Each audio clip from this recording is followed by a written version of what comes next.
had been normal, right up until the ground split, and a twisted tower ripped through the city, turning the sky into a storm of light. Towers and dungeons started popping up everywhere, spilling monsters into the streets and throwing the whole world into chaos. The Korean peninsula took the hardest hit, buried under more gates and stronger attacks than anywhere else on Earth. For people on the ground, it was nothing but hell, with parents clutching their kids in dark corners while monsters hunted them like prey. Out of that deep darkness, a blinding streak of power burst forth. The first hint that something strong enough to fight back had finally appeared. A woman and her child stared up at that light with wet eyes, realizing that someone out there was strong enough to stand between them and the monsters. New heroes stepped out of the light, armor scratched and hands outstretched, inviting the shaken survivors to stand up and trust them. As more heroes gathered, Korea pushed back hard, dungeon clear reports and hero interviews filling the news as towers and gates slowly came under control. Soon even big companies learned how to profit from the cataclysm, turning monster hunts and dungeon raids into business and slowly dragging the world back into order. Years rolled by, and the dust of the cataclysm finally settled into something new. South Korea rebuilt faster than anyone expected, rising with the US as one of the strongest nations on Earth, a place where heroes from every corner of the world now gathered. To keep up with the growing number of monsters and dungeons, South Korea poured everything into one project. They built the most advanced hero training center on the planet, packed with cutting-edge magic and engineering. They called it Cube. Only the strongest and sharpest could pass the entrance tests, so young heroes from all over the world fought for spot inside those walls. Among all those gifted cadets, one swordsman stood out like a flare in the night, his blade tearing through the air with blinding blue light. Kim Suho moved with the kind of power that made everyone else feel like background extras. But Suho was not alone at the top. Another cadet burned just as bright in red, a rival born to chase him, challenge him, and keep him from ever getting comfortable. All of this, from the towers to Cube itself, was never a miracle of some god. It was a setting carefully typed out by one tired author, who now realized there was a serious problem with the story he thought he controlled. Inside Cube's main arena, the crowd roared while an instructor read out the rankings, finally calling the name of the cadet who had taken first place among all first years. The one standing there was Kim Suho, calm and bright-eyed as he accepted the certificate, completely unaware that, on paper at least, he was supposed to be the main character who would save this world. The cadet's lips parted as it finally hit him that this place, this moment, was straight out of his own story, and his mind went blank under the weight of it. High above the arena, Kim Suho's smiling face filled the giant display, and the extra down in the crowd realized that the hero he once wrote on a keyboard was now breathing in the same air as him. Whispers about how gifted and handsome Kim Suho was bounced around the arena, and somehow the nobody in the back row could catch every word, even as the others joked and cheered without sparing him a glance. From the control room, the instructor watched the data roll in and admitted that this year's batch of rookies was stacked with talent from top to bottom. The woman studying the hologram could not hide her smile as she pointed out Kim Suho's record, amazed that someone only 17 already stood that far ahead of the rest. Kim Suho stood there with light pouring off him, the one the world itself had chosen to be its main character. In a future where this broken world could fall under a monster's rule or rise behind a hero, Kim Suho was the one meant to stand at the front, carrying a kind, steady heart and a secret he kept locked away from everyone. With first place already decided, attention moved to the cadet ranked just behind the hero. Shin Jong-hak walked out like he owned the place, soaking in the cheers as if second place was still far above everyone else. The keyball heir from Jinsung Corporation smiled faintly, fully aware that his talent and family name already put him above most of the crowd. From behind, Shin Jong-hak stared across the stage at Kim Suho, a rival with enough talent to stand on equal ground, but with a heart already leaning toward the wrong side. In the years ahead, that jealousy would twist Shin Jong-hak until he charged at Kim Suho like a storm of red, forcing the two of them to face each other as light and shadow. Down in the stands, the extras stared at Kim Suho and Shin Jong-hak standing together, and finally accepted that this really was the world from his novel, which only made the question of who he was hit even harder. As he wondered if this world had even bothered to give him a proper name, a classmate tugged on his sleeve and dragged him back from his thoughts. The boy beside him waved a hand and asked if Chundong had stayed up too late, treating his days as nothing more than a sleepy morning instead of an identity crisis. In his head, everything stopped, and one thought filled the space like a giant question mark. Who was he supposed to be here? The dazed cadet asked if his friend had really called him, and the cheerful classmate happily confirmed it, about to say the name this world had given him. The name Kim Chundong rang out in his mind like it had been carved onto some ancient scroll, and he froze because he had never written a character with that name. He wondered if seeing his own face on the huge stadium screen would help, but even as the image lit up above the crowd, the name Kim Chundong still felt like it belonged to a stranger. His thoughts spun even faster, the simple question of who he was turning into a loud, messy puzzle with no answer. Sitting there among the other cadets, he felt his own features vanish, as if his face itself had turned into a bright question mark. Panic rushed in as he finally grasped how broken this was, and he could only scream inside, demanding to know what kind of joke his new identity was. That was when it clicked for him.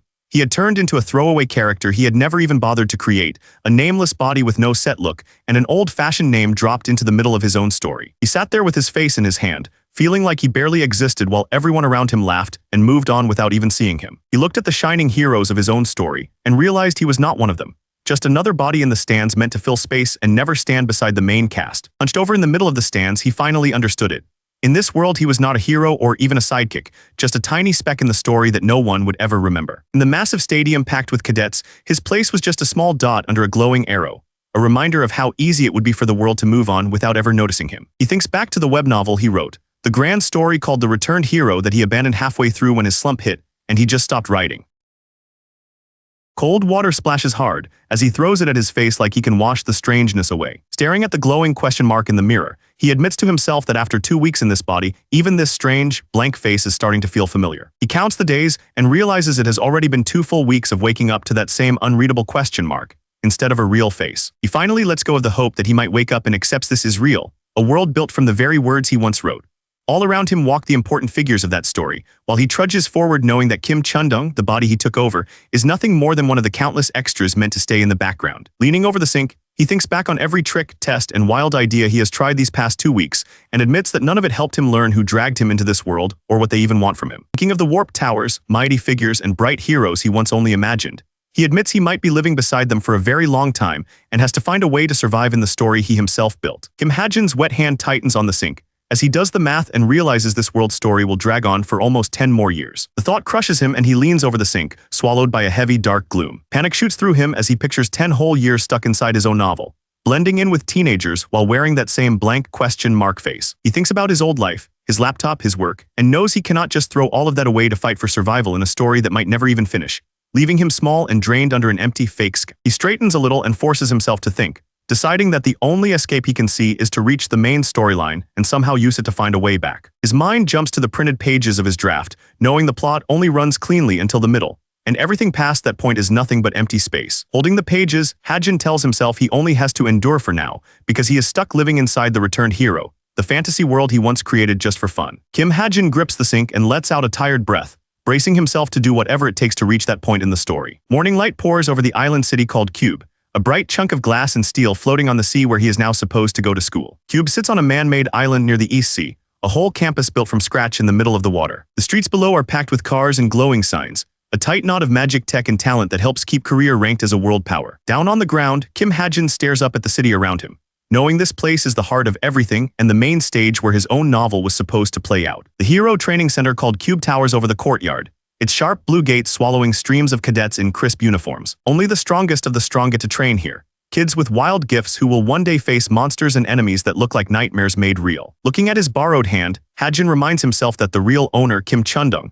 somehow made it into Cube as one of these cadets. As he walks through the busy hall, Ha-jin flexes his fingers and guesses that Kim Chundong must have some kind of special gift hidden inside him, or he never would have passed Cube's gates. Ha-jin stares ahead, mind racing, praying that whatever power Kim Chundong has is actually useful for staying alive in this crazy school. He stops in front of a massive door glowing in the sunlight, knowing that whatever waits behind it will decide how his time at Cube plays out. He steps into Class Veritas, a round hall filled with glowing screens and bored cadets, knowing this room is the main stage of the whole Cube arc. Round him, future heroes and future threats sit side by side, some yawning, some already looking like trouble, all sharing the same classroom for now. Sharp-eyed boy studies the data, while the cool girl behind him watches in silence, the perfect pair to become the main hero's supporter and rival. In the middle of it all sits Kim Suho, the bright-eyed swordsman who was always meant to be this novel's true protagonist. All these first years laugh, nap, and mess around now, but soon they'll split into tight cliques, and the fights between those groups will shape everything that happens here. Ha-jin slumps over his desk, staring at his screen and thinking how he is stuck spending years with these future legends,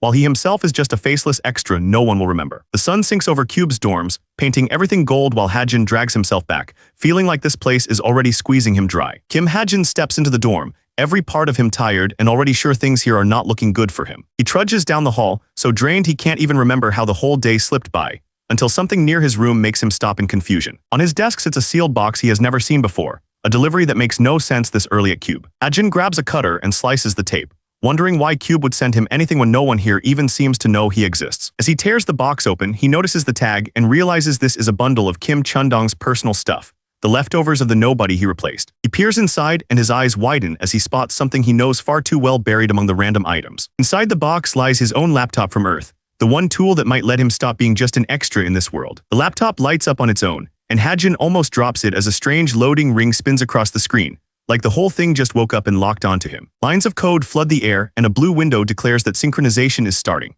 and Hajin flails back from the laptop as light and data rush out toward him. The system calmly lists Kim Chundung's name, shows that this nobody had 54 points of story power saved up, and then starts shifting all of it over into Kim Hajin. More windows drop into place as the system downloads his settings, calmly writing out every stat he has, from his weak strength and magic to the locked traits, and even leaving neat spots for his future gift, skills, and history. Looking at the layout, Hajin freezes as he remembers those long nights at his old desk, because this status screen is built straight from the setting file he himself wrote for the novel. As the data rains down around him, Hajin reaches out on instinct, mind racing, as he tries to figure out who took his private settings and turned them into this living system. Blue lines coil tighter around Hajin as the system pushes toward full sync, and he can feel his place in this world being rewritten, while the progress crawls up to 99%. The glow sharpens into a single message, as the system grants him a unique authority called Setting Intervention, handing the former author the power to edit this world from the inside. The body that once belonged to Kim Chundung stands there like a shadow while cracks race across the glowing surface in front of him, as if his very existence is being split apart. Kim Hajin gasps as blue light explodes around him, every inch of his new body buzzing like the world just forced him into place. Blue sparks drift down as the system calmly swaps the name on his status from Kim Chundung to Kim Hajin and wipes every stat back to 0, turning him into a complete blank in this world. Hajin can only let out a stunned sound as it sinks in that the synchronization is over, and his fresh start comes with rock-bottom stats. Kim Hajin stares at his reflection, stunned as he realizes the strange, borrowed face has settled into something that finally feels like his own. Glowing blue screens pop up all around Hajin and he grips the desk, trying to figure out what this strange system is and what it just did to him. One word rises in his mind to label all of this: enlightenment. He remembers that in this world, enlightenment means pushing past your limits so hard that your whole being wakes up and changes. After that kind of awakening, your gift and every skill get turned into clear numbers you can see, letting you grow stronger on purpose instead of just guessing. A neat golden window pops up with Kim Hajin's name, his leftover story points, and every basic stat written out, and he realizes he can now check himself like a character sheet whenever he wants. The system breaks down his gift, telling him he can study anyone he sees and even pull up the hidden setting notes of this world straight from the story he once wrote. Line after line of numbers fills the window, showing a flimsy body but decent brains and luck, and Hajin can only stare, amazed that the world he made has turned him into data like this. Kim Hajin steadies himself and starts poking through the glowing windows, ready to check each new rule of his life one by one. The system spells it out. Kim Chundung has been fully synced into Kim Hajin, and all of Chundung's wiped-out stats have been squeezed into a tiny pool of 10 points. Hajin realizes those words, synchronization and reset, must be why his face finally looks like his own, and he notes that while Chundung's raw power is gone, at least he got a handful of points in return. Another window opens, telling him he holds a unique power called Setting Intervention, a right to spend SP to rewrite his own stats, gifts, and even inanimate things, and that only Kim Hajin is allowed to burn those points. The system adds that as Kim Hajin becomes more important in this world, SP will slowly pile up. And for now, it even lets him trade a single story point into 1,000 SP and craft a starter gift worth 10,000. Hajin stiffens as it hits him that this setup only works if he stops being a background extra and somehow turns himself into someone the story cannot ignore. In his mind, he jumps ahead to the real plot, to blazing streets, giant beasts, and heroes sprinting for their lives, and he understands that meddling there is exactly what this power expects from him. Kim Hajin throws up a hand in anger as the windows swirl around him, cursing at how insane it is that some unseen writer expects a powerless extra like him to step in and steer the main story. The system coolly adds that one last piece of information is locked away, and will only show itself once the main story reaches its end. Kim Hajin narrows his eyes and thinks that if he wants any hint on how to get back to his own world, he has to follow the system's orders and meddle with the main story. He pushes himself up from the chair, shoulders tight, as his anger slowly hardens into resolve. Hajin sits back down at the laptop and admits that just sitting here until the story stops updating might never send him home, so doing nothing is not an option. His thoughts jump to the key cadets of this world, and he figures that even if that hidden note is useless, getting tangled up with these main characters might still show him a way out. The system offers to pour his precious points into his stats, and Hajin knows he has to build himself up if he wants to live through the chaos he wrote. He remembers that in his novel there was no easy leveling. Stats like strength, health, and magic power were fixed, which means these spendable points are the only way to bend that rule and are worth more than anything. After weighing every option, Hajin settles on the one stat that can twist chances in his favor and decides to dump his points into luck, betting his whole future on it. The system lays it out. This luck stat is crazy, twisting everything from lottery wins to job deals and even simple daily chances in his favor. Kim Hajin reads that his story points turn into SP, and that just 1 point is worth 1,000, which means his boring stats could be swapped for real talent instead. He decides to test it and hits the key, trading all 10 of his points for 10,000 SP, trusting that his luck will catch him. Kim Hajin stares at the screen, startled that the trade really went through and that something extra seems to have kicked in. The system announces that because of this strange bonus, his luck shoots straight up to 9, proving that even the rules themselves bend for this stat. Kim Hajin thinks about how Kim Suho's magic power is only around 9, and realizes he just pushed a stat to that same level with one gamble. He starts typing fast, pouring the rest of his SB into perseverance so his body can survive Cube's brutal boot camp. An even stronger wave of luck kicks in, pushing his perseverance far past what he paid for. And Hajin keeps typing with a lazy grin, sure now that betting on luck was the smartest move he could make. The system suddenly flashes a huge warning, saying his little stunt caused a serious error in how chances work and that from now on, fixed stats are off limits for SB edits, leaving Hajin stunned. Hajin grips the desk and glares at the screen, grumbling that blocking him after just one use feels insanely petty. He leans back with a sigh, admitting he kind of expected the trick to get blocked, but comforts himself with the thought that at least his luck and perseverance are now way higher than before. His eyes narrow as he remembers the extra 10,000 SP the system handed him as a newbie bonus, realizing he still has a huge pile of points waiting to be used. Hajin slumps back in his chair, letting the hype fade as he quietly weighs how risky it might be to mess with the settings any further. By the time the sun is high over Cube's tower, he has decided to sit on the rest of his SB and only spend it after planning things out properly. Inside Cube, people move through the halls past a heavy decorated door as the training area gets ready for the cadets' next session. As Hajin props his chin on his hand and stares ahead, the professor at the front praises their morning training and begins a formal introduction, making it clear he will be the one leading them from now on. Kim Soo-hyuk stands under the blue light and calmly tells them his name, making it clear he will be the one in charge of their class for the whole year. Whispers ripple through the room as the cadets hear that their professor ranks around 9,000 out of nearly 2 million heroes,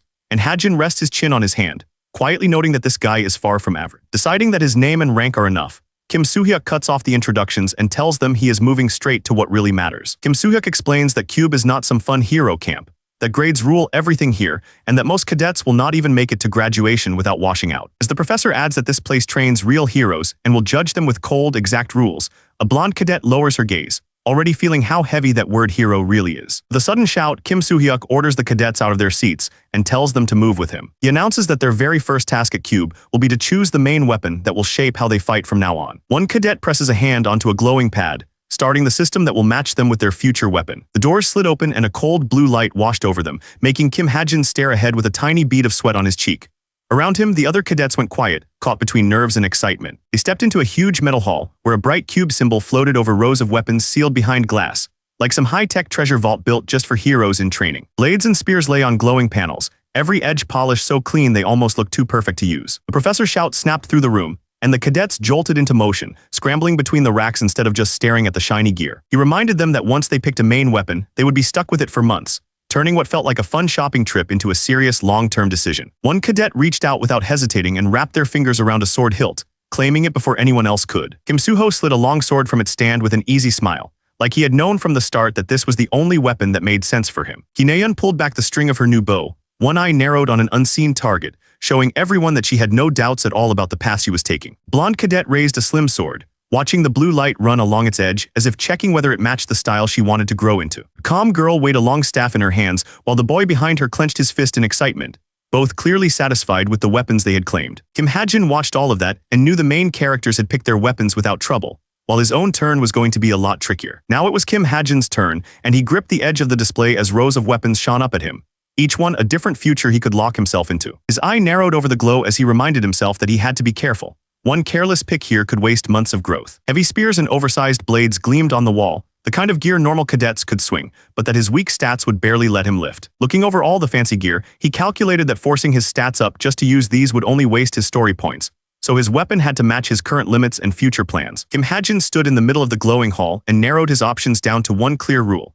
He needed something he had already used back in his original world, a weapon his body and mind could adapt to faster than anyone here expected. Kim Hajin's hand moved forward, his choice finally solid in his mind. A nearby cadet glanced over with a puzzled look, while the girl with the sword paused, distracted by whatever Hajin had just grabbed. One of the cadets called out to the others, telling them to check out what Hajin was holding. Professor Kim Soo-hyuk lifted his head from the tablet, confused by the sudden noise around one spot in the hall. When his eyes landed on Hajin, Kim Soo-hyuk stiffened, clearly stunned by what the cadet was holding. The professor called out Kim Hajin's name, pulling every gaze in the room toward him. Kim Soo-hyuk asked if Hajin was really choosing that as his main weapon. Kim Hajin stood under the blue light with a handgun resting in his grip, his face calm as he silently accepted the strange path he had just chosen. Kim Hajin tightened his grip on the handgun and calmly told the instructor that he was changing to this weapon for real. Kim Soo-hyuk asked again if Hajin was really choosing a gun at Cube, then agreed, reminding him that here the cadet makes every choice for themselves. The instructor raised his voice to the whole hall, saying that no matter how smart or stupid a choice seemed, the cadet who made it would have to carry all the results. Kim Soo-hyuk ended it with a sharp reminder to burn that rule into their minds. The cadet wondered if Hajin was just chasing attention, while Hajin scratched his neck and walked off with the gun, acting like he did not care what any of them thought. This is the story of the nobody who chose a gun in a world that laughs at gun users. In this world, most bullets are magic bullets, packed with mana, so each shot hits far harder than any normal round, which is exactly why a gun in the right hands can still change everything. Magic bullets can fly fast and hit hard, but there is still a catch that makes most people turn away from guns. The bullet slams into the red-haired fighter and bursts in light, yet he just powers through it, proving that some bodies simply outgrow what a gun can do. Instructor calls Kim Horek, a wondering pass-why and someone who points planted out that to use a first gun had even problem with come to cube guns. And no training matter how strong the shooter becomes, each shot is stuck at the same ceiling. Then comes the second problem. Guns are new, with almost no roots or legend behind them, so the world itself has little reason to bless them. Here, stories of dragons, saints, and ancient heroes are not just tales. Their weapons still exist, and the deeper their legend runs, the higher their grade and power. So cube cadets chase blades like this, ancient armaments that can grow with them, instead of betting everything on modern guns. Most cadets would rather trust their own training and squeeze out one more step with a sacred weapon, but Hajin just sighs, knowing that kind of growth was never meant for him. On his way out, Hajin thinks how he is no storybook hero. He has never even held a sword, and against these prodigies he knows he would be crushed in close combat, so the gun is not a stunt for him, it is his only real lane. Hajin walks off with the gun case, thinking that this choice might actually be smart. He can start using it right away, and every strange look he gets will just turn into more SP. With the weapon settled, Hajin's mind jumps to the real prize. Now he needs a gift, the one thing that can push him beyond a simple gun user. In this world, a gift is treated almost like a blessing dropped straight from the sky, shining over everything else a cadet can have. A single swing wrapped in gift power slices through solid rock, the kind of force that makes the word superpower sound almost small. Most people are born with just one gift and have to live with that single power, which is why those rare few who break this rule draw so much attention. Kim Suho steps into view, the cadet who somehow carries both a gift still sleeping inside him and the already shining sword saint power at his hip. Nayeon stands in the fitness center with her bow resting on her shoulder, answering that of course she is here to train. Nayeon frowns and fires back that the gym is normally empty after class, grumbling to herself about how a laid-back guy like Suho became valedictorian. Suho just laughs it off, rubbing the back of his head like he has no idea why she is so worked up. Kim Suho strolls over and mentions that their class actually has another sharpshooter. Nayeon pauses mid-practice, repeating the word like she is not sure she heard him right. Suho eagerly confirms it, saying he means that gun-using cadet from their class. Nayeon's eyes narrow, and she asks why he would even call that guy a sharpshooter in the first place. In her mind, Kim Hajin appears with his handgun, and Nayeon scoffs that someone who can barely shoot a kilometer does not deserve to be called a sharpshooter at all. The archer goes on, saying Hajin probably already gave up on becoming a hero, and is just dragging things out so he can quit without leaving a mark on his record. Kim Suho sounds surprised, asking if she really thinks Hajin has already given up. Nayeon stiffens and looks up, as if only now noticing how harsh she sounded. Kim Suho gives her a soft smile and tells her not to throw around that kind of judgment so lightly, hinting that Hajin's story might not be as simple as she thinks. Nayeon blinks and turns toward him, not sure why he suddenly sounds so serious. Kim Suho just smiles, letting his warmth smooth over the awkward air between them. Nayeon explodes, shouting that she does not want his nagging, and the words are barely out before she stammers an apology. Trying to bury her slip, Nayeon turns her anger on everyone else, barking that anyone not here to train should just get out. Elsewhere, Kim Hajin rubs his ear with a bored look, as if some distant noise is bothering him. Hajin figures someone is probably badmouthing him again, and calmly hopes that even their gossip is giving him more SP. Looking at the laptop's glow, Kim Hajin thinks of Kim Suho rising to the top with only one gift, and admits to himself that gifts decide almost everything in this world. The system lays it out clearly. His writing gift lets him rewrite skills, items, even stats and gifts, but every change eats up SP, with this first gift alone loading him with 10,000 points. Hajin stares at the numbers and knows he cannot afford to blow this one chance. He tests the waters by writing a simple gift called Deadeye, one that lets its user handle long-range weapons with real skill. The system warns that 10,000 SP vanish in an instant, and Hajin's eye shines as he realizes there's no going back now. Before he can worry, the system reshapes his draft into a real gift. Deadeye becomes a permanent growth type with room to level up, plus short bursts of slowed time, natural skill with any ranged weapon, and sight sharp enough to track a target's path. Hajin quickly catches the keyline. This gift boosts every ranged weapon, which means he is not locked to guns and can even tap into bows if he needs to. The cadet studies the screen and decides that even if Deadeye starts off modest, a growth-type gift that can keep rising beats any flashy power that stays stuck forever. With a light tap of his fingers, Hajin locks it in, choosing Deadeye as the core of his future. He leans back in his chair with a long breath, feeling like he finally has a real weapon and is actually ready to face this world. Staring up with tense eyes, Hajin braces himself for the long haul, knowing he has to survive with only this gift until the main story finally runs out. Outside the lecture halls, cadets wandered through Cube's bright campus, walking past glowing devices and portals like it was nothing special. Back in the lecture hall, the professor stood before a giant map of the world, reminding everyone that even if glitches are rare, they still need solid plans for towers and dungeons. Hajin tapped through the text on his tablet, a bit stunned that the rough lines he once scribbled as an author were now printed as proper answers. The screen listed some raid where a famous guild cleared a tower and walked away with a rare stone, and Hajin knew the people who lived through it would lose their minds if they saw their struggle turned into a test question he could now answer without effort. With observation and reading active, Hajin could track every cadet in his view, catching their stray thoughts about how strong someone was, how handsome Kim Suho looked, or how badly they wanted class to end. On his laptop, he could flip through the world's whole timeline whenever he wanted, treating history like a script he could reread instead of some mystery to study for. As the professor warned that the written exam was coming up fast, one cadet slumped on her desk, already tired of hearing about it. She finally exploded, shooting to her feet and yelling that she wanted to prove herself in a real fight instead of memorizing dates and names. Cadet kicked the doors open and yelled for Verita's class to listen up, ordering everyone to gather at the plaza in 20 minutes for practical training. One girl shot up from her seat with a huge grin at the words practical training, while the sharper cadets nearby traded quick looks, already trying to guess how tough this class was going to be. Hajin let out a long sigh, already knowing this so-called practice would be less about learning and more about exposing who looked weak. Out in the plaza, the instructor reminded them that this class was about real fights, not theory, and said he would start by reading out the teams. He explained that each team would have 4 members, built around 2 frontline warriors, 1 sharpshooter in the back, and a single support to keep them all alive. He added that these squads would stay the same until midterms, and that he had mixed top cadets with weaker ones on purpose, which made everyone size up the people standing around them a little more seriously. With that, the instructor pointed to the board and told them to check the list and gather with their teammates, kicking off a rush of movement across the plaza. One cadet stared at the board in disbelief as names like Kim Suho and Ki Naeun popped up together on the first few teams, already sensing that these lineups were going to shake the whole class ranking. Kim Hajin stared at the list, his stomach dropping as he saw one name next to his. He clenched his fist around the gun grip, already dreading what this team-up was going to be like. Hajin thought about how many key figures in this world existed just to push Kim Suho forward, each one meant to clash with him and change his path. Out of all those important people, his thoughts settled on a girl with long, striking purple hair. He knew this girl, Yu Yonha, was different from the rest, someone the whole story quietly revolved around. As heir to essence of the straight and the proud Yu family, she was set to control one of the strongest guilds in Korea. He remembered that in the early story, Yu Yonha and Kim Suho would butt heads hard, only for her to later grab his hand and become one of his strongest allies. Watching her from behind, Hajin figured that getting close to Yu Yonha meant stepping deeper into the main plot, and deeper into the plot meant more SP for him. So for today's practical training, Hajin hardened his resolve, vowing to use whatever happened out there to make sure Yu Yonha noticed him. As Yu Yonha started to walk off, a sudden greeting from behind made her pause and glance back, and Hajin finally stepped into her day. Jin Hosung greeted her with an easy smile, and Heizuki stood beside him looking just as eager. Both of them seemed happy to be teamed up with the famous heiress. Yonha checked the names on her watch, weighing them for a second like pieces on a board, then decided she would treat these two as real teammates instead of background extras. She stepped toward them with a bright, practiced smile and gave a textbook polite greeting.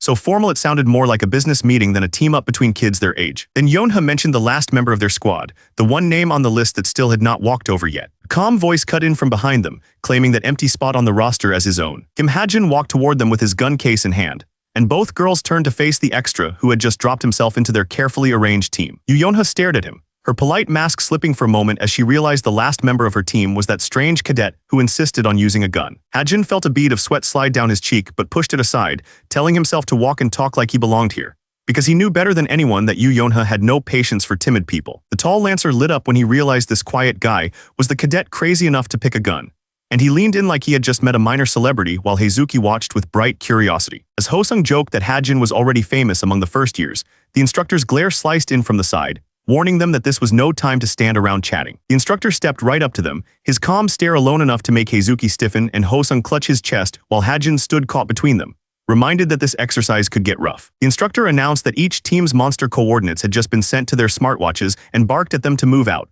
drawing a shaky answer from one of the cadets. Far from Cube's walls, the 8th coast stretched out under a clear sky, calm waves and tall golden grass hiding the monsters they were sent to face. 3 cadets shot down into the grass like they had been dropped from the sky, hitting the training ground with no time to ease into it. Smartwatch lit up with a blue map of the shoreline, a pulsing marker showing exactly where their target monster was waiting. Yonha studied the glowing map on her wrist, then told her teammates they were almost at the spot and needed to get ready for the real thing. Yonha checked the glowing map on her wrist and kept a steady pace, while Heizuki matched her stride, but far behind them Hajin stumbled through the grass, chest burning, already thinking that he was completely worn out. He gasped for air and stared ahead in disbelief, knowing his stamina should be above average, yet realizing that all he could do was chase their backs without ever closing the gap. Jin Hosung sprinted ahead with that massive axe like it weighed nothing, and Heizuki cut through the grass with the same easy speed, making Hajin wonder if this ridiculous pace was what counted as normal here. Yonha slowed to a stop and raised her hand, telling the others they had reached the marked area and that the real training was about to start. Standing at the edge of the sand, Yonha looked out toward the lone boat on the glittering water,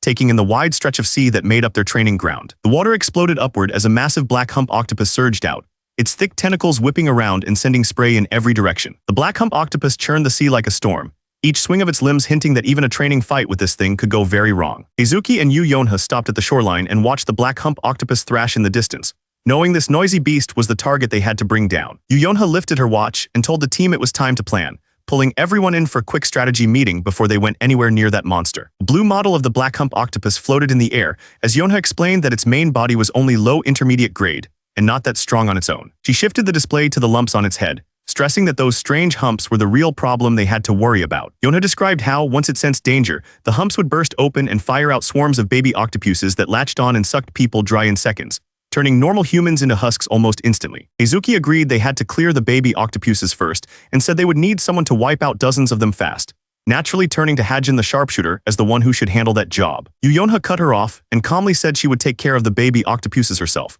shutting down the idea of giving that role to Hajin. She then told the warriors to stay back and save their magic power, since they would need all of it to cut down the main body in a single hit before its strong regeneration kicked in. Hajin stared at her, thrown off by how neatly she had given everyone a job except him, and he could not help wondering if she was trying to cut him out of the training on purpose. Yu Yonha glanced back at Hajin and the others, calmly asking if they were ready to move out. She raised her voice and announced that the operation was starting, adding a sharp jab aimed right at Hajin.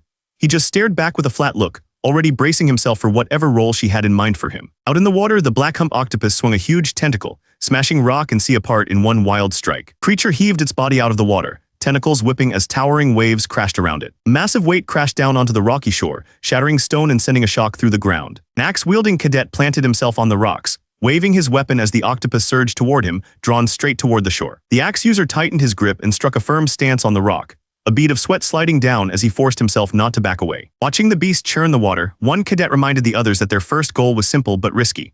They had to draw that thing all the way to the shore. The black hump octopus narrowed its glowing eye, locking onto the shore with clear rage. The axe user stood firm on the rock as a roaring column of water rushed straight toward him, the octopus taking the bait harder than anyone expected. Beneath the swelling wave, the octopus's giant body surged upward, its eye gleaming as it drove itself into the shallows. This was Team 5 monster training, a real test to prove they could handle a living threat together. The black hump octopus exploded out of the water, its bulk throwing up a wall of spray that smashed into the axe user and sent him flying back from the shore. One cadet broke and sprinted away in panic, yelling as he ran, while the green-haired swordswoman charged toward the beach instead, hand on her sword and eyes fixed on the monster. Hajin clicked his tongue and tightened his grip on the gun, nerves buzzing as the order to begin went out.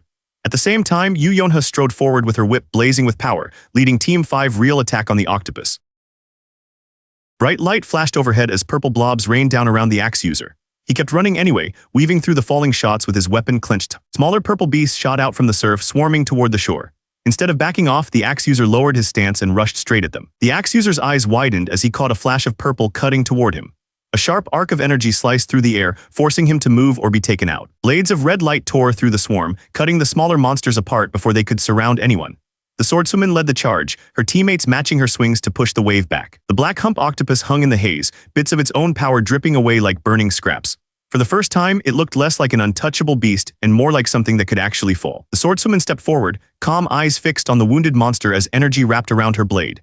She looked like she had already decided this fight would end with her next move. Spray and wind whipped past her, but the swordswoman's gaze did not waver. She drew in a slow breath, steadying herself for the blow that had to land. The black hump octopus lay sprawled across the sand now, its swollen body heaving while the two cadets spread out around it, looking tiny against that mountain of flesh. The swordswoman snapped her arm forward, sending a streak of pink power straight into the octopus's eye, and the beast jolted as the blow sank in. Roaring, the black hump octopus hurled its bulk down toward the shore, waves exploding around it as the swordswoman planted her feet and met the crash head-on with her weapon. The tentacles hammered into the sand where she had just been, throwing dust into the air, and as she slipped clear, a small purple core floated before her, pulsing like the monster's exposed heart. The harmless-looking core twisted open into a spinning maw lined with teeth and shot forward, aiming to swallow anything in its path. The whip user bent forward, eyes steady, as cool blue light wrapped around her like flowing water, building toward something sharp and controlled. Shards of blue light drifted down around Kim Hajin as he dropped to one knee, both hands steady on the gun, already tracking his target through the falling pieces. Blue energy coiled along Hajin's gun as he locked his sights, face hard and calm, and squeezed the trigger on the shot that needed to end this fight. Hajin knew his SB only grew when the story started to revolve around him, but in a world packed with flashy heroes, he was just another face in the crowd, almost impossible to notice. So he started forcing his way into the main character's fights, just like now, raising his gun as the two frontliners held the monster's attention. One of the cadets whipped her head around, shocked that the quiet gunner had rushed in instead of staying back like he was told. Their instructor spotted Hajin charging in and snapped at him for ignoring orders, but the shout was swallowed by the octopus thrashing wildly at the front line. Burst of pink power ripped through the core, shredding the twisted thing from the inside and cutting its last attack short. The whip user spun around, eyes wide, as she saw Hajin kneeling behind her with his gun lowered, the monster already falling apart from their combined strike. Standing in the middle of the sand, Hajin counted the lumbering shapes around him, and seeing there were only a few dozen and not very smart, mapped out their clumsy attack paths in his head. Cold blue light washed over Hajin as he sank into that sharpened state where every move slowed and every line of fire became clear.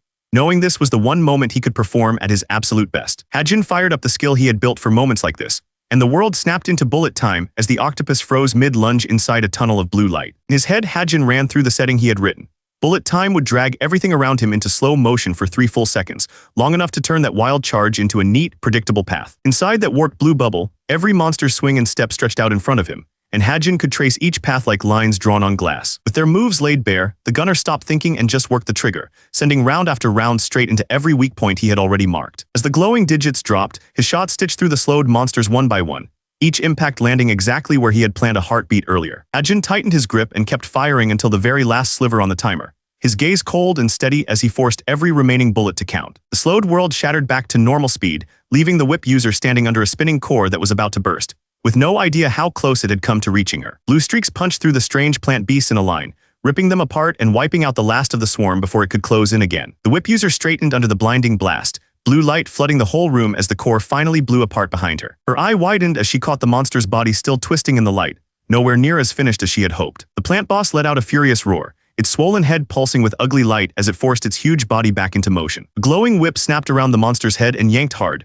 smashing into its weak point before it could finish powering up. The whip user drove her weapon forward and ordered everyone to charge, turning Hajin's opening into a full-on assault. 2 melee cadets kicked off the ground toward the shining core over the monster, weapons raised to drive Hajin's opening even deeper. The axe user and the sword user poured everything into their weapons, magic liberation flaring as steel and magic fused into blinding light. The boosted pair dropped like falling stars toward the boss, while the whip user led the others in from below, their combined strike carving a bright line straight through the monster's body. The last hit burst inside the monster, and light and water exploded outward as its huge body twisted and tore apart. Lone tentacle dropped from the sky and splashed down, the bright, calm sky making it clear the struggle was fading. The monster's huge body lay slumped on the sand while fading streaks of magic rained down, and the cadets just stood there catching their breath in front of what they had taken down. Hajin stared at the fallen boss with a dazed smile, wondering if it was finally over now that his body felt like it could barely move. The whip user slowly turned, her long hair drifting in the breeze as she checked the quiet shore and accepted that the monster was really down. Hajin dragged his feet across the sand,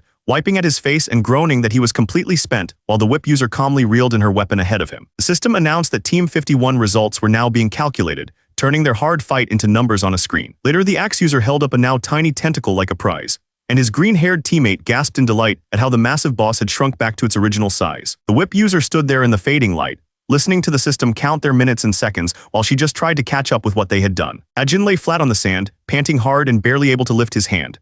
The system flashed above them, announcing that Team 51 had cleared the monster round and now sat in 3rd place. The system flashed her final rank as only 16th, and the number hit her harder than any attack in the fight. The dark-haired cadet stared up stunned, while the instructor calmly said that the drone had recorded everything and that the battle videos would be sent to their watches for review. A full list of team rankings filled the board, turning their struggle on the beach into simple lines of text. Back at her desk, the cadet's hands shook as she tried to accept that the scores were counted one by one, not as a team. What really burned her was seeing Ki Naeun sitting up front, looking almost bored, even though Naeun's name sat higher on the list than hers. To her, it felt less like losing a test and more like losing to a rival she refused to admit was better. The cadet slumped forward, replaying her plan to pull Naeun's allies away and weaken her from the start, only to end up here with a rank that felt pathetic. Sitting beside her, the white-haired cadet rested back with an easy smile, like someone who never even worried about losing.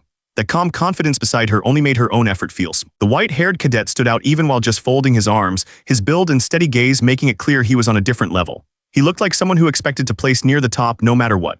Next to that kind of talent, her 16th place felt even more bitter. In the tiered classroom, Ki Naeun sat off to one side, resting her cheek on her hand, while the white-haired ace lounged on the other. Between them, the dark-haired cadet glared across the gap, her thoughts drawing a straight line from her seat to Naeun's back.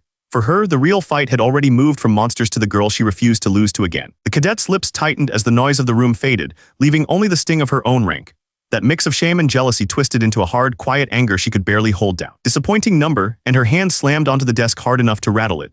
The sharp impact drew a few stares, but she did not care anymore about hiding how upset she was. With her fists clenched, the cadet pushed back her chair and strode down the aisle, heat still burning in her chest. Ki Naeun flinched at the sudden outburst, watching her pass with a hand pressed to her temple. Around them, the other cadets fell quiet for a moment, realizing this ranking had cut deeper than they thought. She stopped right behind Ki Naeun, her shadow falling over the back of Naeun's chair. The air between them felt tight, like the whole room was waiting to see what she would do. Yu Yunha bounced in and wrapped an arm around Ki Naeun, shouting her name like they had just won first place. Naeun turned in surprise, her anger fading for a second under Yunha's bright energy. The display flashed Team 5 record, nearly an hour spent for a rank of 16 out of 100.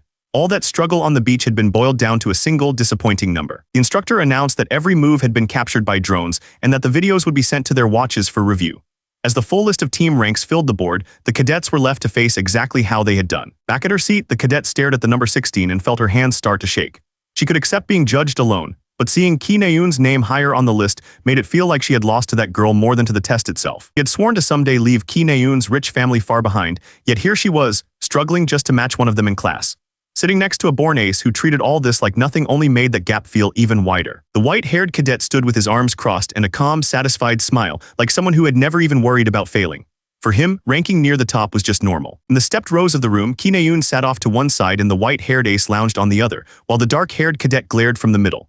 In her head, a straight line ran past everyone else and pointed only at Naeun, the one person she refused to trail behind. Her jaw tightened and she bit down hard, fighting the urge to explode as the number 16 burned in her mind. The cadet's hand slammed onto the desk, hard enough to rattle it and draw a few startled looks from nearby seats. She pushed back her chair and strode straight toward Ki Naeun, fists clenched, while Naeun sat rubbing her face, still worn out from the test. She stopped right behind Ki Naeun's chair, her shadow falling over Naeun as the archer stiffened, sensing someone standing there. Before the mood could sour, Yu Yunha bounced in, threw an arm around Ki Naeun, and greeted her like they had just won the whole exam. Yu Yunha eagerly asked how Naeun's battle went, then pointed out that her own team had landed in 4th place, annoyed that they still fell short of Shin Jonghak and Rachel. With a strained smile, Yu Yunha admitted that her team had only managed 16th place, and in her head she was already screaming at herself in pure frustration. Ki Naeun stared at her, then said that getting 16th while teamed with a gun user was actually crazy good, even pointing her thumb toward Kim Hajin as the reason most people would have expected them to place far lower. Yu Yunha told the others that the gunman had cost them time on the route,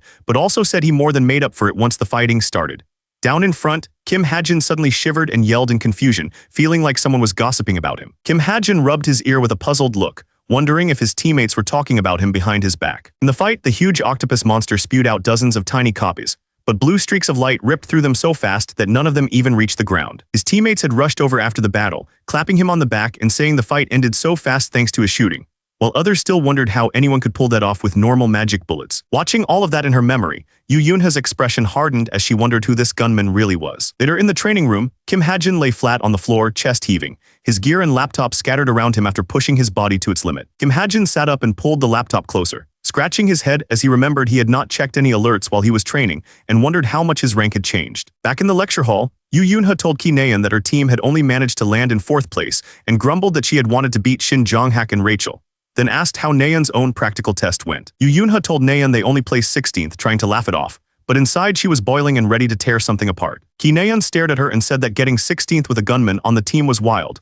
pointing straight at Hajin as if he were some rare animal. Yu Yunha admitted that thanks to that man they wasted extra minutes on a path that should have been quick, while down below Hajin suddenly shouted, feeling a weird chill run through him. Kim Hajin rubbed his ear with a puzzled look, wondering if his teammates were talking about him behind his back again. In Yunha's memory, the giant octopus spewed out a storm of tiny copies, only for blue streaks of light to tear through every single one before they even touched the ground. Right after that fight, his teammates had rushed over, laughing and clapping Hajin on the back, saying the battle ended in a blink thanks to his insane shooting. Back in the lecture hall, Yu Yunha's playful mood was gone as she stared ahead, quietly asking herself who this gunman really was. Later in the training room, Kim Hajin lay spread out on the cold floor, lungs burning and gear scattered around him after driving himself past his limit again. Hajin rubbed the back of his head and leaned over the laptop, thinking about how he had skipped checking his alarms and wondering just how far his stats had climbed with luck on his side. The system poured out messages, saying every shot would land, his gift would grow faster, his senses had sharpened, and even his SB had jumped by dozens of points. Looking back on the drill with Yu Yunha and the others,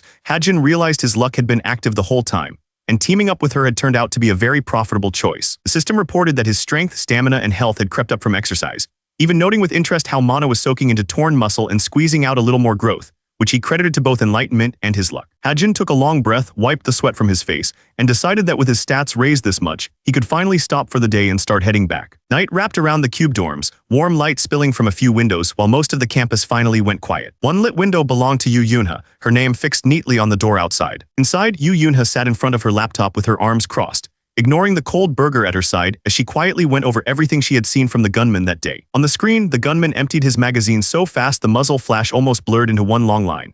Bullets carving bright tracks through the air as Yoonha tapped the key to study every frame. Yoonha stared at the replay, realizing that in just under 3 seconds he had fired 60 rounds from a simple handgun, a speed that should not even be humanly possible. She snapped her hand forward, trying to match that pace, and wondered if any normal finger could move that fast or if his gun hid some kind of auto-fire trick. The system calmly explained that his luck had kicked in, turning the low-grade monster into easy prey by pushing his accuracy through the roof. More messages poured out, saying every shot had hit dead center, his gift control and perception had climbed, his eyes and ears had sharpened, and his SB had jumped by a hefty chunk. Thinking back to the drill with Yoonha and the others, Kim Ha-jin realized his luck had been working the whole time and that teaming up with her had paid off big in SB. Back at the laptop, Ha-jin watched new windows report that his strength, endurance, and health had crept up from training, then climbed a bit more as mana seeped into torn muscle thanks to enlightenment and his luck. He took a long drink, wiped the sweat from his face, and decided that with his stats raised this much, he could finally call it a day and head back. Night settled over Cube, the dorm building glowing softly under the stars while most cadets were already resting. One room in that building still had its light on, the door marked with Yoonha's name. Inside, Yoonha sat in front of her laptop with her arms crossed,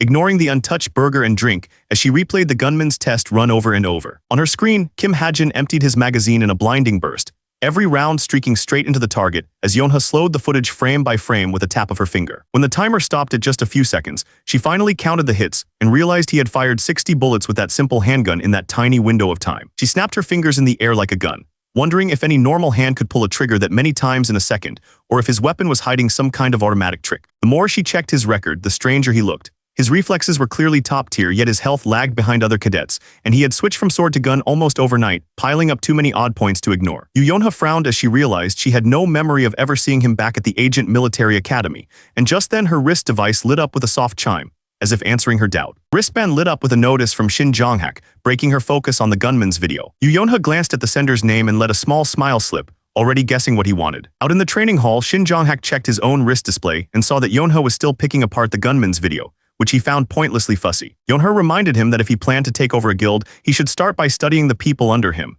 But Jong-hak scoffed and dismissed his teammates as useless. Still, Jong-hak hesitated, then asked about that strange gunman, unable to hide his curiosity any longer. Back in her room, Yoonha's lips curved up, pleased that he had finally taken the bait. She burst into laughter, thinking how Jong-hak had acted bored earlier yet was now poking around about the gunman, and she found that hidden interest oddly adorable. Yoonha finally summed it up for him, saying the gunman looked able to carry his share and that rank 934 fit him just fine, leaving Jong-hak staring at the message without an answer. Yoonha fell quiet as she watched the numbers, realizing that calling it pure luck did not explain what she had just seen. On the replay, the gunman's movements were sharp and clean, yet his health stat lagged far behind the others, and he had even swapped weapons out of nowhere, stacking odd detail on odd detail. Yoonha frowned, trying to place his face in her memory of the Agent Academy, when her wristband suddenly lit up. She tapped the band and a window popped up, showing a fresh message from Shin Jong-hak. Yoonha read the message and smirked, finding it cute that the guy who had acted so bored was now poking her for details about the gunman. Out in the training hall, Shin Jong-hak glanced at his display and saw Yoonha still marked as busy analyzing the video, which he muttered was just like her, always doing something needlessly fussy. Yoonha reminded him that if he planned to inherit a guild, he should start by spotting talent early. But Jong-hak scoffed at the idea and brushed off his teammates as useless. But in the next message, Jong-hak circled back and asked, almost grudgingly, what Yoonha thought about that gunman on his team. Yoonha's lips curled into a small smile as she read his reply, amused that the proud heir was more curious about the gunman than he wanted to admit. She leaned back in her chair and burst into laughter, thinking how he had acted bored earlier yet was now poking her for more info like an excited kid. In her next message, Yoonha calmly said the gunman could carry his share and that his skill matched his low rank, leaving Jong-hak with nothing to fire back. Yoonha's smile faded as she repeated his excuse in her head, realizing that calling it luck did not match the numbers she had just seen. Far away from Cube, the towering headquarters of Creator's Sacred Grace rose over the city, shining like a beacon for one of the world's top guilds. Inside, Vice Captain Yoon Seunga listened as her aide reminded her that the guild's visit to Cube had been set for Friday 2 weeks from now. Seunga brushed off the schedule with a quick answer, then lit up and told her aide to watch the feed, pointing out how amazing Kim Soo-ho looked on the first camera angle. On the screen, Kim Soo-ho moved like flowing water,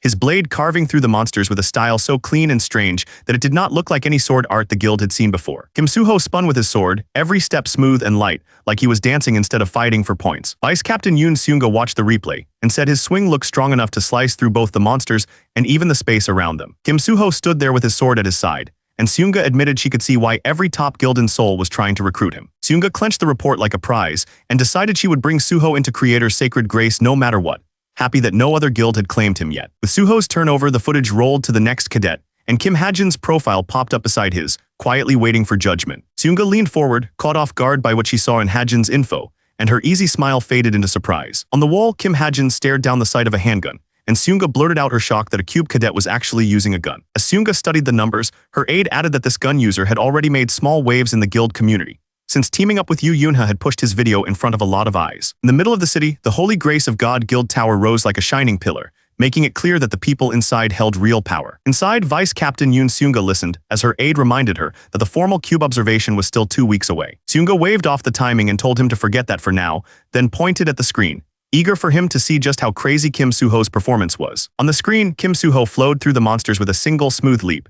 His sword worked so clean and strange that it did not look like any known style. Each swing looked less like an attack and more like a dance step, his body turning with an ease that made the whole fight seem effortless. Watching the replay, Seunga smiled and said his blade looked sharp enough to tear through the monsters and even the air around them. Soo-ho stood with his sword at his side, and it was easy to see why guilds like Essence of the Strait, Desolate Moon, and Frost Sanctuary were already circling around him. Hugging the report like treasure, Seunga vowed to bring Soo-ho into Holy Grace of God herself, thrilled that no other guild had locked him down yet. With Kim Soo-ho's test wrapped up, the display jumped to the next cadet, landing on a quiet boy named Kim Ha-jin holding a gun instead of a sword. Vice Captain Yoon Seunga blinked, caught off guard by the name and weapon choice that had just appeared. On the wall, Kim Ha-jin stared down the sight of a handgun, and Seunga pointed at the screen, stunned that a cube cadet was seriously using a gun. Her aide reminded her that this boy had already made small waves in the guild community, and that teaming up with Yu Yona meant a lot of people had checked out his test video. The replay showed Kim Ha-jin snapping his wrist and emptying the magazine in a blur, with the aide calmly stating that out of 60 rounds fired in under 3 seconds, 59 found their mark. One shot punched straight through a monster's core, and the aide pointed out that even with perfect reflexes, no standard handgun should have been able to keep up with the speed Ha-jin forced out of it. As data and gun shapes spun around him like a broken program, the aide explained that guild insiders had started calling Kim Ha-jin unorthodox, since his strange talent with firearms did not fit any normal pattern. Yoon Seunga's eyes narrowed in interest as she heard that he had thrown away the sword for a gun the instant he joined Cube, a bold switch the guild usually only saw when someone finally woke up to their real talent. In this world, real talent only wakes up through something they call enlightenment. Until that moment, no one knows what kind of special ability is actually sleeping inside them. At the academy, instructors warn that switching weapons after enlightenment wipes out years of training. That is why they push cadets to test many weapons early, before their true talent locks in. Yoon Seunga leaned back, admitting that being enlightened at 17 was quick, but she still felt a talent bound to guns alone did not sound that special. Even so, Seunga decided they should at least look into this gunner, only to hear from her aide that every scout was already tied up under their overachieving leader. With a small smile, Seunga chose to leave him alone for now, thinking that if he was a hidden gem, he would force the world to notice sooner or later. Her eyes sharpened with interest as she wondered whether this unorthodox cadet could handle the weight of that title or crumble under it. Soon after, Kim Ha-jin woke up in his dorm, clueless that people like Yoon Seunga were already waiting to see if he could live up to that strange reputation. On the range, Ha-jin emptied his non-automatic gun in a blur, 60 shots in 3 seconds, and 59 of them slammed straight into their marks. The bullet tore out with such violent force that any normal handgun should have snapped in his hand from the recoil alone. Around Kim Ha-jin, data and symbols glitched out, as if the system could not process a cadet who bent a simple handgun this far, so the staff quietly started calling him an unorthodox talent. The guild leader studied his file and noted that he had dropped the sword the moment he entered Cube, deciding that only someone who had awakened to their true talent would dare switch to a gun like that. In this world, enlightenment is the moment a person finally touches their hidden gift, a flash of insight so sharp that no one can predict it or know their true power before it happens. Trainers warned that if someone realized their gift did not match the weapon they had drilled for, changing paths would drag their whole career back by at least 3 years. So cadets were pushed to try every weapon they could before that point. Later, the guild leader admitted that waking up to a gift at 17 was fast. Yet she still felt a talent tied only to guns did not sound that impressive compared to the monsters in this year's class. Even so, she told her aide they should at least have someone look into this gunner, only to hear that every scout was already drowning in work thanks to how crazy this year's cadet group was. With a small smile, the guild leader chose to leave him be, thinking that if Kim Ha-jin was truly a pearl buried in the mud, he would force the world to notice him sooner or later. The guild leader's eyes shone with sharp light as she focused on Kim Ha-jin, ready to find out whether this odd talent of his would turn into greatness or snap him in half. Kim Ha-jin snored into his pillow, drool on his lip and blankets wrapped around him, completely unaware that people were already waiting to see how far his strange new path would really go. One cadet dashed in with his practice blade, blue light trailing as he aimed straight for his partner's guard. His partner rushed in to meet him, grinning as he swung a padded fist like this was the best part of class. Their blades met in the center of the arena, the impact sending bright rings of force across the floor as anti-personnel practice kicked into full gear. Across the hall, cadets trained in pairs, trading grabs and throws while an instructor with a whistle watched closely to judge every move. One braided cadet lowered her light practice sword, the board behind her flashing 16-2, proof that even with dull weapons she could overwhelm her partner without really hurting them. The calm drills shattered as an instructor's furious shout cut across the hall, sharp enough to make nearby cadets flinch. The instructor towered over Kim Ha-jin, barking at him to get up while the scoreboard showed a brutal 18-0, and Ha-jin lay there thinking how unfair it was that he was the only cadet thrown straight against a teacher. The instructor snapped that gun-type training gear was still in production, so if Ha-jin wanted to use his real weapon here, he had to accept that sparring against staff carried a real chance of getting hurt. The instructor strode toward Kim Ha-jin like a storm, pressure rolling off every step, while Ha-jin scrambled on the floor with his gun and begged to give up. The instructor balled a gloved fist, power flaring around it as they snapped that in a real fight there was no such thing as surrender. The instructor rushed in with a heavy punch, barking at him to raise his guard, and Ha-jin's eye lit up in bright blue rings as his focus locked onto that incoming fist. Using that sharp vision, Ha-jin threw his body sideways, the instructor's strike ripping a long crack through the floor where he had just been. The instructor narrowed their eyes, surprised he was still standing, while Ha-jin panted with his strange blue gaze fixed on them, nerves tight but refusing to look away. The instructor slipped past his shaky guard and slammed a heavy blow into Ha-jin's side, folding him over and reminding him how wide the gap between them still was. As the instructor moved in again, they frowned, noting that Ha-jin's stance and footwork were still rough and full of holes. But when Kim Ha-jin lifted his head, those bright blue eyes calmly tracing every motion, the instructor realized the kid was following each attack perfectly, even if his body could not keep up yet. The system laid it out clearly. His clairvoyance let him see far and even guess where an enemy would move next, turning the ground around him into a map of possible paths. Even with those blue rings in his eyes showing the safe path, Ha-jin had to throw himself out of the way on his own, yelling in his head that the skill might guide him, but it sure did not move his legs for him. A pair of cadets watched from the side, snickering to each other that he was acting like some loud show-off instead of someone getting beaten up. As the two idiots laughed at him, a window popped up saying his SB had jumped by 40, and Ha-jin froze, horrified that playing the clown in public was somehow way more profitable than quietly doing his best. Later, a cold can of soda clattered out of the vending machine, a tiny reward he let himself have after that rough training. Ha-jin crouched to grab the can, shoulders sagging as the rush of the fight faded and the quiet hallway finally let him breathe. He turned the can in his hand and stared off to the side, already chewing on the ugly thought that if he wanted more SB, he might have to keep playing the fool on purpose. Just then, a tall girl with long purple hair stepped out of the dorm room, and Ha-jin, still half bowed with the soda in his hand, ended up right at her feet, both of them pausing in surprise. Yoonha stared down at him with a cold, sharp look, clearly not thrilled to find a boy crouched at her feet. Ha-jin met her eyes for a second, sweat beading at his cheek, already wondering how this tiny accident might snowball in the story he once wrote. She turned on her heel and walked down the hall, long hair swinging, not even glancing back. Ha-jin watched her go and admitted to himself that he might have written her, but the real Yoonha felt way sharper and harder to handle than anything on his old draft. With that thought, Ha-jin jabbed another button on the vending machine, deciding to play around a bit and see how this proud heiress reacted to the junk food she secretly loved. Outside, another cadet called out to Yoonha, and she slowed, shoulders straightening as she slipped back into her usual cool, perfect act. Red soda can arc through the air toward her, spinning slowly like a tiny, fizzy peace offering. Yoonha snatched the can out of the air without missing a step, eyes narrowing as she stared at the cheap drink that almost no one was supposed to know she liked. Down the hall, she asked if he was trying to start a fight, while Ha-jin, still crouched by the machines with his own can, acted clueless and pretended it was all just a random choice. Then Yoonha reminded him that he had carried her through their last training session and said she would treat this soda as payback, holding it out like a stiff, awkward token of friendship he had somehow earned. Ha-jin watched her and treated the whole thing like a test, wondering how much SB a short talk with a main heroine could give him when just chatting with extras was already worth 40. Yoonha said he could keep the drink, sounding generous on the surface but clearly about to remind him of where they each stood. The heiress flicked the can back at him, and Ha-jin caught it, realizing she was twisting his small prank into something that looked like he was the one being treated. Yoonha stopped and with a sharp look told him not to talk to her so casually unless she allowed it, making it clear this was his first and only easy warning. As Yoonha strode off with her bag, Ha-jin looked down at the soda and let a small smile slip, more interested in the SB he had just farmed than in her threat. Outside, Yoonha crossed the courtyard with steady steps, the big duffel swinging at her side as she tried to shake off the weird run-in. Few steps later, Yoonha's eyes narrowed as a faint, nagging feeling told her something was off. She tightened her grip on the handle and finally caught it.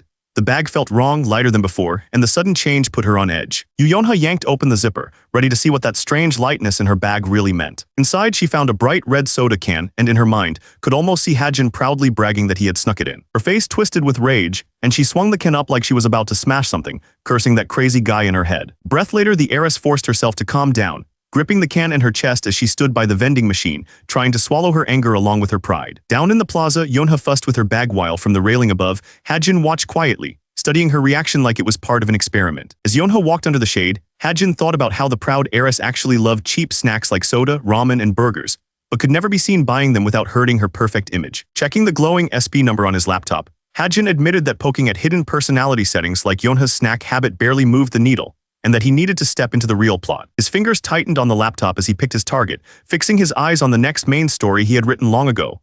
The National Weapons Museum's demonic human ambush. The National Weapons Museum stood quiet and spotless, sunlight pouring through the glass roof like nothing bad could ever happen there. Hajin thought about demonic humans, people who had traded their souls to demons for power and now walked around in normal streets, doing dirty work for monsters that most folks could not even see. In his memory of the story, one such demonic human would slip into that museum, hiding in plain sight while aiming to take out a specific high-value target. He remembered writing how Kim Suho and another main cadet would be there by chance, cutting the attacker down fast and turning a deadly hit job into Suho's first big moment in front of important people. In that episode, both Kim Suho and Ki Naeun were set to shine, and the demonic human was only a warm-up villain, nowhere near strong enough to really scare the story yet. Looking ahead, Hajin judged the risk and decided this museum attack was perfect for him to slip into, since the danger was low but the story weight was high. While he was busy working out how to tag along with the museum group, a campus staff member spotted him loitering and barked at the cadet for hanging around after work hours. Hajin quickly snapped his laptop shut, mumbled an apology, and headed back toward the dorms,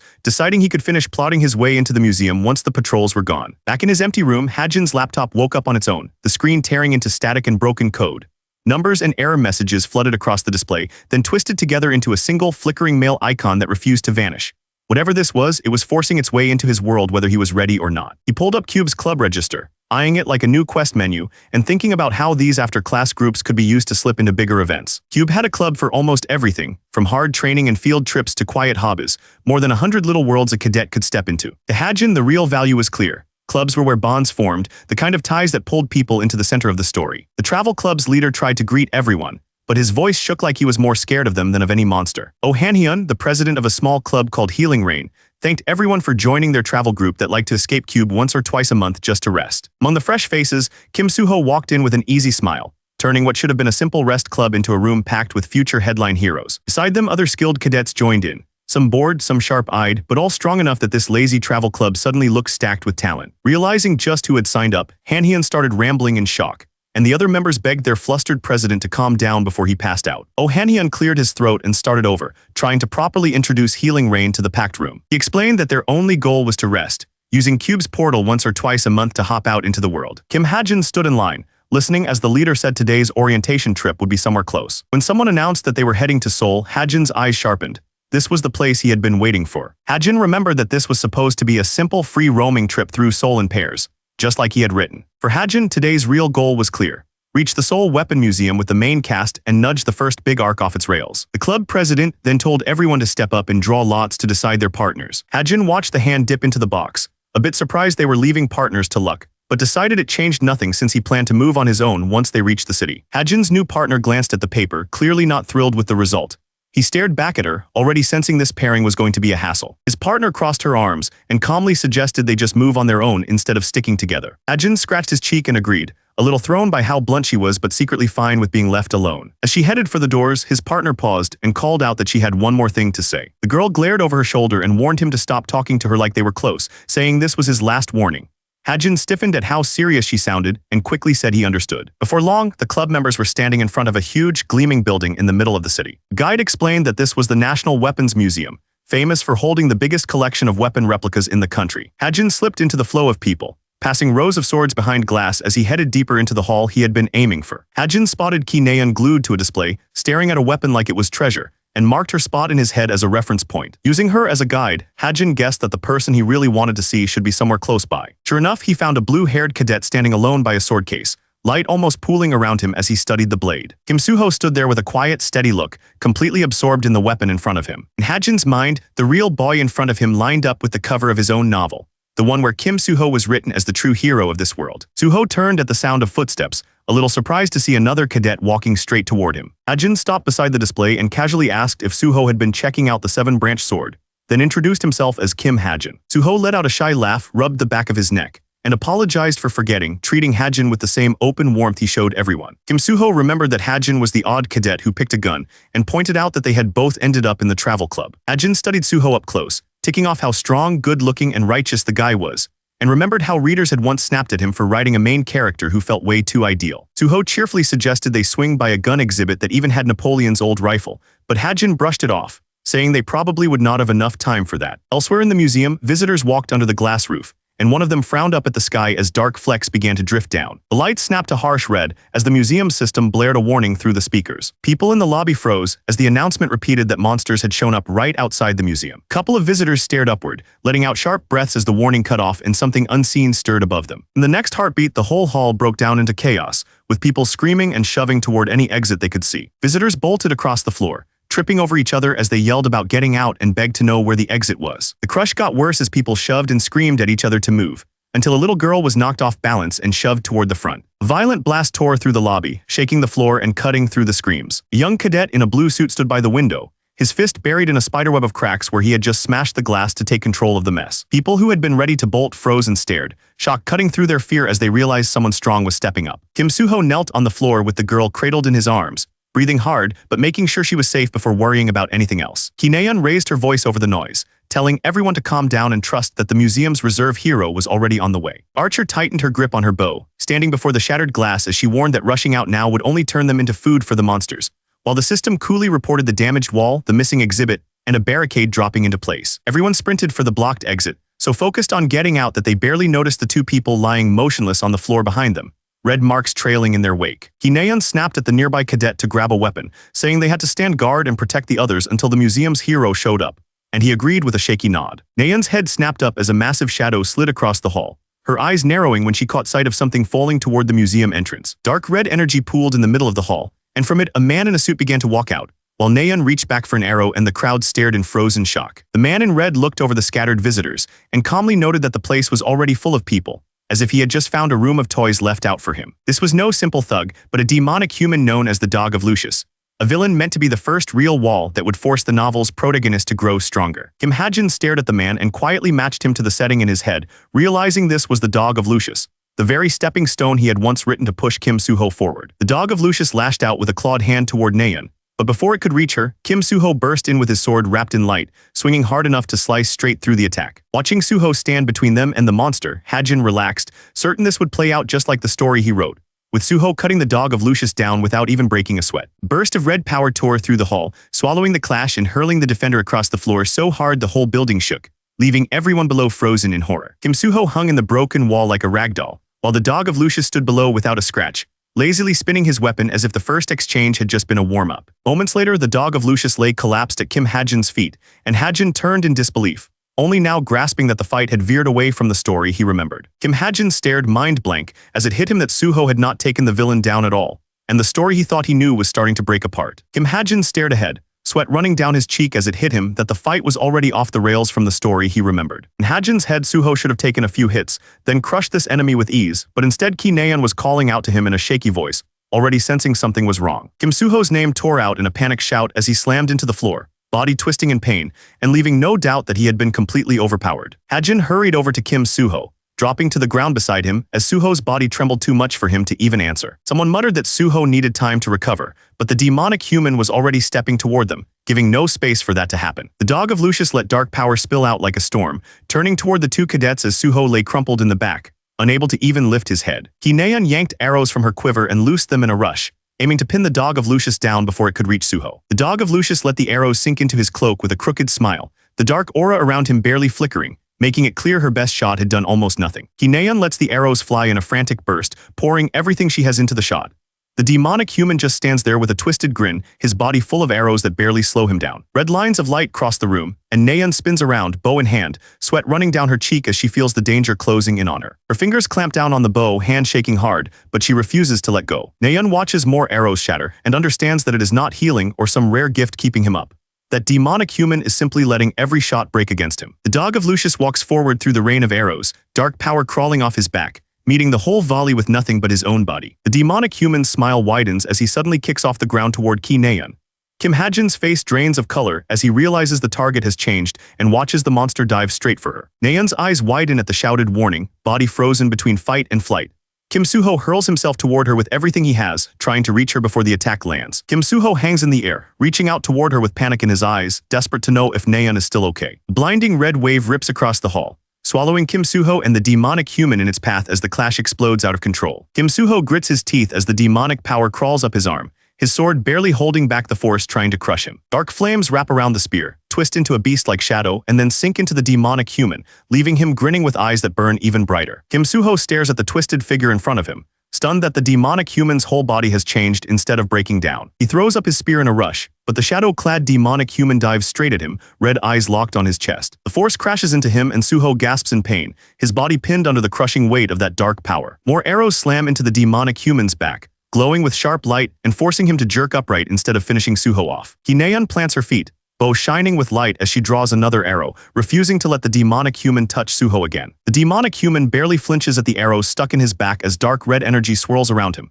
growing thicker instead of fading. A towering wave of red darkness tears across the hall toward Hee-naeun and slams into her, and her eyes widen as she realizes the attack is aimed straight at her. The blast lifts Naeun off her feet and hurls her into the far wall, red energy pinning her there as cracks spider out from the impact. Kim Ha-jin stares up at Naeun embedded in the wall, sweat running down his cheek as it hits him that the whole fight has turned into a disaster. Heart-pounding, Ha-jin yells for the others to fall back, certain that if they keep standing there, someone is not going to make it. Watching Naeun get thrown around by that red power, Ha-jin grits his teeth, furious that the battle is playing out nothing like the novel he planned. He forces himself to breathe, snaps open his laptop, and decides that instead of freaking out, he will change whatever he can with his own hands. Bullets tumble from Ha-jin's hands as he fumbles with the magazine, startled, but already gearing up to load the one change that might actually turn this fight around. Ha-jin snatches one of the glowing rounds from the air and checks its info, cursing as the window shows it is just a weak, non-attribute mana bullet with laughable attack power that cannot even scratch the demonic human. He reminds himself that this is still the world he wrote, so the basic rules about dark and light attributes should be the same,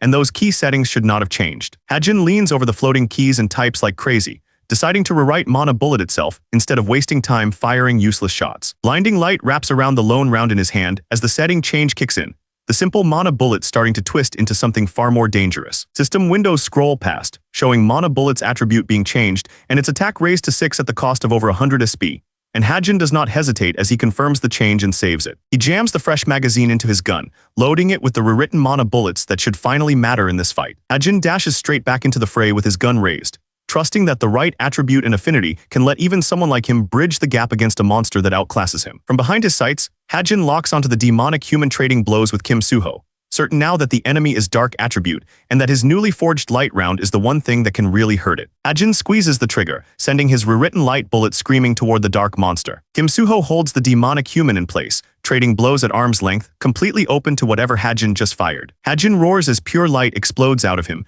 and the system confirms white light bullet, a round of holy light strong enough to burst again inside its target. The gun kicks in Ha-jin's hand, and a spear of white-blue light tears across the arena, forcing the demonic human to watch in shock as the blast blooms right in front of his chest. The white light bullet erupts in a blinding pillar, swallowing the demonic human and Soo-ho in a storm of blue light while Ha-jin stands at the edge of the blast, hoping this one shot is enough to finish the monster. The demonic human throws up his arm and forces the holy light back, his dark wings clawing at the air as he refuses to go down to Ha-jin's shot. Demonic human screams in fury and sends a shadowy hand lashing out, clamping over the face of the nearby cadet girl before anyone can stop him. The demonic human hurls the girl aside, only to find Kim Soo-ho already standing in front of him, wrapped in swirling light.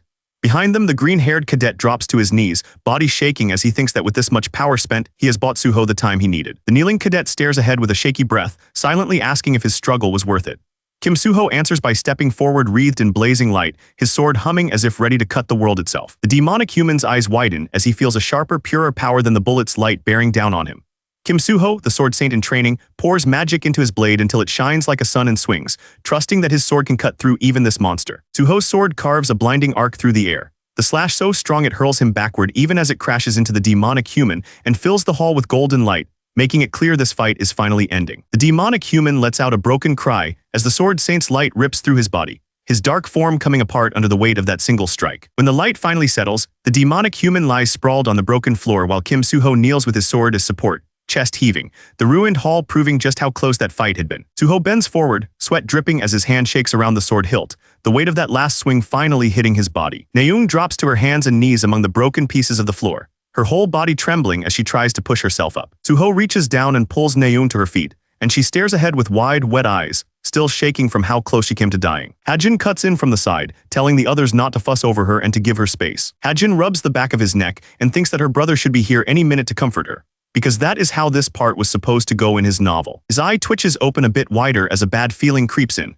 like the world is about to ignore the lines he wrote. Heavy purple glow pours over the room, and both Hajin and Naeun turn with stiff shoulders, sensing that something very wrong is rising behind them. Naeun whispers in confusion as her stomach twists. Then she suddenly retches and folds over, leaving the nearby cadet yelling her name as panic rushes back into the hall. The fire-covered beasts rushed in, but a blinding white blast crashed down and swallowed them before they could get close. Golden streaks rained down like spears, smashing the monsters into the tiles and stopping their charge cold. A woman in red heels stepped through the quiet courtyard, passing the still bodies of the monsters she had just skewered. The vice captain stood alone among the broken tiles and dead beasts, casually resting her swords as she wondered if this was enough to call the fight over. An ambulance rolled up to the plaza, and a medic jumped out, hurrying over while calling out to the vice captain. The medic reported that the danger outside the museum was over, and the vice captain, relieved, asked how things were going inside. The staff explained that a demonic human had shown up inside the museum, but was taken down right away, only because 3 cube cadets were already in there fighting. The vice captain looked toward the museum, impressed, and asked for the names of the cadets who had pulled that off. The vice captain's eyes sharpened at the sound of Kim Suho's name,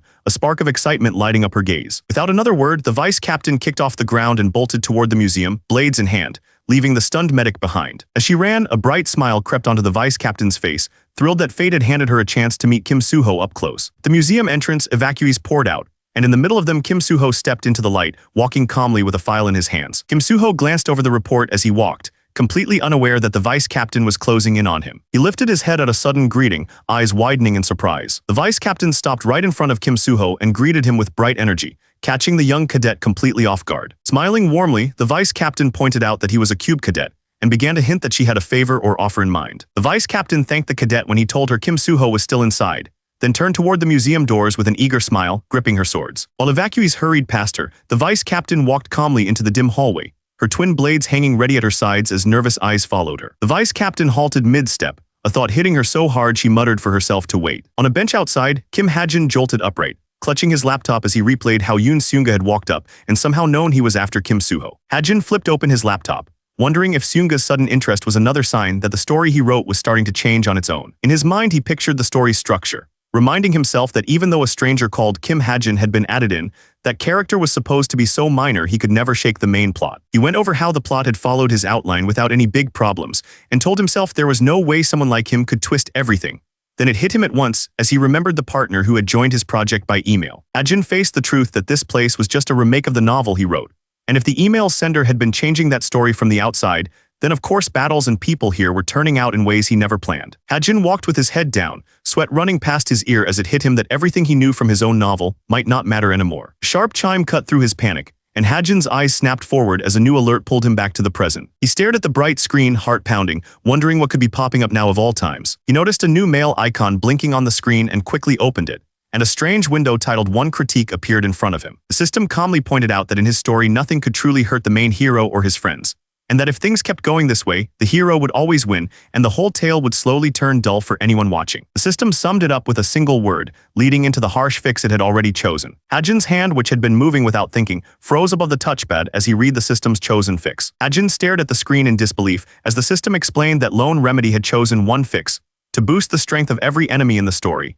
even if it turned the whole world into complete chaos. The instructor said he already knew the basics of what went down and told the cadets to head back to their dorms, promising to dig into the details later. Hajin quietly asked about Naeun, and the instructor answered that she had gone back to her family on sick leave, telling them they should return to Cube as soon as possible. As the instructor walked off, Hajin and Suho were left alone in the fading light, both quietly chewing on the news about Naeun. Suho finally called out to Hajin, making it clear he had something he needed to ask. With a troubled look, Suho asked why Hajin had brought that up to Naeun earlier, clearly feeling it had crossed a line. He spelled it out, saying he meant the part about Naeun's brother, and Hajin blinked, caught off guard. Hajin began to say that Naeun's brother made things complicated, but the words tangled as that one critique window flashed in his mind, reminding him that every enemy in this world had just been pushed to a new level. Suho stepped in closer, shocked, asking what was going on with Naeun's brother, and accusing Hajin of pretending not to know, while Hajin, sweating, could only insist that he was just as lost as everyone else. Hajin forced the talk to stop, telling Suho they would deal with it later, even though his mind was still racing. Back in his room, he started with the one name that tied everything together, Ki Naeun. He pulled up her profile, reading the lines he already knew by heart. Cube Cadet, daughter of Ki Shinhyuk, younger sister of Ki Jinyun. Seeing it laid out, Hajin muttered that everything was exactly how he had written it, baffled at why Naeun had reacted like something was wrong. Then his eyes caught on a small headline he had skipped over, and his breath hitched. The article called Ki Jinyun a demonic human and said he was in critical condition, words that had never existed in Hajin's original draft. The report praised a mission called Fireflake, saying the rookie hero Ki Jin-yoon had saved 3 teammates but been struck by a demonic enemy and left in a coma. As he read, the words turned into a vivid picture in his mind. A squad of heroes marching into a burning city to face a warped monster, all under the title of a demonic human suppression operation called Fireflake. Ajin pictured Jin-yoon's first big success, the day the young hero stood grinning under falling confetti while the crowd cheered. Back then, 13-year-old Naeun had watched her brother with shining eyes, bursting with pride at how cool he looked. The memory shattered as a sharp alert rang from Hajin's laptop, making him jolt in his chair. He stared at the screen, a cold feeling already creeping up his back. A bright envelope icon blinked into view, marked with an urgent sign that told him this was not just another simple notice. The system calmly stated that notices about any change settings would only reach Kim Hajin after he had already gone through them himself, like a cruel afterword. Profile window opened for Ki Jin-yoon, reminding Hajin that in the story he wrote, Jin-yoon was meant to be a reliable brother and one of Kim Soo-ho's steady supporters. Then the window shifted, and a single word warned Hajin that Jin-yoon's story no longer followed what he had written. Hajin watched the new version play out in his mind. Jin-yoon lying on a burning field while his teammates shook him, begging him to wake up. Over that desperate sight, the system announced that there were too many allies around the main character, so the plot had been revised, turning Jin-yoon's first mission into the moment he was branded with a demon mark and twisted into a demon seed. Ajin's face went pale in the laptop's glow as the meaning sank in. He could barely breathe, wondering if this twisted fate for Jin-yoon was really the world he had helped create. News about a monster attack in Seoul spilled into the quiet hospital room, turning the ceilings glow dark and heavy. As the report praised Vice Captain Yoon Seunga for stopping the monsters, Naeun reached out and shut the radio off, unable to listen any longer. In the dim room, Naeun curled into herself on the bed, feeling useless while others were out there fighting. She hugged her knees and pressed her face down, her body shaking as fear and frustration tangled in her chest. The door flew open as Ki Shin-hyuk hurried inside with a doctor, shouting Naeun's name in panic. Naeun jerked upright, staring at him in shock as she blurted out why he was here instead of at work. Ki Shin-hyuk stepped closer to the bed, saying work meant nothing compared to her and asking again if her body was all right, while Naeun insisted she was fine. Still frowning, Ki Shin-hyuk suggested more tests and said he could bring another doctor. But Naeun waved him off with a forced grin, saying it was nothing serious and scolding him for making such a fuss. Naeun lowered her eyes, insisting again that she was really fine, even though her face showed how shaken she still was. She calls to her dad softly, pulling his attention back from his fears to her. Naeun hugged her legs and asked if she could visit her brother once before she went back. Ki Shin-hyuk froze for a moment, clearly torn, as he realized how much courage it took for her to ask that. He reached down and held her wrist gently, giving her a firm nod that told her she could go. In this world, higher demons brand humans with cursed marks, turning them into demon seeds that slowly change from the inside out. Ajin knew that once a seed finished changing, a terrifying demon would be born, and he had set that growth to take about 5 to 6 years. While he wrestled with that fact, Naeun made her way down the quiet hall of Daehyun Hospital toward room 802, where Ki Jin-yoon lay. Sitting alone at his desk, Hajin admitted to himself that there was only one way to fix this twisted mess. As Naeun slowly opened her brother's door, he decided he had to act before the demon inside Ki Jin-yoon ever woke up. While Naeun stood by her brother's bed, Hajin's thought cut through everything, saying that Jin-yoon could not be allowed to live. Jin-yoon's father knew he could not just hire someone, since no mercenary would dare take a job to get rid of a 4th-generation Keyball heir. The demon seed inside Jin-yoon gave no warning at all, which meant no doctor or agency could step in before it was too late. Ajin pictured Suho and the other heroes facing the demon that would rise from Jin-yoon, knowing that even they would lose people, and he could not risk breaking the future he needed them for. Naeun greeted her brother softly, saying she had finally come to see him.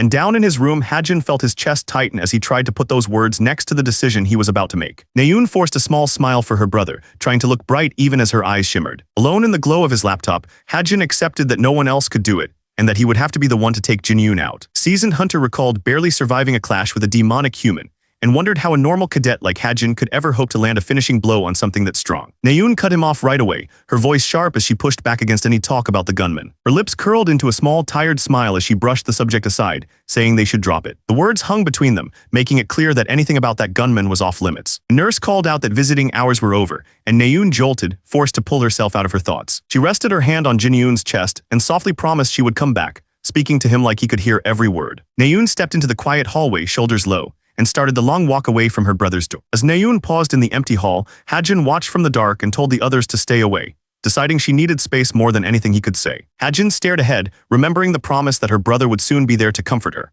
and the words twisted inside him because he knew he was about to take even that hope away. Naeun stood in the dark, eyes burning gold as her feelings hardened, all the pain and confusion twisted into a single name in her head: Kim Hajin. Far from the hospital, the door to the data archive marked the one place that held every detail about the museum ambush. Inside, a staffer rushed after the vice guildmaster, stammering that digging through this archive without permission could get them both in serious trouble. The vice guildmaster ignored his panic and happily pulled up today's ambush records, acting like sneaking into a national database was no big deal at all. As she studied the frozen corpse on the screen, the Vice Guildmaster explained that traces of light attribute mana had been found on it, meaning one of the attackers had used that rare power. Light attribute users were perfect against dark demonic humans, and the Vice Guildmaster's eyes lit up as she swore she had to track this person down and bring them into her ranks. They went through the security feeds, agreeing that the demonic human had been taken down by 3 cube cadets, and that one of those students had to be the light attribute user. On the screen, Kim Soo-ho's sword cut through the darkness and Ki Na-eun's arrows flew like lightning, and the Vice Guildmaster quietly tagged both of them as people she needed to watch. Then the Vice Guildmaster paused, realizing she had never even heard of the last cadet in the footage, and opening the cube rankings to find out who this mystery student was. While everyone else was busy talking about the ambush, Kim Ha-jin just sat on the bleachers, calmly tapping away at the laptop only he could use. Not long ago, he had figured out that no one else could even see this laptop, which meant he could poke around the world settings without anyone noticing. Down on the floor, Rachel's partner was already gasping for breath, and the instructor called her name while Ha-jin watched from above with his laptop open. Right then, a bright window flashed in front of his screen, warning him that the setting had just changed. The system explained that Damien's confidence had sunk below average, which made sense with Rachel beating him 18-2 while he begged to switch partners. He learned that whenever reality around him, within about 30 meters, drifted from how he had written it, the laptop would ping him like a radar. It was way more useful than the co-author's late warnings that only popped up after he noticed something was off. And as he thought that, a shadowed figure stepped up right behind him. Ki Na-eun stepped right up behind Ha-jin, eyes blazing, and told him to spar with her. Ha-jin turned his head with an awkward look, clearly not eager to go along with her challenge. He flat out said he did not want to spar, which made the nearby cadets whisper if the two of them were actually fighting. Na-eun mocked him for backing down, throwing his earlier comment about her family back in his face and asking where all that courage had gone. Ha-jin coolly said he had to be careful since his gun used real rounds and claimed he did not want to get in trouble for hurting a classmate.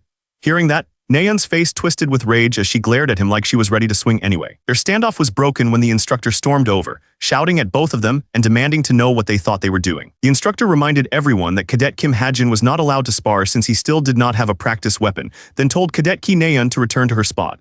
Na-eun clenched her teeth, furious but unable to argue. With no choice, Na-eun turned and stomped back across the court, while Ha-jin stayed on the steps, fingers already moving over his invisible laptop again. Ha-jin stared out over the empty floor and decided he did not need to apologize yet, not when he had done nothing wrong in his own eyes. His fingers hung in the air, still marked from training, as he reminded himself that getting stronger was not just for show but his top priority. In his mind, the image of the comatose brother filled everything, and Ha-jin reminded himself that all this effort was so he could one day be strong enough to quietly end that boy before the worst happened. Watching Na-eun walk away, he accepted that even if he somehow fixed things with her now, the truth about her brother would only cut deeper later. So keeping his distance was the kinder lie. The next day, Cube stood bright under the clear sky, looking more like a normal school than the place where those heavy plans were being made. Inside, cadets flowed through the wide hall, checking booths and signs as club orientations pulled everyone into the usual rush of campus life. In a dim hall lit by sharp blue spotlights, a voice from the front checked that all the new members had taken their seats. A cheerful cadet stepped into the light, grabbed the mic and greeted them, introducing himself as Yoon Ha-yeon, the president of the academic club Veritas. Yoon Ha-yeon went on to explain that Veritas existed to break down monsters and raid tactics,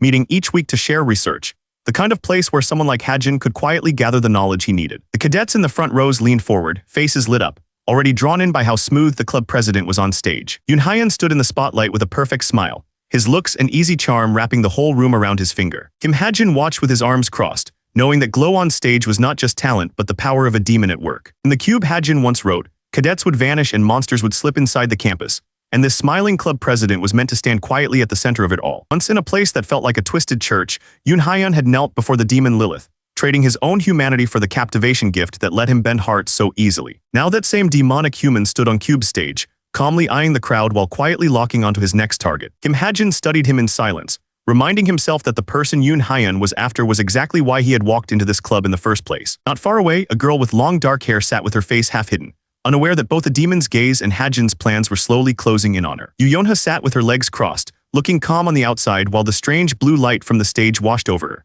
She still had no idea that both a hidden demon and a certain gunner had already picked her out from the crowd. The club president, Yoon Ha-yeon, laughed lightly and told the cadets he would give them a small taste of what the club did since today was only orientation. With a flick of his remote, he shifted the whole room's attention exactly where he wanted it. A towering hologram of the mountain tyrant burst into view, its outline crackling with light above the stage. Yoon Ha-yeon explained that this upper intermediate monster had shown up without call 50 years ago and had been terrorizing people ever since. The image shifted to a simple outline of the beast, dotted with glowing question marks where weak points might be. Yoon Hyun told them that detailed data on high-grade monsters, especially their vital points, was traded for some so huge most cadets could not even picture them. Yoon Hyun then called out to Cadet Yoo Yeonha, asking where she thought the mountain tyrant's vital point was. Yeonha's eyes narrowed slightly as every gaze in the hall turned toward her. Yoo Yeonha answered that, as far as she knew, no one had pinned that weak point down yet.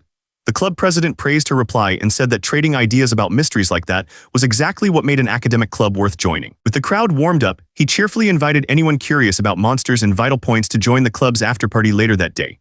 The lights swept over the hall as he spoke, making the offer feel casual, almost harmless. As the orientation wrapped up, Yoo Yeonha slung her bag over her shoulder and headed for the exit.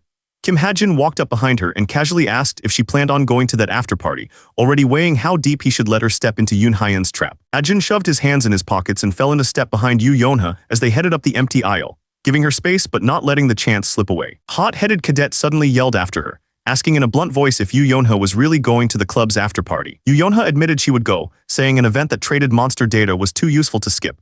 And Ha-jin quietly noted how hungry she was for any edge. Ha-jin then asked if she planned to hand whatever she learned over to her guild's rating team, and Yeonha stopped mid-step to look back at him. His question dragged up the image of essence of the Strait, the giant guild her family ran, filled with elite hunters who shaped the balance of power in Korea. During outcall, her family's guild had stood on the front lines and turned the tide, and that one crisis had lifted them into the ranks of Korea's biggest powers. Ha-jin went further, mentioning how people said essence of the Strait's vice guildmaster was so strong and influential that even the rightful successor would feel pushed into a corner. Yoo Yeonha's eyes sharpened as she shot back, asking if he was claiming that guild politics were the only reason she would bother with an after-party, and pressing him on what he was really trying to say. Ha-jin finally laid his card on the table, saying he would share the weakness of the high-grade monster called the Mountain Tyrant. Yeonha was stunned, and Ha-jin reminded her that she needed real achievements if she wanted to inherit her family's guild without trouble. The cadet calmly described a tiny blue mark on the back of the Mountain Tyrant's heel, and said that hitting that spot would lock the monster's body in place. Ha-jin made it clear he was not giving this away, asking if she knew about the special armory that her guild controlled. He named his reward plainly, wanting a desert eagle taken out from that armory. Yeonha's eyes hardened as she studied him,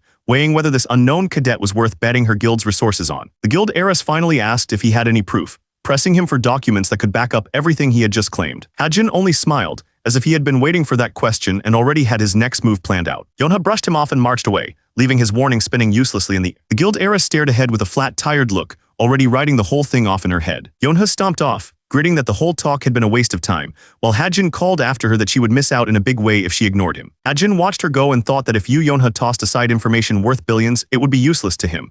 But if she trusted it, he would gain a very strong ally. In the end, Yoo Yeonha called Secretary Jin and told her to warn the rating team about the Mountain Tyrant. Yeonha explained that a blue pattern on the back of the Mountain Tyrant's heel could be its vital point, and told them to keep an eye out for it, unknowingly taking her first step toward becoming the Queen of Seoul. Kim Ha-jin stared at the Cube Bank contract and saw the number 300 million won tied to his name, and his mind just blanked out. He repeated the amount in his head, 300 million, as if saying it again would somehow make it smaller. He pictured Kim Chundong grinning like an idiot, proudly saying he had already borrowed every last one a cube cadet was allowed to take and spent it all. After that first rush of panic, Ha-jin forced himself to look over the paper again, trying to read it with a cold, steady face. When Ha-jin checked his bank balance on his watch and saw only 3 million won left, his stomach dropped even further. His thoughts spun into a dark joke of a future, with some shady lender waving a body renunciation contract while he slaved away forever just to chip at the interest. Shaking off the crazy image, Ha-jin rubbed his head and admitted to himself that he needed to make serious money. And soon. He went over his choices and realized there were only 2 ways he could earn cash without breaking the law. Ha-jin thinks about using his future knowledge to buy guild stocks,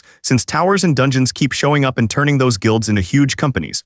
He already knows exactly which ones will explode in value, but with almost no cash left, he has no way to join that game yet. So his thoughts moved to field hunting, picturing the world dotted with monster zones where creatures roam free outside towers and dungeons. In his head it looks simple. A hunter takes down a monster, hands the body to some office guy, and walks away with a bag of cash. Then he pulls up his status window and sees numbers only a bit higher than a normal grown man, which makes him wonder if heading into a field right now would just get him wiped out. Leaning back in his chair, the cadet eyes the cheap gun on the desk and decides pouring a SP into that thing would be throwing points in the trash. So he racks his brain for some other angle. A sudden knock pulls him out of his thoughts, and a voice from the hall says a package has arrived for Cadet Kim Ha-jin from Yoo Yeonha. Ha-jin turns, eyes widening a little as he repeats Yeonha's name in his head, confused why the guild heiress would bother sending him something. He steps into the hall, opens the door, and finds a sturdy case sitting at his feet, its surface almost shining under the dorm lights as he reaches for it. Ha-jin cracks open the case, and a sharp blue glow spills over his face, making him lean in with real curiosity for the first time all day. His eyes widen as it hits him that this is not some cheap gear,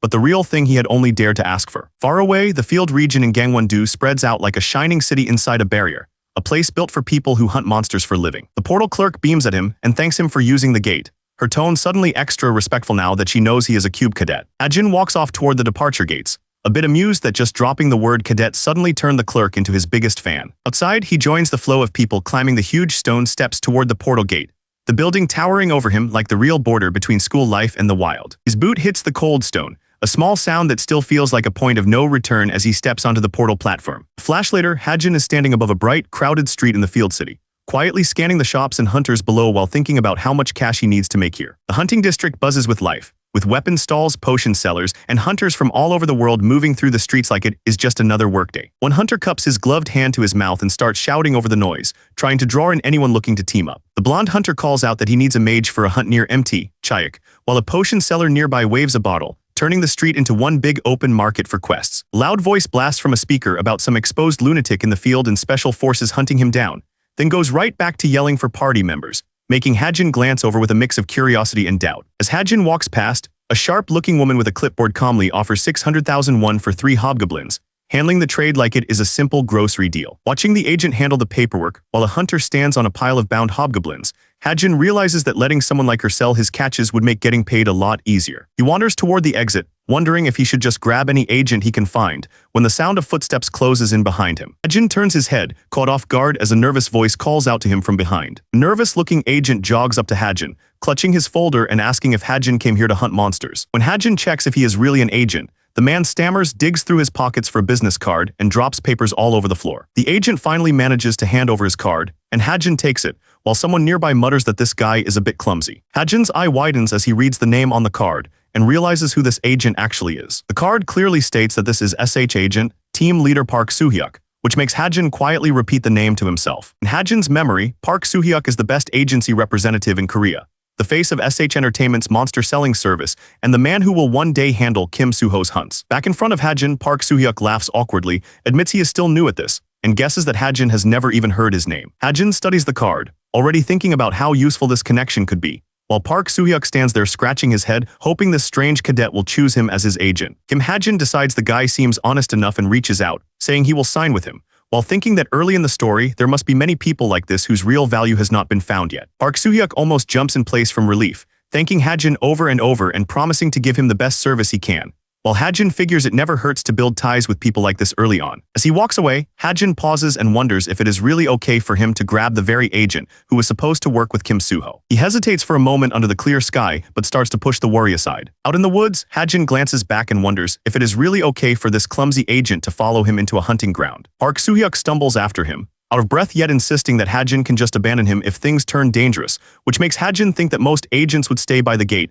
and that this guy must be really desperate for a client. Trying to act like a real guide, Park Soo-hyuk points out hobgoblin tracks, explaining that they are simple to hunt and pay a few 100,000 won each, then asks if Hajin wants to start with those. Hajin does the math, noting that each magic bullet alone costs around 200,000 won, and decides they need to find much more valuable monsters if he wants any real profit. Hajin points down the cliff at a massive boar with glowing red eyes, calmly suggesting they go after that one instead of the cheap hobgoblins. Park Soo-hyuk stares at the beast and freaks out, blurting that it is a steel boar and way out of their league. As they walk, the agent nervously insists a gun cannot even scratch a steel boar's hide, while Hajin just keeps moving as if he wants to prove him wrong. Park Soo-hyuk falters, unsure if he heard right, his worry growing as Hajin ignores his warning. Hajin brushes off the concern in his head, fully believing that his gun is more than enough. He thinks back to the day Yoo Yonha handed him this gun as payment after he told her the hidden weakness of the mountain tyrant. Hajin pulls out a golden desert eagle, and a window lists its steel attribute, boosted power, lighter weight, and recoil control, plus an extra tweak he secretly wrote in with his SB, leaving Park Soo-hyuk staring in disbelief. Down on the forest floor, Hajin raises the desert eagle at the steel boar, while Park Soo-hyuk shouts after him in panic, sure that shooting will only make the beast charge. Hajin lines up the desert eagle, his eye locked on the boar, and pulls the trigger.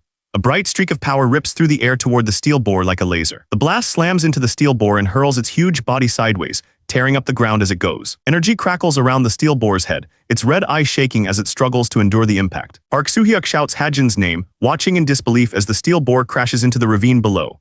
Hajin just stands at the cliff's edge with the gun in hand, as if this was the plan all along. The system lists the Desert Eagle's traits: high-grade steel, boosted power, lighter weight, and steady recoil. It also notes a hidden rule, saying the gun's power doubles when an enemy falls from just one shot. Hajin steps forward on the rock, sunlight catching the golden gun at his side, He looks down with a satisfied grin, while Park Soo-hyuk can only stare at him, completely shaken. Park Soo-hyuk almost drops to his knees, staring at the golden gun and babbling about how crazy both the weapon and Hajin's aim are.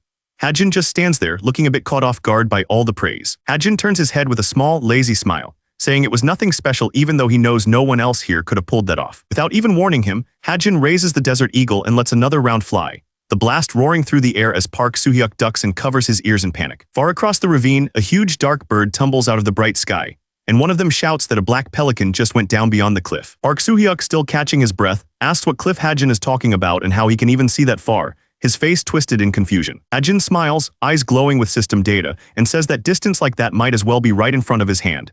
He adds that he will head over there first, leaving Park Soo-hyuk scrambling to insist they should stick together. On the field below, the black pelican lies sprawled over the steel boar's body, the two huge beasts piled together like a single, massive haul. By the time they reach the bodies, Park Soo-hyuk is already wheezing, saying that even just these two are insanely heavy and wondering if they can even drag them out of the field. Hajin stands there eyeing the pile, already thinking about how to turn this weight into profit. Park Soo-hyuk starts running numbers in his head, talking about paying the dispatch fee, calling in help, and wiring Hajin his share of the reward as soon as the money clears, already worrying about taxes on top of it. The two of them clasp hands, agreeing to the plan and trading polite thanks as they promise to look after each other from here on. Relaxing a little, Park Soo-hyuk smiles and brings up how this was Hajin's first real hunt, then asks what he plans to do with all that reward money. Hajin answers without any hesitation that he is going to pour it all into stocks, as if that choice is already set in stone. Park Soo-hyuk freezes with a stiff smile, clearly thrown off by the idea of a rookie cadet using monster money to play the stock market. All he can manage in his head is a confused question, wondering if he really heard that right. In his mind, Hajin pulls up the name Packhorse Masters, a new guild in this world that, in the story he wrote, was secretly started by a demonic human yet still ended up as a group the plot treated as very important. Back at his desk, Hajin taps on his laptop and decides the guild is only half the story.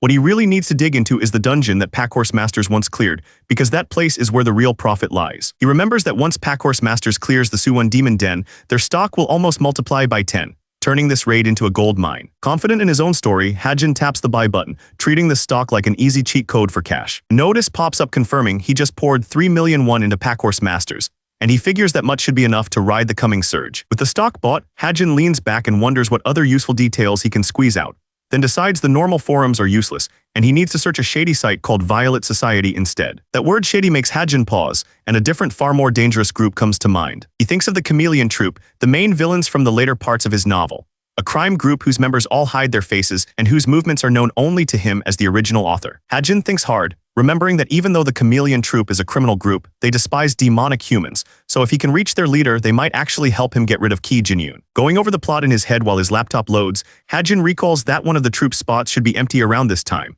which means they will be moving soon, and he might have a chance to slip into their plans. Hajin's laptop suddenly flared with light, as if it had just woken up on its own. Hajin grabbed the laptop in a panic, heart dropping, as he thought the one tool that might send him home was breaking right in front of him. Then the screen calmed down like nothing happened, and a month slipped by while Hajin slowly relaxed, just glad the laptop still worked. A bright blue window appeared, saying the laptop was getting a feature update, the progress bar crawling forward from almost nothing. Elsewhere, a quiet cafe sat in warm sunlight, waiting for its next guests. Two students sat chatting until one nudged the other and pointed, both staring wide-eyed at someone who had just walked in. At the center table, a sharp-looking young man with white hair sat across from a graceful woman, the two of them chatting easily while the whole cafe stole glances their way. The white-haired young man let out a tired sigh, grumbling that he was sick of these so-called noble society gatherings that never seemed to end. The woman just smiled and told him to bear with it, saying there was nothing wrong with building ties with the people who ran society. She casually asked how his grades were doing, and Jonghak answered that they were fine, even though she reminded him he was only happy when he ranked first. Jonghak repeated that everything was fine and buried himself in the hologram,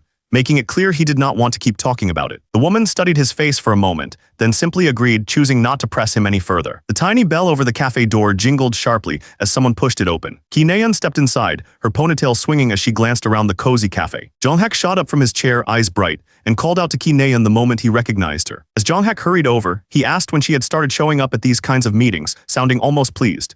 Naeun answered dryly that if she had known he would be here, she would have skipped the whole thing. Jonghak asked if she was okay after hearing about the hospital, but Naeun waved it off like it was nothing and told him not to make a big deal out of it. The woman in black sat back in her chair, saying nothing for now as she watched the kids talk, her expression calm but hard to read. She lowered her glass to the table, the ice clinking softly, as if settling herself before bringing up what was really on her mind. Her eyes narrowed a little as she finally spoke, saying she wanted to ask them something and asking if they knew a cadet named Kim Hajin. Nayeon blinked at the sudden mention of Kim Hajin, repeating his name and asking what he had to do with any of this. Nayeon folded her arms and said that during the demonic human mess at the museum, she had been there with Kim Suho and Kim Hajin, just the three of them. In her mind, the museum came rushing back. Kim Suho trading blows with a demonic human that was far stronger than they had expected, while power and debris exploded around them, and Hajin kept his distance with a gun in hand. Nayeon remembered lying on the floor, shaken and hurt, as she told them that in the middle of that chaos, Hajin had aimed his handgun and blasted the demonic human's arm clean off, something no one there thought was even possible. The woman in black decided Hajin was too strange to ignore and called him suspicious. She turned to Yonha, reminding her that she had been on his team and pressed her for what she really thought. Yonha stiffened at suddenly being put on the spot, clearly not ready to judge him out loud. The investigator wrapped up her report on Cadet Kim Hajin, saying there was nothing else on paper. Even so, she could not explain how a kid like him had found the mountain tyrant's weak spot so cleanly. She remembered how Hajin had just smiled and dodged her questions, which only made her more annoyed. Since he clearly would not talk, she decided she had no choice but to keep digging into him on her own. In her mind, the real question now was whether this strange cadet was someone worth using or someone to watch out for. Back in the warm living room, the woman in black set her cup down and said that, from what she had seen in the monster test, Hajin really had not looked like much. In her eyes, he did not have the power to rip apart a demonic human the way Nayeon had described. Even as she said it, doubt crept in, and she wondered if Hajin had simply been hiding something during that test. Nayeon leaned in with a half-serious look, and wondered out loud if that guy might actually be a demonic human himself. The woman in black and Jonghak just stared at her, cups in hand, not sure if they should laugh or start worrying for real. The woman in black finally sighed and asked Nayeon if a demonic human would really go after its own kind like that. Nayeon had to admit that made sense, even if she still felt something about Hajin did not add up. The woman in black finally decided Hajin was hiding something important and stopped giving him the benefit of the doubt. Far away, Hajin was swallowed by blue light as the world around him warped, and a system window warned that something tied to him was almost fully updated. Light burst out from Hajin's forearm, making him jerk back in alarm, and when the glow faded, he stared at the fresh mark on his skin, stunned. His laptop slammed shut and slid away as Hajin grabbed his burning arm, while glowing letters told him that this new stigma was one of the creator's powers and held its own magic. Details poured into him at once. Every time his total SP passed a set point and his importance rose, a new line would be carved into the stigma, and the magic stored there could be spent and then fully refilled in a day, all of it slamming into his head like a weight. Elsewhere, a white-haired man with bright golden eyes dropped down and straightened up, watching the area with a calm, almost playful look that did not match the force of his arrival. Back in the living room, the woman in black turned to Nayeon and pressed her to admit that she just did not like Hajin, while Nayeon folded her arms and tried to act calm even as a bit of sweat slid down her cheek. Nayeon kept her eyes away and stayed quiet, and the woman in black watched her closely, reading that pause as all the answer she needed. Hajin dropped to one knee, clutching his head as the rush in his arm tore through him. Even while shaking, he still reached out toward the glowing laptop, desperate to understand what he had just awakened. The woman in black told herself that Nayeon would have her brother to lean on soon, as if that solved everything. Nayeon looked up with a forced calm and started to answer, but even her first word came out unsure. The cadet lay on the floor, chest heaving, while the new mark on his forearm burned with cold blue light. Sweat slid down his face as he stared at it, feeling both drained and strangely stronger at the same time. The laptop chimed softly as a bright window opened, and the system calmly laid out the results of the update. It told him a new low-grade gift called Book of Truth had been added to his observation and reading, and that this gift had just grown sharper. The award hall towered over the city, glass walls shining under the sun while cameras floated around it, recording every second like this event actually mattered to the whole world. Inside, the Exemplary Citizen Award banners hung over the stage while Hajin sat in the crowd, thinking about how he, Kim Suho, and Ki Nayeon were being praised for taking down that demonic human at the museum. As the seats around him stayed quiet, Hajin rubbed his forearm and frowned, the spot from yesterday's awakening still aching like the power inside it was not done with him yet. He kept staring at his hand instead of the stage, already turning over plans in his head, knowing he had to figure out exactly what this strange new ability could do before it got him in trouble. Ki Nayeon shot him a sharp glare and told him to shut it, her voice low but full of annoyance, like even his tiny movements were getting on her nerves. Hajin turned his head and answered that he had not even said anything, which only made Nayeon's face heat up as she snapped back that she still wanted him to be quiet. Still glaring, Nayeon leaned closer and asked if he had already forgotten, forcing him to think back to what he owed her. Her eyes narrowed and her lips tightened as Nayeon reminded him that she was the one who had saved him, acting like that single fact gave her every right to boss him around. Even when another cadet tried to break them up and asked Nayeon to switch seats, she flat out refused, her temper burning hot enough to feel from a row away, and Hajin just sat there, stuck behind her back. Nayeon snapped that she was not moving anywhere, and Hajin glanced up at the raised fist, wondering why a simple seat change had turned into a full-on protest. In the end, the seats shifted anyway, and Suho ended up sitting right next to Hajin, the noise dying down while the rest of the hall stayed focused on the stage. Suho cleared his throat, clearly feeling the weight of Nayeon sulking behind him, but he still leaned forward, trying to talk to Hajin like nothing weird had just happened. Suho quietly brought up the museum fight and told Hajin he was grateful for what happened back then. his tone careful like he had wanted to say this for a while. He went on to say they would not have beaten that demonic human without Hajin's help and thanked him again, while Nayeon sat beside them with her arms crossed, refusing to join. Hajin answered that they probably would have won even without him, acting like his part in the fight was nothing special. In his mind, Hajin pictured Suho being pushed to the edge by that monster and guessed that, without his help, Suho might have awakened something even stronger and far harder to control. Hajin watched Suho's calm face and reminded himself that real danger only ever makes the true main character grow stronger. Backstage, a staff member with a headset yelled that the guest hero had arrived and told everyone to get ready. Man walked in through the door, blue energy roaring around him so strong that even the staff nearby froze and stared. The man, Yoo Se-hyuk, clicked his tongue and grumbled about being dragged back and forth, even though he was a supreme hero ranked 37th in the world. On stage, the announcer greeted him nervously, thinking of the stories about Valhalla's wolf as a huge wave of magic power rolled off Yoo Se-hyuk, and the award ceremony finally began. Ki Nayeon, Hajin, and the others lifted their heads as the call for award recipients rang out, each of them getting ready to walk up to the stage. Under the bright stage lights, Yoo Se-hyuk faced the line of cadets, while the presenter explained that these students were being honored as exemplary citizens for risking their lives to deal with a demonic human. Yoo Se-hyuk looked down at the blue-haired cadet to confirm he was Kim Suho, then passed him the award as Suho answered with a bright, steady smile. Kim Suho smiled softly as he took the glowing plaque, a little shy but clearly happy that even a top hero could see his worth. Yoo Se-hyuk smirked and told Suho to stay far away from the association, saying he would be better off working as a free hunter since heroes carried all the work and none of the fun. Kim Suho just smiled back and said that even so, he still felt he was meant to walk the path of a hero. The supreme hero scratched his head, muttered that the kid was no fun at all, and let the matter drop. With Suho done, Yoo Se-hyuk glanced at the next card, then brightened as he realized the next recipient was someone he actually knew. Ki Nayeon stumbled over a greeting and called him her master, and Yoo Se-hyuk stared at her in disbelief, barking that he had no idea why an archer kept treating a swordsman like him as her teacher. Ki Nayeon exploded, demanding how he could deny being her master, but his flat refusal and talk about only doing it as a favor to her father left her slumped in gloom while Hajin stood off to the side, clearly amused. Yoo Se-hyuk shifted his attention to the next cadet in line, held out the plaque, and asked Kim Hajin who he was supposed to be. Yoo Se-hyuk called out Kim Hajin's name and pushed the plaque into his hands, barely even looking at him, and Hajin felt just how small he still was on that huge stage. Hajin realized that being treated like he did not exist hurt more than any open hate, while the host wrapped up the ceremony and handed the spotlight back to Ki Nayeon. Later, Hajin headed into a cozy place called Cafe Carrot to enjoy the reward he had just earned. Stuffing his face with good food, Hajin grinned over the numbers in his account, thinking that rewards for taking down a demonic human really were the sweetest kind of paycheck. While he ate, Hajin calmly planned to pour most of that cash into more Packhorse Master stocks, then pulled out his laptop to see what this latest quest had changed for him. He flipped the laptop open, eager to check what new functions had been unlocked by this job. The system laid out the update.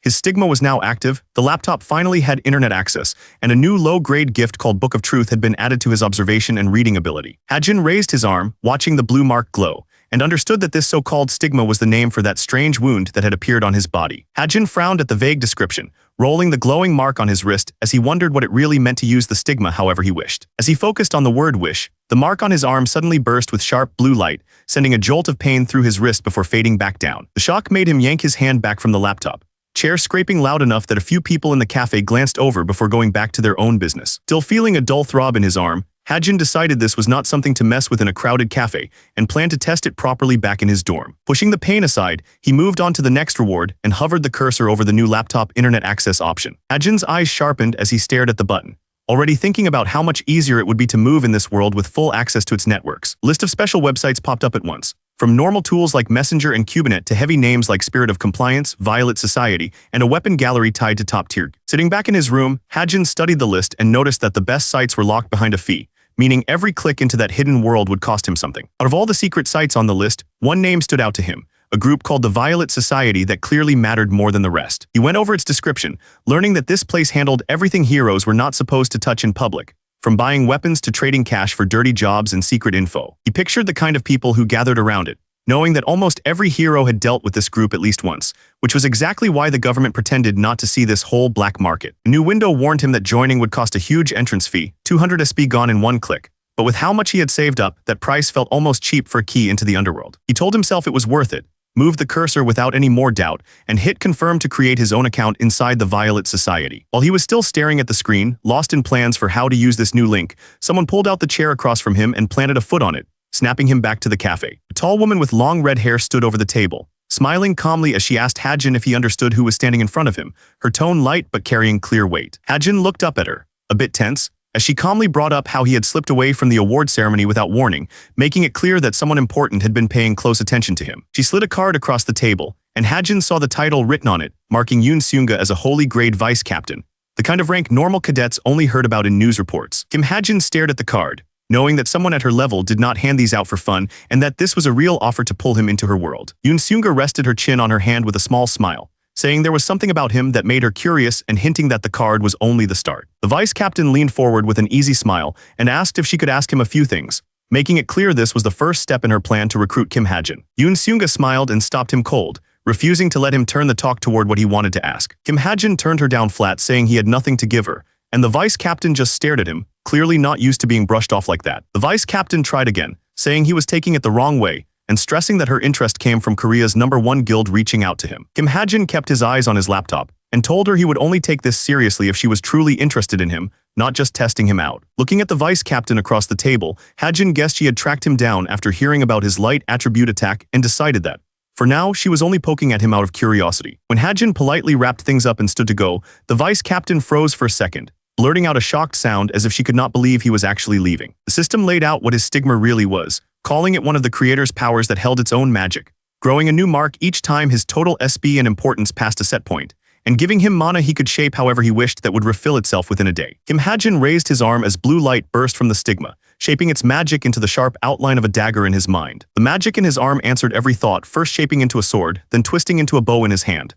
Kim Hajin stared at it, amazed that all he had to do was imagine using it. The system reminded him that magic power was the key stat, the one that decided how strong his gift could become and how fast he could learn anything new. New options popped up, telling him he could now use observation to study anyone in sight and reading to pull up the laptop's hidden settings through something called the Book of Truth. Hajin rested his chin on his hand, already wondering how far this Book of Truth could go and what kind of questions it might actually answer. He lifted his arm and poured magic into the stigma, letting the power rush out as he tried to call forth this so-called Book of Truth. In answer, a massive book of light burst open in front of him, its glowing pages humming like they were packed with every line of the story he had ever written. Once it shrank to a hand-sized book, Hajin tried it out with a dumb question about his own height, and the answer 174 centimeters flashed back at him without a hint of doubt. The book flared and a notice showed that it had eaten up 1 SB, making him realize this truth guide worked by trading away his story points each time he used it. The band on Kim Hajin's wrist lit up bright red and buzzed hard, making him jerk in surprise. He stared down at it, and the words on the screen told him this was an emergency notice going out to everyone. A red message window floated up from the band, washing his face in light as he read. The notice said they were looking for a cadet who had last been seen in another class, already marked as missing. Far above Cube, the night sky seemed to twist as if answering that message. This was the start of the story's second arc, the one known as the Cube serial murder incident. In this arc, 6 cadets from Cube simply vanish one after another, leaving nothing behind. Each new missing name turns the academy from a safe school into a place everyone starts to fear. Investigators combed through broken ground and taped off spots, but every lead went nowhere. With each failure, more cadets went missing, almost like the culprit was laughing at their efforts. Around campus, cadets still walked and talked under the bright trees, acting like nothing had changed. This quiet stretch of days would turn out to be one of the most important parts of Cube's history. Among those carefree cadets walked Yu Yonha, smiling as if this was just another peaceful day.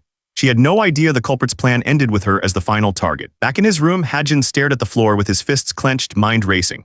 He wanted to move right away, but he knew that if he jumped in without a plan, he could twist the whole story into something he could no longer control. The sun dipped low over Cube, painting the roof in soft gold as training hours rolled on without him making a move. Inside the main arena, cadets gathered under harsh white lights. Going through drills like this was just another normal day. Kim Suho gulped down water, sweat running down his face, thinking only about the workout he had just pushed through. Blonde cadet hooked an arm around Suho's shoulders and pointed across the arena, telling him to check out what was going on over there. Across the floor, a cadet slammed his foot down on a barbell, cutting off someone else's lift on purpose. The orange-haired cadet leaned on his sword with a smug grin, pressing his foot into the barbell as he mocked the brown-haired cadet struggling beneath him. Suho burst forward ready to step in, but his friend grabbed his shoulder and hurriedly told him there was no need to jump into that mess. Yonghyun, the class president, patted Suho's shoulder and told him to leave it alone, saying the guy had clearly upset Shin Jonghak and helping would only drag their whole group into trouble. Suho's friend joked that the whole bullying thing might just be an act, and Suho stared at him like he had lost his mind. The blonde cadet reminded Suho that Hajin had wrecked a demonic human before and insisted someone that strong would never just sit there and get pushed around, saying Hajin had to be hiding his real power. Over by the weights, Hajin shook under the barbell again, and one of the bullies watched his shaky form and wondered if that story about him was even real. The blonde cadet laughed it off, saying maybe Hajin beating that demonic human had just been luck, but Suho's answer was a tight fist as he walked toward the bullies. Around the arena, cadets paused their drills as whispers spread that Kim Suho was actually picking a fight. The instructor stormed over, shouting about the racket and demanding to know why there was so much noise during training. With everyone's attention on him, the instructor ordered the cadets to gather up and told them the results from their last quiz had finally come out. He raised the rolled-up sheet and said he would put the scores on the board. And the cadets, Suho included, suddenly looked a lot more worried about their grades than the almost fight. Cadets rushed to the board, and one of them groaned that his score looked awful and he was done for. On the board, Kim Hajin's name sat at the very top, with Rachel, Shin Jonghak, and Damien lined up behind him. A slender rapier drooped until its tip scraped the floor, its owner too stunned to keep a proper grip. Rachel stood there with her sword hanging low, eyes fixed on the cadet who had somehow taken first place. Rachel, England's princess and Cube's third-ranked cadet, watched in silence, carrying a grace that made it clear her story reached far beyond a simple quiz score. Her butler and attendant fussed over her, reminding her that heroes from all over the world would be there and that every class would be in Korean, asking if she was scared at all. Rachel just smiled softly and told them she would work hard and live up to everything they expected from her. She remembered standing before her parents' portrait as a child, swearing that every step she took at Cube would be for the honor of England's royal family. Now sitting in Cube with her head throbbing, Rachel could only apologize in her mind to everyone back home for falling short. The professor held up a sheet and said that Kim Hajin's answers had changed how he saw phenomenon realm analysis, urging every cadet to study it and raise their own level. Rachel tapped her pen against her lips, knowing this subject was tough and that catching up to him before midterms would be almost impossible. Yet she fixed her thoughts on Kim Hajin's name. At his own desk, Kim Hajin blinked at the tablet in front of him, suddenly wondering where he even was and whose face he was staring at. Rachel's eyes lit up like fire as she gripped her pen, fiercely wondering how that guy even studied and vowing to figure it out. On his laptop, Kim Hajin opened an information board called Veritas, a place that promised answers to any question for a price. Hajin typed quickly, thinking that since he had an amazing gift like the Book of Truth, he might as well answer questions with it and earn some pocket money. He pictured the Book of Truth, knowing it could pull information from anywhere in the world as long as he had enough SB, and guessed that even if the profits were small at first, word of a real oracle would spread fast. With that plan in mind, Hajin filled out the form and registered himself as a seller on Veritas. Next, Kim Hajin opened his status windows, finally ready to invest the SB he had been putting off using. He thought about the request to find whoever last saw Universe class cadet Jin Haejung and about how that marked the start of the second main story. Proof that Cube would soon be crawling with demon pawns instead of being a safe school. Staring at his gun, Hajin admitted that even with setting intervention and Deadeye, his current gifts were nowhere near enough to stand against real demonized humans. He smirked as he remembered how much SB he had earned from Shin Jonghak's lackeys picking on him, and decided to pour those points into keeping himself alive. Hajin settled on boosting his Desert Eagle first, deciding that a stronger gun was the best way to stay alive right now. On the laptop, Hajin wrote a new setting for the Desert Eagle, adding a feature that would let it switch from a simple handgun into a full sniper rifle whenever he needed range. Looking at what he had just written, Hajin gave a weak smile and wondered if turning a sidearm into a transformable sniper was maybe a bit over the top. In the end, he pushed the doubt aside and tapped the confirm key, locking the crazy upgrade in. The system took a heavy payment of 250 SB, and blue light burst from the Desert Eagle as the change began. Metal shifted and stretched, new parts sliding into place as the compact handgun unfolded into the long frame of a sniper rifle. When the light faded, the Desert Eagle now stood as a sleek sniper rifle, its new form officially registered by the system. Hajin stared at the massive rifle on his desk and let out a short laugh, already picturing the looks on everyone's faces when a simple handgun suddenly turned into this monster in a fight. The Desert Eagle lay on the desk, still wrapped in fading blue light, like the system was stamping its new form into reality. With the gun handled, the system pulled up another window, showing that he still had 3 empty slots for arts. In his mind, arts lined up like normal talents people trained for years, more like painting, running, or performing than flashy magic tricks. He pictured the battlefield as a grid of roles and threats, knowing that for a sniper, the real key to both survival and clean hits was always where he stood. His fingers moved over the keyboard again as he wrote in a new art, something that would let him slip through obstacles and reach the perfect firing spots. The system answered with a golden notice. Parker, a low-grade art that turned walls and rails into stepping stones, was now his at the price of another 350 SB. Hajin studied his hand and body, not feeling any different, and quietly wondered if buying an art was supposed to come with some kind of rush. His wristband burst into blue light, cutting off his doubt and making him snap his arm up in surprise. Group chat message popped up across the cadets' devices, asking if anyone had seen Soonjoon from Universe class since she had suddenly gone silent yesterday. Hajin stared at the glowing notice over his wrist and quietly marked Soonjoon in his mind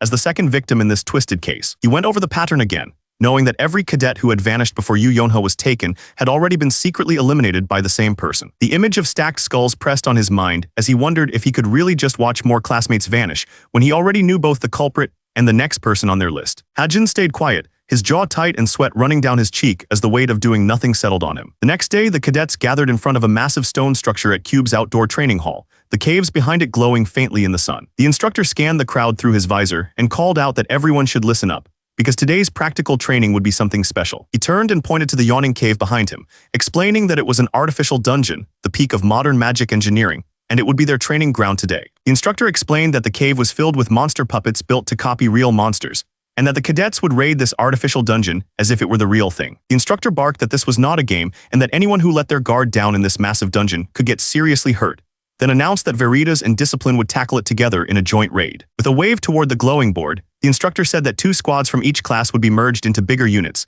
and told everyone to find their assigned team at once. The quiet training ground turned noisy as cadets jogged around, calling out numbers and slowly sorting themselves into their new mixed teams. Hajin checked the roster and saw himself grouped with Yu Yonha and 3 other Veritas cadets, along with 4 from Discipline, while the instructor warned that the dungeon was packed with traps and that some might even be laid by a demonic human. Hajin felt the weight of his gun in his hand and thought about the special bullets he had made for this, wondering if even that would be enough for his team to walk out of this dungeon in one piece. He glanced up and froze for a moment as sharp lines of light cut across the clear sky, like the world itself was powering up the dungeon ahead of them. Blue windows burst into view around him, and Hajin's stomach dropped as his system reported 3 separate setting changes tied to a hazardous zone, warning that anyone who ignored its alerts would face harsh punishment. The cadets stared at the floating screens in shock, shouting for their new team numbers as the roster shifted on its own.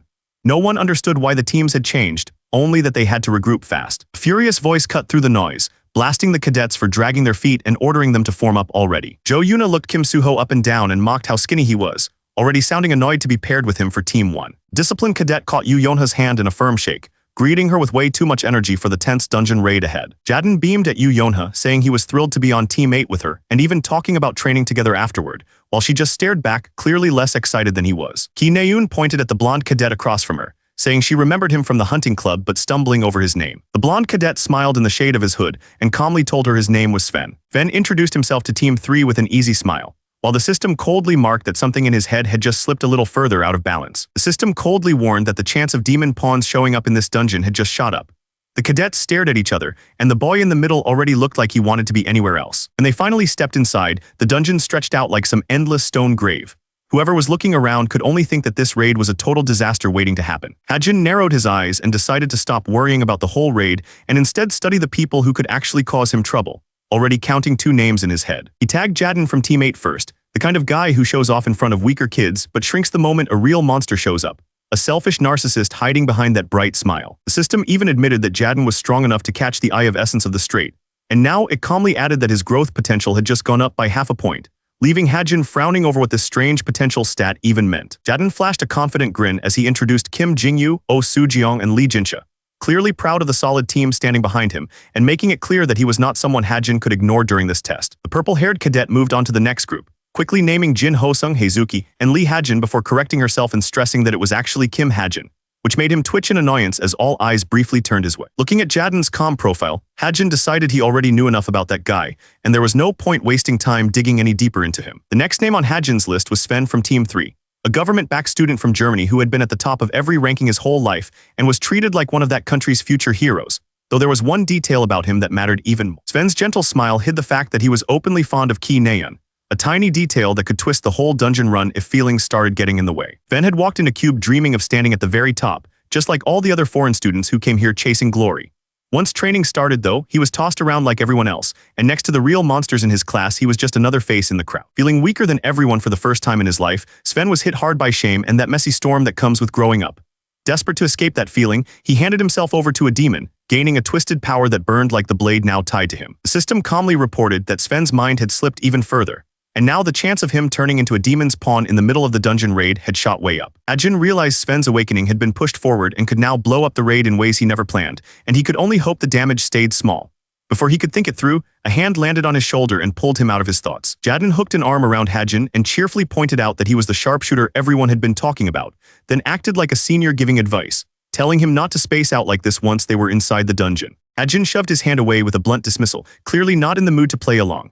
Jadin laughed it off, calling out how cold he was acting and hinting that maybe the rumors about him were not so baseless after. Hajin's hand curled into a fist by his side as he admitted to himself that, lately, most people saw him in the worst light possible. The whisper started in the universe class and spread fast, claiming that Kim Hajin used his spot as a cadet to squeeze others and that he slipped off to Seoul every weekend to mess around. And those baseless stories were now all most people knew about him. Hajin knew exactly which loudmouths had kicked off those rumors, and he was sure they did it on purpose. The messed up part was that all that gossip had poured a nice pile of SB into his lap. As he walked with his squad, Hajin wondered why no one had tried to shut the lies down. If they were really a team, someone should have spoken up instead of just watching. The instructor's voice cut through the chatter, calling for the teams to head in one by one, starting with Team 1. The dungeon test was finally underway. One of the cadets grinned as Team 1 moved out, bragging that they were the top of the supporter division. The girl beside him listened quietly, eyes fixed on the entrance ahead. Jadin brushed off the talk about other teams and bragged that there were plenty of stories about him too, saying their lineup was almost unfair.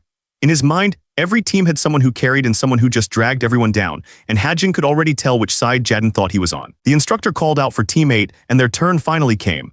Hajin and the others answered and started toward the dungeon entrance. Team 8 stepped through the bright opening and into the damp cave, their footsteps echoing off the stone. The light behind them faded fast and the real test began. They pushed deeper in a loose line, weapons already in hand, while cold drops of water fell from the ceiling. Every splash on the ground made the cave feel tighter, as if something was waiting just out of sight. They stepped out into a wide cavern and finally saw why the cave felt so strange. Dozens of tunnel mouths ringed the walls like doors, turning their first test into a giant crossroads. One of the girls pointed out the maze of choices and asked which way they should go.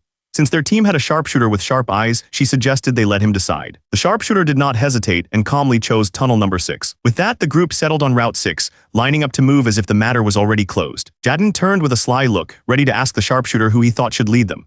The girl beside him cut in first, saying they should just stick with the choice already given. Hajin blinked in surprise, not sure why she was suddenly taking his side so firmly. From a few steps back, Hajin heard her add that Jadin might look like an idiot, but his eye for things was scary good. Hajin sighed inwardly, wondering why she always had to praise people in such a backhanded way. Still, he was fine with it, since thanks to her they were now heading down the same path Ki Naeun had picked. Hajin pulled up Ki Naeun's profile and knew this mess was way too big for her to handle alone. With talent that high and a straight-laced heart, she was one of the pillars of the future he remembered, and if she went down here the whole story he knew would start to fall apart. As the team filed into Tunnel 6, Jadin muttered under his breath about how annoying their sharpshooter was. Hajin ignored the whining and told him to stop fussing over people and start worrying about whatever might be waiting in the dark ahead. One of the cadets shot back, confused, asking what monster he was even talking about. To them, the cave was just a wall of black, too dark to make out a single shape. The sharp-eyed swordsman frowned and said they really could not see it.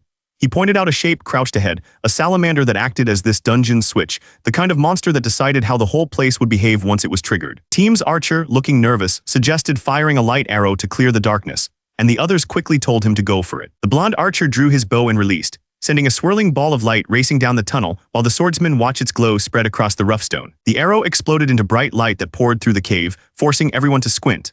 As the glare settled, a salamander finally came into view on the floor ahead, a lower intermediate grade 6 monster blinking up at them. The sight of the salamander made the orange-haired cadet swear and jump into command, shouting for everyone to form up for battle.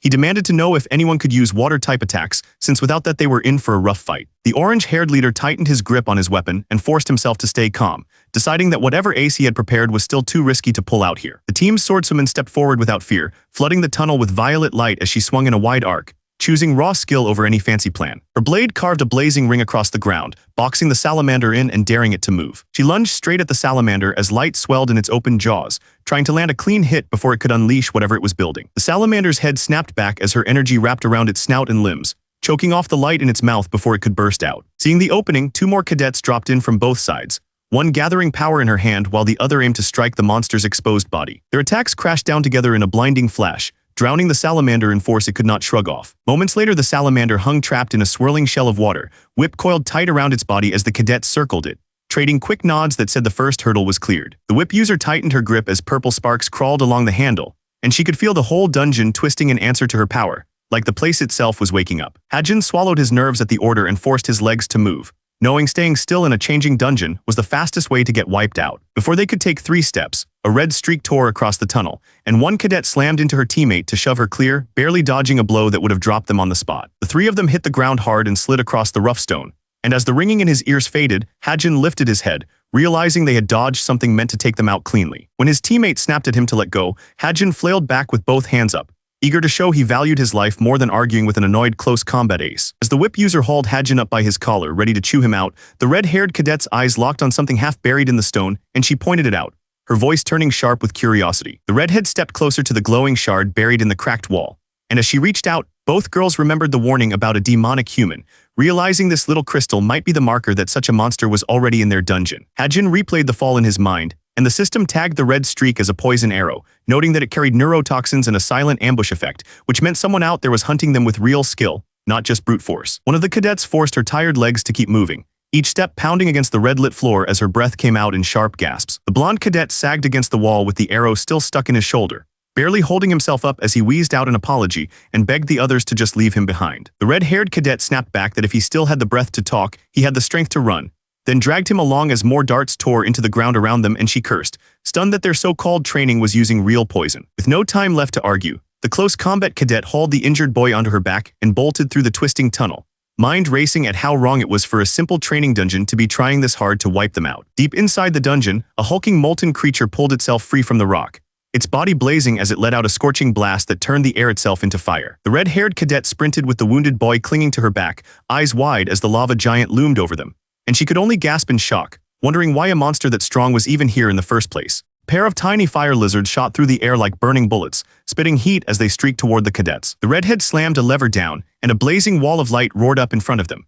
catching the fire lizards and the lava wave before it could swallow the group. With the barrier holding, the blonde cadet drew his bow and calmly picked off the salamanders on the walls, each arrow bursting in blue light as it nailed another target. On another path, Hajin fired clean shots past his teammate, while the purple-haired cadet stepped in, her blade flashing as she finished off anything his bullets only staggered. Suho stepped forward and swung once, sending a blue arc racing down the corridor that tore through the lead monster and carved a glowing line across the pillars behind it. The tip of Suho's sword rested on the stone as the last trace of blue energy faded, and the hallway ahead lay empty where the monsters had been. Suho slung his sword over his shoulder and glanced back at the others, casually asking if that was most of the monsters taken care of. One of the cadets answered that things had been simple so far, just weak fire mobs and no real traps besides those strange arrows, and said they only needed to keep pushing ahead like this. Hajin stood in the middle of the group, quiet, knowing a dungeon that easy was exactly the kind that liked to bite back at the end. Hajin studied the arrow the system was showing him, reading that it carried a mid-grade poison and a sneaky effect that dulled senses. For cadets to miss it completely felt wrong, and he started to doubt this was just a normal practice dungeon. The cadets gathered in front of the glowing doorway, the floor around them washed in red light. One of them wondered out loud what this strange exit was supposed to be, because it did not match any training room they knew. Tiny flames drifted up from the darkness ahead, like the dungeon was taking a slow breath before showing its real danger. The drifting sparks sank into a sea of orange light below, gathering over a heat so strong it made the air itself seem to ripple. Hajin spun around, eyes wide as the heat washed over him, stunned that the salamander they had written off was still alive and had turned into this monster. The salamander threw its head forward and poured out a river of fire, a straight beam racing down the hall that could swallow every cadet in one hit. Suho and the others turned toward the roaring blaze, their faces lit by the oncoming fire. The swordsman thrust out his hand, pulling the stigma's magic power to the surface as blue light began to gather around his palm. Suho pulled all that blue light together and whipped it into a roaring ring of water, ready to meet the salamander's breath head-on. The salamander's beam smashed into the water barrier, fire and steam bursting everywhere as the blast wrapped around the cadets but couldn't break through. The fire kept hammering down, but the sphere of water only churned harder, swallowing the blast until the flames finally faded out. When the light cleared, the salamander stared across the cracked floor and lava flow at the untouched water dome, its full breath spent for nothing. The nearby cadets just gaped at the fading water wall, struggling to believe a fellow student had blocked a blast that strong. The lead cadet, still wrapped in faint water light, realized that blast had been a real breath, not some safe puppet trick, and even the stray heat had stung through his guard. As the heat slowly faded, the others turned toward Hajin, calling out to the sharpshooter who had been standing in the back until now. One of the male cadets stormed up, seized Hajin by the collar, and raged that while they were begging for anyone with water attribute, he had just stood there like he was half asleep. The furious cadet shook Hajin by the collar, calling his magic armament excuse total nonsense. Their teammate with the long purple hair stepped between them, snapping that they were wasting time when the dungeon could still be trying to kill them. As the heat faded, the purple-haired cadet muttered that the salamander had been a real monster, not some safe puppet, and she wondered why something like that was even inside a training dungeon. Their calmer teammate said this dungeon was tuned so well that a normal lizard could have evolved into that thing, or it might have just spawned on its own, and she decided they should leave it alone for now since the staff might turn it into reward points later. With that settled, the purple-haired leader turned her back on the lava pit and told everyone to get moving, and the group started toward the deeper parts of the dungeon. One of the short-haired cadets walked in silence, already sure that Hajin's talk about some special magic armament was a lie. He knew that kind of magic armament cost more than Hajin could ever pay, especially when Hajin had barely scraped together enough for Desert Eagle. Yet this nobody had nailed a mountain tyrant's weak spot, and even wrapped his magic power in an attribute, something only monsters like Kim Suho or Shin Jonghak were supposed to pull off, and the cadet wondered why Hajin was hiding skills like that. Memory surfaced of a girl quietly wondering if a man like that could be a demonic human, and the thought twisted in his mind until he pictured Hajin standing beside some hooded monster, making him question what Hajin really was. Far below, the lava churned, and a massive magma golem dragged itself up from the molten pool, an intermediate grade, Class 5 monster that looked very much like the real boss of this dungeon. The two cadets stared down at the magma golem, sweat running down their faces as they guessed how badly a fight would go. Their leader decided they could not take it alone, so they would hide nearby and wait for other teams to join before making a move. Away from the lava, the others kept watch at the hall entrance while Sven lay against the wall, wrapped up and pale. One cadet said they had to treat his wounds right or he might not last, and another muttered that a poison arrow showing up in a school dungeon made this whole test feel far too real. Sven's fingers dug into the blanket over his chest, his hand shaking as the poison burned through him and the weight of what happened sank in. Flat on his back and drenched in sweat, Sven silently apologized to his teammates, hating that he had become dead weight just because he got hit by a poison arrow. Memories of every failure at Cube piled up in his mind, and Sven wondered why nothing ever worked out for him. The pain from the poison mixed with that helpless shame until it felt like his whole world was just suffering. As his thoughts faded into darkness, a distant voice echoed in his head, calling him a child and asking who he was. Sven's eyes fluttered open in the eerie light while that same voice pressed closer, asking if he wanted the power to stop being this weak. The whisper wrapped around him, saying it knew how long he had been hurting and how useless he felt. It promised to give him real strength, enough that he would never have to lie there helpless again. Out of the darkness, a green-tinted hand reached toward him, as the voice calmly claimed that the price for this power was tiny, nothing compared to what he was already gambling just by staying weak. Sven stared at the eerie hand, tears running down his face, and begged for the strength to stop being useless, no matter what it cost. His hand met the cold, glowing grip, and the moment they touched, the deal stopped being a thought and became reality. That strange presence laughed in triumph as black, eye-covered shadows coiled around Sven's body, dragging him deep into their grip. Back in the dungeon, Sven's eyes rolled wide as he let out a raw scream, his whole body jerking so hard the other cadets stumbled back in panic. The cadets rushed to him, shouting in shock as they saw his body twist and spasm in ways that had nothing to do with a simple poison wound. Their leader screamed for them to hold Sven down, but the order died in her throat as a massive burning eye opened in the wall ahead, fixing on their tiny group. The magma golem rose to its full height, lava light pouring from its eye as the cadets realized they were standing in front of a real boss, not a school exercise. Without giving them a chance to think, the golem's huge hand crashed down, sending a wave of heat and force roaring across the floor toward the cadets. The magma golem threw its head forward and spewed a river of lava, turning the whole front of the dungeon into a blazing flood that could swallow the cadets in an instant. The magma golem shoved its cracked hand through the blazing light, raw heat rolling off its body as it pushed in after the fleeing cadets. Then the golem lunged, its whole body wrapped in fire as it barreled across the dungeon, every step shaking the floor and spraying molten rock in all directions. The cadet squad took off, boots pounding the stone as their leader hauled the limp student on her back, the magma golem exploding through the wall behind them like the whole dungeon was coming down. The boss swung one massive arm in a wide arc, and a cadet who was a step too slow got clipped and hurled across the floor like a rag doll. Chunks of floor gave way under them, leaving two cadets sprawled on the cracked stone as a roaring stream of flames swept past, close enough to scorch but not quite finish them. The dust cleared just enough to show one cadet stranded on a broken ledge, frozen as the magma golem loomed over them, three burning eyes locking on like it had finally picked its target. With nowhere left to run, the cadet drew in every bit of power they had, blue light exploding around their body as a fierce blast of energy formed between their hands. The blue blast slammed straight into the golem's chest, spiderweb cracks racing out from its glowing core until the giant actually staggered, giving the scattered cadets a precious breath of hope and space to move. The archer knelt on the cracked floor, chest heaving, eyes locked upward to see if the monster was finally down or if they were still in trouble. A few minutes earlier, Hajin stood steady with his gun raised, magic swirling around the barrel as he got ready to guide the squad through the dungeon on his own terms. The squad stopped short in front of a towering stone wall, more than 10 meters high and full of jagged cracks, stunned that something this huge was suddenly blocking the way to the boss field. One of the sword cadets glared at Hajin, grumbling that the path he promised to the boss field was sealed, while Hajin calmly insisted this was exactly where the entrance should be. They could tell this wall had not been here before, but with the boss field somewhere beyond it and time running out, wondering how it appeared was less important than finding a way through. Hajin turned to the swordsman and told him to smash the barrier, and the annoyed cadet drew his blade, gritting his teeth as if Hajin was acting like the boss here. The swordsman roared forward, blade blazing with magic as he swung with everything he had, sending a shining arc crashing into the stone wall and filling the cave with dust and light. When the dust cleared, the swordsman stared in disbelief at the untouched stone and shouted that there was no way this thing would break, not even after a slash packed with magic, leaving Hajin to grasp how abnormal this barrier really was. The archer cadet suddenly pointed ahead, eyes bright, saying she had found something near the wall. High above, a narrow gap split the stone, just wide enough that someone careful might squeeze through. Hajin calmly pointed to the crack and said they could pass through there, but the sword cadet freaked out, yelling that a 10-meter climb was insane. The sharpshooter glanced up without concern and said that if they could not climb, he would just go on ahead. Blue light rushed over Hajin's hand as he activated his art, ready to push his body far past normal limits. Power exploded from him, hurling the nearby cadets off their feet as Hajin shot forward and dug his fist into the ground to stop himself. Using the burst of strength, Hajin kicked off the rock and scrambled up the sheer wall toward the narrow opening. In a blink, Hajin slipped into the crack and disappeared over the top, and one of the cadets below muttered that he moved more like a cat than a human. The sword cadet and the others stared up as dust and rocks rained from the gap Hajin had used, High above, the cliff face shook like something huge was forcing its way free. The sword cadet clenched his jaw, a cold sweat running down his cheek as he spat out a curse. His gut told him things had just taken a very bad turn. Inside the shattered boss room, a giant lava golem dragged itself out of the ground, molten light leaking from every crack in its body. The thing towered over the arena, making the lone cadet in front of it look like a toy. The lava golem slowly turned, its single burning eye fixing right on Hajin across the glowing pit. Hajin stiffened as he realized he was the only one in its sights. The boss golem shook off the last of the stone holding it down, lava spilling from its jaws as it straightened. It was already moving freely, far faster than Hajin had counted on. Kineon flinched, eyes wide, as a desperate voice ordered her to snap out of it and move. Down below, Hajin shouted up to her, trying to drag her back into the fight before the boss reached them. For a heartbeat, Hajin's eyes went wild as he begged the others to save him from the monster bearing down on him. Then he bit it back and yelled for everyone to get into battle formation, turning his panic into orders. Blades of light crossed in front of the lava golem, smashing into its chest and throwing shards of rock in every direction.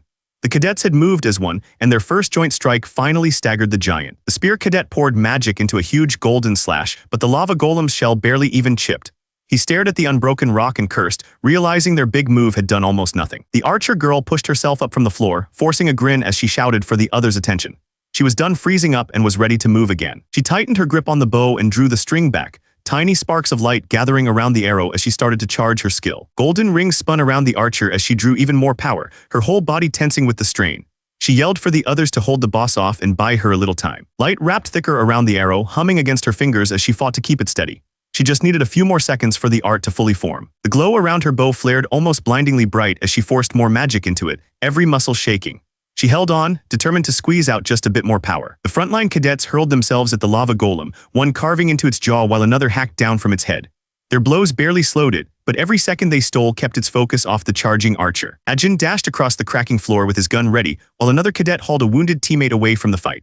Their boots hammered the ground as the lava golem's single eye flared, and a roaring beam of molten light blasted out toward them, threatening to wipe out anyone too slow to move. The archer lowered her head and let out a quick apology, owning how she had held them back a moment ago. Light exploded under the archer's feet, hurling her into the air like a fired arrow. She shot past the lava golem's head, climbing high enough to look down on the monster's single eye. She hung in the air before the towering lava golem, golden rings spinning around her like a cage of light. Every drop of magic she had poured into that one point, ready to fire. A flash of memory hit her, that old clash where she had been tossed aside by power she could not match. She bared her teeth and swore this time would not end the same, forcing her fear down and her will forward. Her art roared out in a blinding column of gold, tearing through the air and shaking the whole field. The floor cracked and buckled under the force as the blast drove straight into the lava golem. The golden wave swallowed the lava golem, its rocky shell cracking, then bursting apart under the pressure.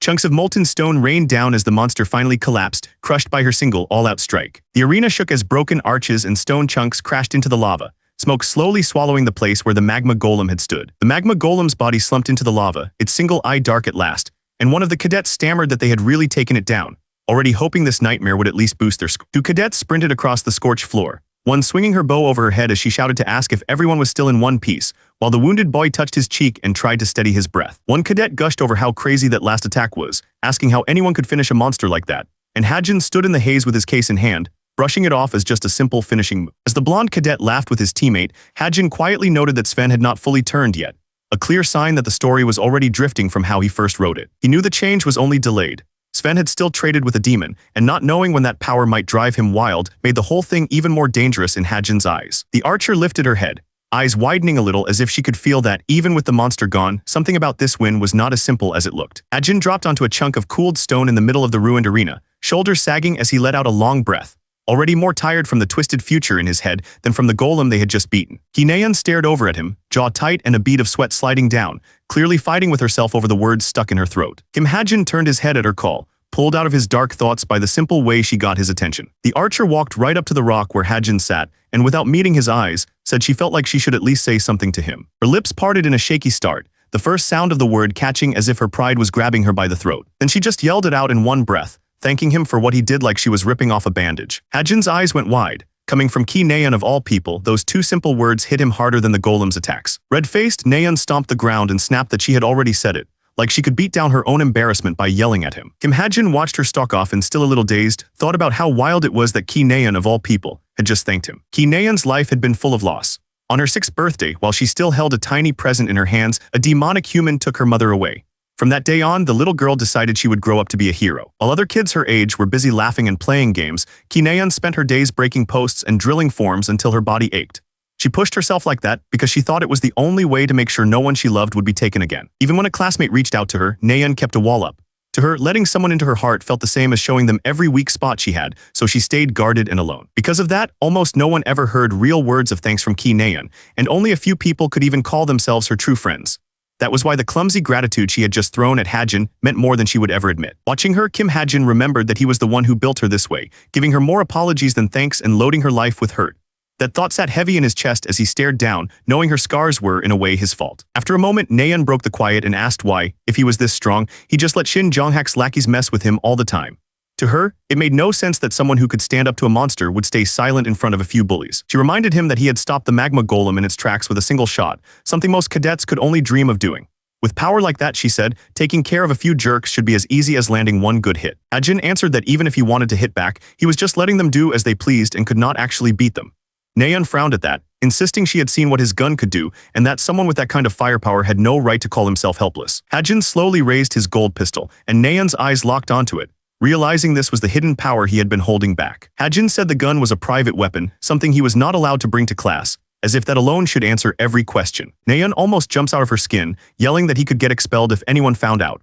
But Hajin just answers that he only pulls it out when things get truly dangerous. He glanced at the band on his wrist and explained that he had learned how to hide the gun inside his stigma, so even inspections would never catch his private weapon. Nayeon stared at him still shaken, and wondered if there was more to his shooting than just sk. Then it hit her and she blurted out that he must have a gift that boosts guns themselves. Hajin just went along with her guess, and Nayeon, oddly pleased, said she would act like she never saw the gun as long as he did not bring it out again. As she started to leave, her foot stopped mid-step on the scorched ground, and she turned back with one more thing on her mind. Nayeon stopped with her back to him and asked if he had anything he wanted to say to her. She waited in the quiet, but Hajin stayed silent, letting the chance to explain hang in the air. Hajin decided not to call her back, even though he knew that if he apologized now, she would probably forgive him for bringing up her brother. He told himself he had to stay just an awkward bystander in her life, because one day he would have to deal with Ki Jin-yoon for real. When a classmate asked if she had been close with her brother, Nayeon laughed it off and claimed she had not. Her smile vanished into a tight silence, and she glanced up as a sharp, echoing alarm rolled through the dungeon. A clear voice rang out over the dungeon, ordering every cadet to stop the raid at once and head for the exit as fast as they could. In the control room, staff watched their screens break into static as they realized some cameras had failed.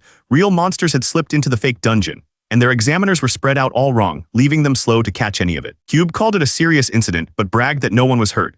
So they told the cadets not to worry and promised to handle the whole investigation themselves. Kim Hajin knew that promise was a joke, because the demonic humans sitting in Cube's top seats had already buried what really happened. He scribbled a silly demon face while asking himself why Sven had not fully turned and what the hidden co-author was really after.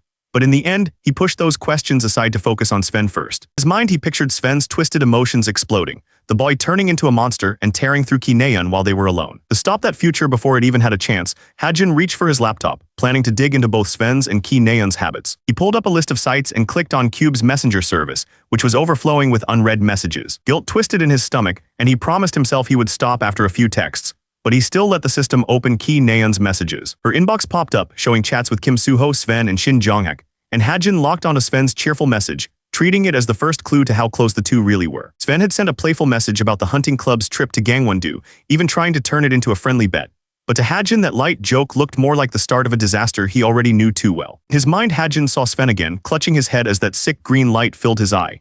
And he remembered that in the story he wrote, this very outing was the day Sven went berserk. Sitting in class with his laptop open, Hajin stopped pretending to listen and decided he would tail the hunting club himself, already listing what he needed to prepare in case Sven really snapped. The gunner felt he had grown enough for real work, so he set his target on MT Gari Dungeon, planning to move there ahead of the club and be ready when the story tried to repeat itself. Before he could dig deeper into the details, his smartband lit up and started buzzing against his wrist. He frowned at the sudden call, confused why anyone would be reaching out to him right now. After a brief pause, Hajin accepted the call with a careful greeting, already bracing himself for whatever new problem this might bring. Kim Suho walked over with his usual bright smile, waving the hologram from his band as he cheerfully called out to Hajin, completely unaware that his friend was in the middle of planning to stop a future disaster. Kim Suho's smile faded a little as he read the reply window.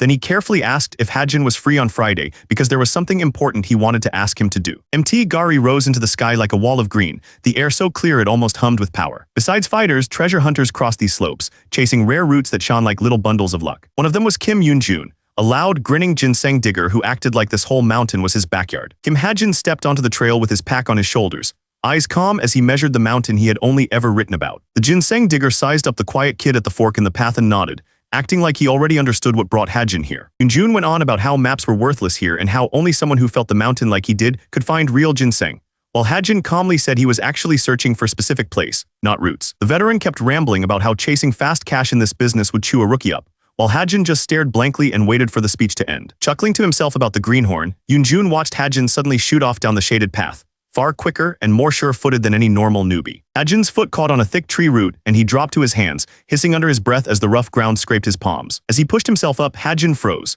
Tucked in a sunlit crack in the rock lay a pale ginseng root glowing like buried treasure, and his heart jumped at the sight. A moment later his cheeks were stuffed, the rare root already between his teeth as he chewed without a hint of regret on his face. Hajin had already rewritten the root setting, turning it into a 7-year ginseng that pushed all his variable stats up by 2 for the next half hour. And he scaled the rock face while calmly munching on his own buff. He knew that same root could have sold for at least $1,000,000, and a small sigh slipped out as he clung to the rock. But right now staying alive mattered more than cash. The rock under his foot gave way, and a spray of stone tumbled into the fog below, ripping a sharp cry from him as his body lurched toward the empty air. Hajin pressed himself flat to the wall and looked down at the sea of clouds far below, thinking that with a drop this high it made sense no one had ever reached this spot before. Step by careful step, Hajin shoved aside the thick vines and slick moss clinging to the cliff. Gritting his teeth as he inched toward the shadowy gap he knew was hiding the real entrance. His fingers slipped through the vines and touched empty space, and Hajin realized he had found a narrow crack leading straight into an undead dungeon hidden in the cliff. Hajin let out a slow breath at the cave mouth, picturing the dungeon's ruler, an intermediate grade 1 death knight wreathed in blue lightning, and he knew that even with the ginseng boosting his stats he would be crushed in a straight fight. Even so, he stepped away from the safety of daylight and walked deeper into the cave, trusting his plan more than his fear. All around, ghostly hands and skulls clawed their way out of the dark earth, and by the time Hajin reached the next tunnel, a tide of undead was already gathering behind him like a living wolf. Hajin clenched his glowing fist and reminded himself that he hadn't come here to challenge the Death Knight at all. With a swarm of skeletons and spirits closing in, Hajin fixed his eyes past them all, aiming for the dungeon's hidden stage that lay somewhere beyond this horde. His hand flashed and the golden gun slid into view, gliding past a snapping skull as he lined up his first shot. Hajin pulled the trigger and a roaring blue sphere exploded from the barrel, swallowing the undead around him and tearing them apart to carve a clean path forward. Hajin poured power into his eye, and a bright magic circle spun over his pupil as the skill clairvoyance kicked in, turning the dark dungeon into a map only he could see. A sharp line of light shot out in front of him, weaving through the sea of skeletons, and Hajin saw the exact path he needed to follow to slip past them all. Following the glowing route, Hajin twisted between grasping bones, his golden gun barking with each step as blue blasts tore any undead that blocked his way into pieces. The barrel of his gun steamed as he lowered it, and Hajin looked over the broken bones around him, deciding the closest undead were handled well enough for now. He kept walking through the fading remains, and as new undead shapes started to stir in the darkness ahead, Hajin took it as a clear sign that he was closing in on Evangel's lair. Hajin pictured witch Evangel, the hidden boss of MT Gari, a pale sorceress ruling over a swarm of monsters, and he knew that one day she would raise Evangel's castle in Suwon, a fortress so packed with undead it would go down as the worst in history. Hajin knew that if he waited, Evangel would only grow tougher to bring down, so he had come now long before her rise, with his mind fixed on the 2 rewards only she could drop. He was after Etha, a growth-type weapon that would rise in power alongside him, and Evangel's seed, a strange core holding the witch's own soul, which could change his future far more than any pile of gold. He remembered how Etha had turned Tomer, an executive of Wicked, into a demonic human and pushed her power to a crazy level, and he knew there was no better item than that weapon if he wanted to grow fast right now. Hajin's steps echoed off the rock as he followed the path clairvoyance had shown him, until a round tunnel glowing with pale light opened up ahead like the dungeon's throat. He triggered clairvoyance again, and blue light raced down the tunnel, tracing every twist until it stopped on a spot where the stone glittered and a faint purple shine leaked through the cracks. The tunnel opened into a vast cavern where a twisted tree of thorns filled the roof, its branches studded with purple crystals, and at its roots sat a small white-haired girl glowing softly in the dark. The witch Evangel looked more like a sleepy child than a boss monster, hugging a clump of golden magic in her hands, but Hajin knew a matured witch would be almost impossible to handle and had to be dealt with before her body and mind fully grew. Evangel prodded the warm light like a toy, then jerked in surprise when it wriggled back, acting every bit the curious kid Hajin wished she actually was. The golden glow crawled up Evangel's small body and sank into her chest, and Hajin watched in silence, fighting the urge to look away as he reminded himself to snap out of it. This had to be done, just like Tomer had once done in the story he wrote. Hajin tightened his grip on his own arm as he stared down at the witch's lair, telling himself that besides stopping a future disaster, this was also the fastest way to claim Etha and the seed that could change everything for him. Hajin stepped closer to the tiny witch he had once written into existence, blue light crawling over his wrist as he raised his hand, knowing this was his mess to clean up. He reminded himself that a witch in spiritual form would shrug off a simple bullet, so he reached for a different answer, letting the power in his arm flare brighter. Hajin called on Stigma and let its light flood out of him, molding the magic into a huge spear meant to stab straight through the witch's very soul. With his body still buzzing from the ginseng, Hajin kicked off the rock and shot forward, ready to drive that spear of light into her before she could fully awaken. He hurled himself down like a falling star, swinging the spear of light with everything he had, aiming to end the witch in a single crushing strike. When the blinding light faded, Hajin lowered his arm and squinted through the drifting smoke, heart pounding as he tried to see if anything was left. Instead of a broken body, the witch floated in the crater wrapped in violent purple fire, and Hajin's stomach dropped as he realized she had survived his best shot. Evangel's eyes burned gold as waves of dark magic poured off her, filling the cavern like a storm, and she slowly turned toward the lone gunman who had just tried to erase her. Hajin watched the purple flames twist and fade, and instead of another attack they left only a strange glow at his feet. He muttered that this felt like a true reflection of the witch's nature, more curse than mercy, and braced himself for whatever she had left behind. On the cracked stone lay a purple seed-shaped relic, and the system calmly explained that it was ether, a formless weapon that would cling to its master and their gear, making every part of them stronger. It could change into any weapon he needed and would keep growing as he did, and with a flash of blue light, the system confirmed that this treasure now belonged to him. Hajin let the orange mass slide around his finger like living syrup, pleased at how tightly it stuck to him and his gear. Watching it stretch and ripple, the sharpshooter guessed this thing would only get better as it leveled up, just like the stats he had finally pushed into real Cube Cadet territory. He checked the system, saw 47 SP waiting for him, and felt even better knowing the last of his ginseng was already listed with Violet Society, and would turn into cash soon. But out of everything, Evangel's seed mattered most to him now. A tiny shell holding the witch's soul that would grow into the so-called Witch of Despair if it ever fully woke up. The cadet studied the seed and decided that no matter how scary its title sounded, if he raised this witch himself, she could grow into a powerful ally instead of a monster. To start that bond, he followed the instructions and let a few drops of his own blood fall onto the seed in place of water. He knew the witch's nature would follow whoever fed her, so he tried to hit up the top Veritas candidates for a sample, only to have them stare in horror and back off like he was some kind of pervert. Back in his room, Hajin decided to set the seed aside for now, frowning as he wondered how he was ever supposed to draw their blood without freaking everyone out. Hajin shut his laptop and decided to crash early, knowing tomorrow's club hunt would leave him completely wiped. Morning light spilled over the rocks at Gangwon-do's Byokpa Mineral Spring, the quiet forest that would host today's hunt. The hunting club leader clapped her hands with a big grin, glad everyone had shown up for their first trip since orientation. The cadets listened as she went over Leonidas's goal again, calling it a hobby club that hunted dangerous animals to help regular people. Hajin swallowed hard as he remembered that, for this whole hunting trip, he had only ever written a vague ending and never filled in the details. In his memory, Ki Na-yoon ended up wrecked in a hospital bed, and Sven never made it back, all because he had used their suffering as a cheap way to deepen Kim Soo-ho's concern for her. He remembered how the plot had framed Na-yoon as the target, dragging every searcher's eyes to her while a demonic human closed in and blood stained the floor. But now Sven's behavior did not match what he wrote at all. Instead of going wild, the blonde swordsman fought with steady moves, even tapping into a trace of demonic power. Hajin watched Sven from the side and had to admit it. If he picked a fight with that swordsman right now, he would just get crushed. Ki Na-yoon felt a prickle on her neck and wondered if Sven kept sneaking looks her way. As she watched Hajin drift around her without ever acting friendly, Na-yoon grew annoyed and confused, wondering if this cold guy actually liked her or something. When someone told her to be careful, Na-yoon just laughed it off and asked what they even meant, half joking that it could not be about the blonde guy next to her. Her smile faded when she heard it was about the people who had gone missing lately, and a small chill ran down her back. Sven's eyes hardened at the thought, and he calmly said he was not the kind of person who would ever be mixed up in something like that. With that heavy talk pushed aside, the leader clapped and shouted for everyone to move out and start the hunt. As Sven and Na-yoon walked side by side into the trees, Hajin trailed behind them, eyes fixed on their backs,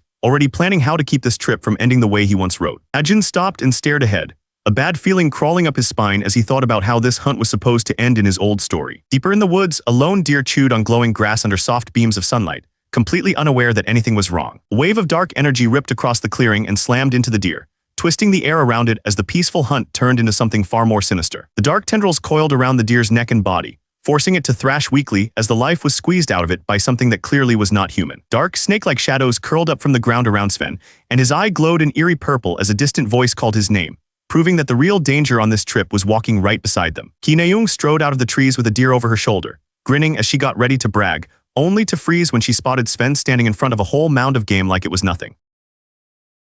Sven's cheeks flushed as he lowered his gaze, lips trembling a little while he slowly tried to put his true wish into words. Sven's face flushed as he looked at her, forcing himself to ask for what he really wanted. In the middle of the forest, with a mountain of game behind them, Sven and Ki Na-yoon stood almost chest to chest, the air between them suddenly heavier than any bet. Hajin remembered that Sven had made a deal with the demon of lust, a pact that twisted his desires until waiting was impossible.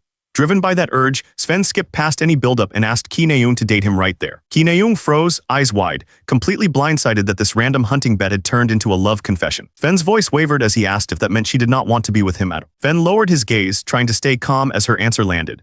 Na-yoon told him she could not accept a confession from someone she had barely known for a week, her tone firm even with Hajin watching from the bushes. Hajin watched from the brush, eyes cold, urging the moment to drag Sven's true, twisted nature out into the open. Ki Na-young added almost offhand that she only fell for men stronger than herself, making it clear that Sven, as he was now, never even entered the race. Sven's eyes went hollow as her words echoed in his head, and the air around him felt like it was sinking into a deep red haze. He hurried after her with a shaky apology, but Na-young just kept walking, treating it like a weird moment she wanted to leave behind. Sven repeated her condition under his breath, and instead of backing down, he clung to it like a promise he could force into reality. He insisted that if he grew stronger than her, she would end up liking him, and Na-young spun around, angry and telling him to stop taking it that far. Dark red tendrils burst from Sven and slashed through the trees, forcing Na-young to dive aside as the ground blew open. And when the dust settled, he stood ahead of her, wrapped in raging demonic energy. As Sven gathered more of that twisted power, golden light burst from Hajin's hand and spread into a massive shield, Ether shifting forms on its own to block the oncoming wave and cover both him and Na-young. Hajin spun around just in time to see a fresh blast spear pass the shield and slam into Na-young,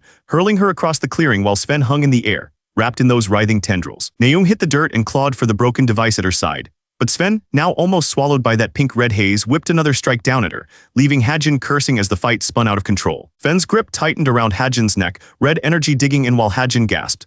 Ki Na-young pulled every drop of magic into her hand, cursing at the demon and forcing it to release him. Na-young steadied herself, only to feel the air fill with a whisper that he loved her, over and over.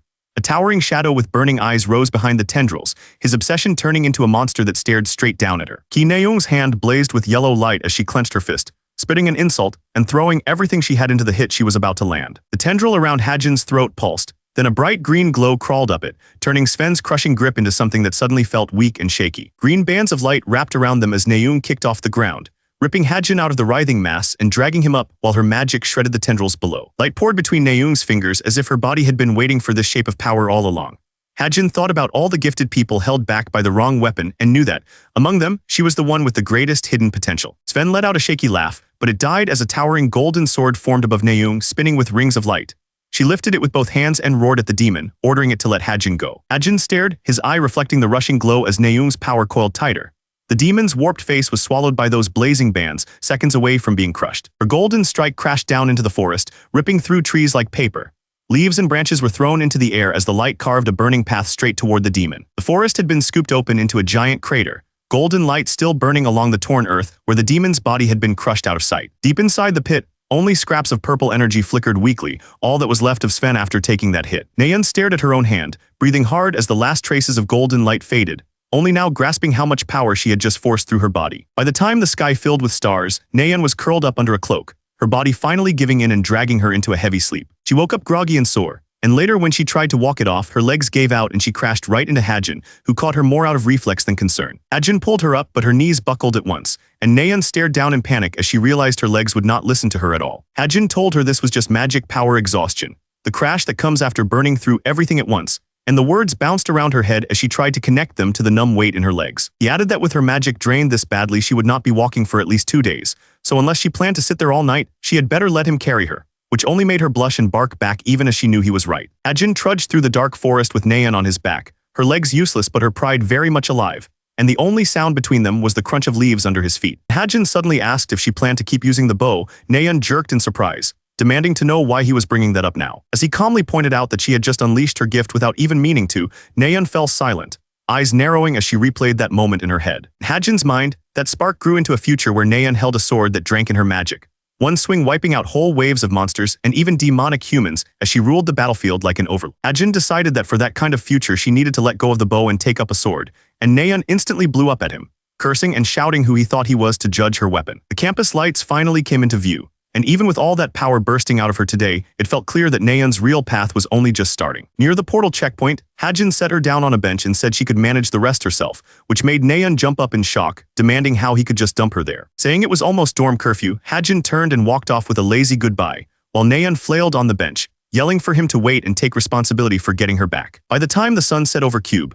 rumors were already flying about Na-young getting attacked by a demonic human. One cadet stalked down the hall, swearing that Sven from the universe class had been the attacker and raging that Cube was keeping quiet about it even though they had talked with him like a normal classmate. Away from the gossip, Hajin headed for room 303, hand on the door, wondering why he had been called there. He eased the door open and peeked in, eyes narrowing a bit when he saw who was waiting. Inside, Kim Suho stood barefoot with a wooden sword, greeting Hajin calmly, while several strong-looking cadets watched from the steps. Hajin quickly picked out the faces, Kim Horek, Shin Jonghak, Yu Yonha with her usual cool stare and the relaxed bruiser Lee Yonghan. Looking around, Hajin realized every key first year was here. And this quiet meeting was happening just a day before the hunting club incident he remembered from the story. As he stood there, his watch lit up with a message asking if he was free on Friday, because there was a favor only he could handle. Hajin glanced at his watch, expecting something small, and instead read about kids going missing and Cube handing the investigation to them. His eyes hardened as he realized this was bigger than just a quiet meeting. Cube handed out special armbands to a few top trainees, turning the missing kids case into an official student mission. In the hallway, classmates called out to Kim Suho, asking if he was ready to join the tracking team. The message added that Cube would run its own search, but they wanted trainees on the inside since the culprit was probably a student. Hajin understood they needed eyes and ears that teachers could never have. Hajin frowned at the empty chairs, not seeing why someone like him mattered to this mission.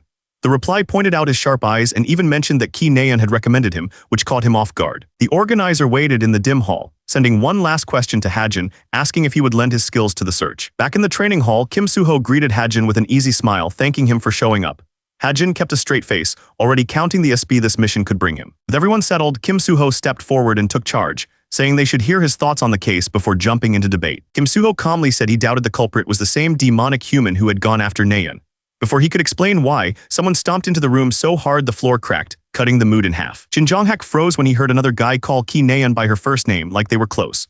The word echoed in his head, and heat rushed to his face as anger flared in his golden eyes. Kim Suho answered without drama, saying that the one in danger now was Ki Naeun. In Suho's mind, Naeun stood alone while a twisted demonic shape closed in from every side.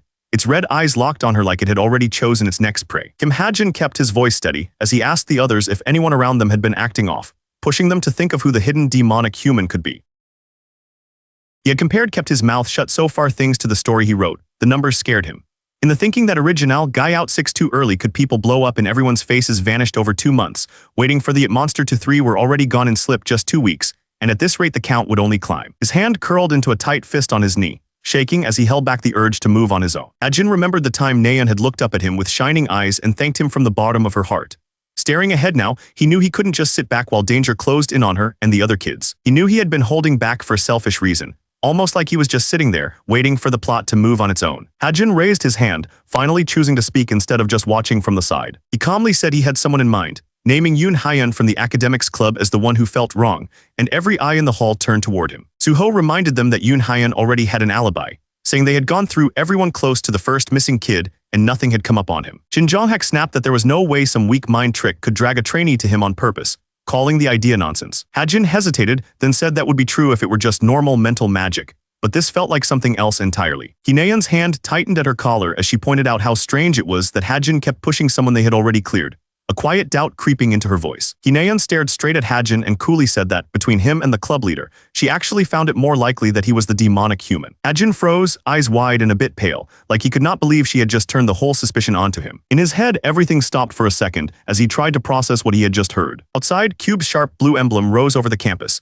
a clean sign of the academy that now had to deal with a hidden demonic human among its own trainees. The air in the training hall seemed to drop all at once, like the whole place had been dunked in cold water. In Hajin's head, it felt like something cracked, as if the thin trust he had built here was breaking apart. Suho spoke up carefully, pointing out that Hajin had used a portal at the time of the incident, so there was at least some record backing him. Yu Yonha answered in a flat voice that portal records were easy to fake, saying that kind of alibi could not beat the club leader's solid one. Hajin burst out in anger, starting to demand what they were even talking about before anyone could finish painting him as the bad guy. His eye went wide as the words about snapping his back landed, and for a second he realized they were ready to use force to drag out the truth. The big cadet stepped in front of Hajin, eyes glowing red as he cracked his hands together, saying they should just rough Hajin up until he either talked or turned into a monster, then asking the others if that did not sound fair. Horek's friends watched with lazy grins, clearly fine with things getting rough, while Hajin stood below them in cold blue light, feeling every eye in the hall turn on him as if he really were the monster here. Horek let out a short laugh and promised to snap Hajin's back like it was nothing. Hajin kept his head down, but inside he was done letting this guy treat him like trash. Hajin stepped right into Horek's space and snarled that if Horek wanted a fight, he would gladly put a bullet straight through his forehead. The whole hall could feel that he meant it. Suho slid between them, one hand on Hajin's chest and the other pushing Horek back, telling them this was not the time to tear each other apart. His voice was calm, but his grip said he would force them apart if he had to. Hajin started to explain that on that day he and Ki Naeun had taken down the demonic human together, proof he was on their side. Before he could finish, a basketball smashed into the side of his head, cutting his words short. The ball bounced away toward the bleachers, where a silver-haired cadet sat with one leg out like he had just launched it without even standing up. Beside him, a girl with long purple hair watched with her arms crossed, as if this was all just some boring show. The silver-haired cadet leaned forward, eyes burning gold, and called Hajin an insect, demanding to know why someone like him dared to speak Ki Naeun's name. His voice was low, but the rage in it was sharp enough to cut. Hajin lifted his head and said that when Naeun was attacked, he and her had worked side by side to take down the demonic human. Then he asked if Horek had been so busy playing dumb games with his little crew that he had not even heard about it. The silver-haired cadet lurched to his feet with murder in his eyes, but a blonde friend wrapped him up from behind, begging him to calm down. On the floor below, Hajin, Suho, and Horek stood frozen in a tight triangle, the air between all of them ready to blow again at the smallest push. Horek growled that he had already named his suspect, then snapped after Hajin, accusing him of running away like a coward. Hajin ignored the shout behind him and walked straight for the doors, fists clenched as he forced himself to cool down. His next step never landed as a sharp instinct made him stop cold. Horek charged in with a blazing punch aimed at the back of Hajin's head, but Hajin dropped his body at the last second and the fist tore through empty air. The force of his own swing hurled Horek straight through the double doors, blasting them apart and making the cadets in the hall jump in shock. Staring at Hajin through the dust and broken chunks of door, Horek finally processed that the smaller cadet had slipped past a strike that should have flattened him. Hajin's eyes hardened, and while Horek ranted about beating him, he quietly slid a hand to his gun and started to draw. A sharp blue beam burst from Hajin's gun, cutting across the hall so fast that Horek had to throw himself aside just to avoid being taken out on the spot. Kim Suho stepped between them, his sword buried in the floor like a glowing wall. Hajin and Horek both froze, the message clear that this fight was over. Suho looked straight at Horek and told him to stop, his voice calm but leaving no room to argue. Without lowering his arm, Suho called out Yu Yonha, saying that if she was so suspicious she could have just asked Naeun herself. The instructor uncrossed her arms and cut in, telling everyone to hold on before things went any further. Out in the hallway, the broken pieces from Horek's crash still lay scattered, the quiet making the damage feel even bigger. Hajin marched past the rubble without looking back, while Suho leaned from the doorway and called his name, trying to get him to stop. A wristband lit up with Ki Naeun's name, and her voice burst out, shouting that there was no way Hajin was some demonic human, and demanding that Yonha listen. Back in the gym, Yonha stared down at the bright message from Naeun, saying nothing while Horek and the others watched her, the weight of the call hanging in the air. Hajin walked down the steps without looking back, his shadow dragging long in front of him like the weight in his chest. Far from the gym, the campus lake lay still under the dark sky, the soft lights on the bridge turning the water a deep violet. By the water, Hajin dropped to the grass and grabbed his head, curling up as all the anger, guilt, and confusion he had been holding back crashed over him. Hajin stared at the ground and suddenly wondered what he was even doing anymore, acting out and hurting people inside a story he himself had written. He thought back to the nights he spent at his desk, pouring care into these characters, and now here he was, trapped inside that same novel and clashing with them like some stranger. The sheer absurdity of it all left him tired and bitter. He was honestly sick of this world and of himself in it. His thoughts drifted to the photos on his wall back home, to friends grinning beside him, and his small, quiet apartment waiting for him to finish that last year on his contract.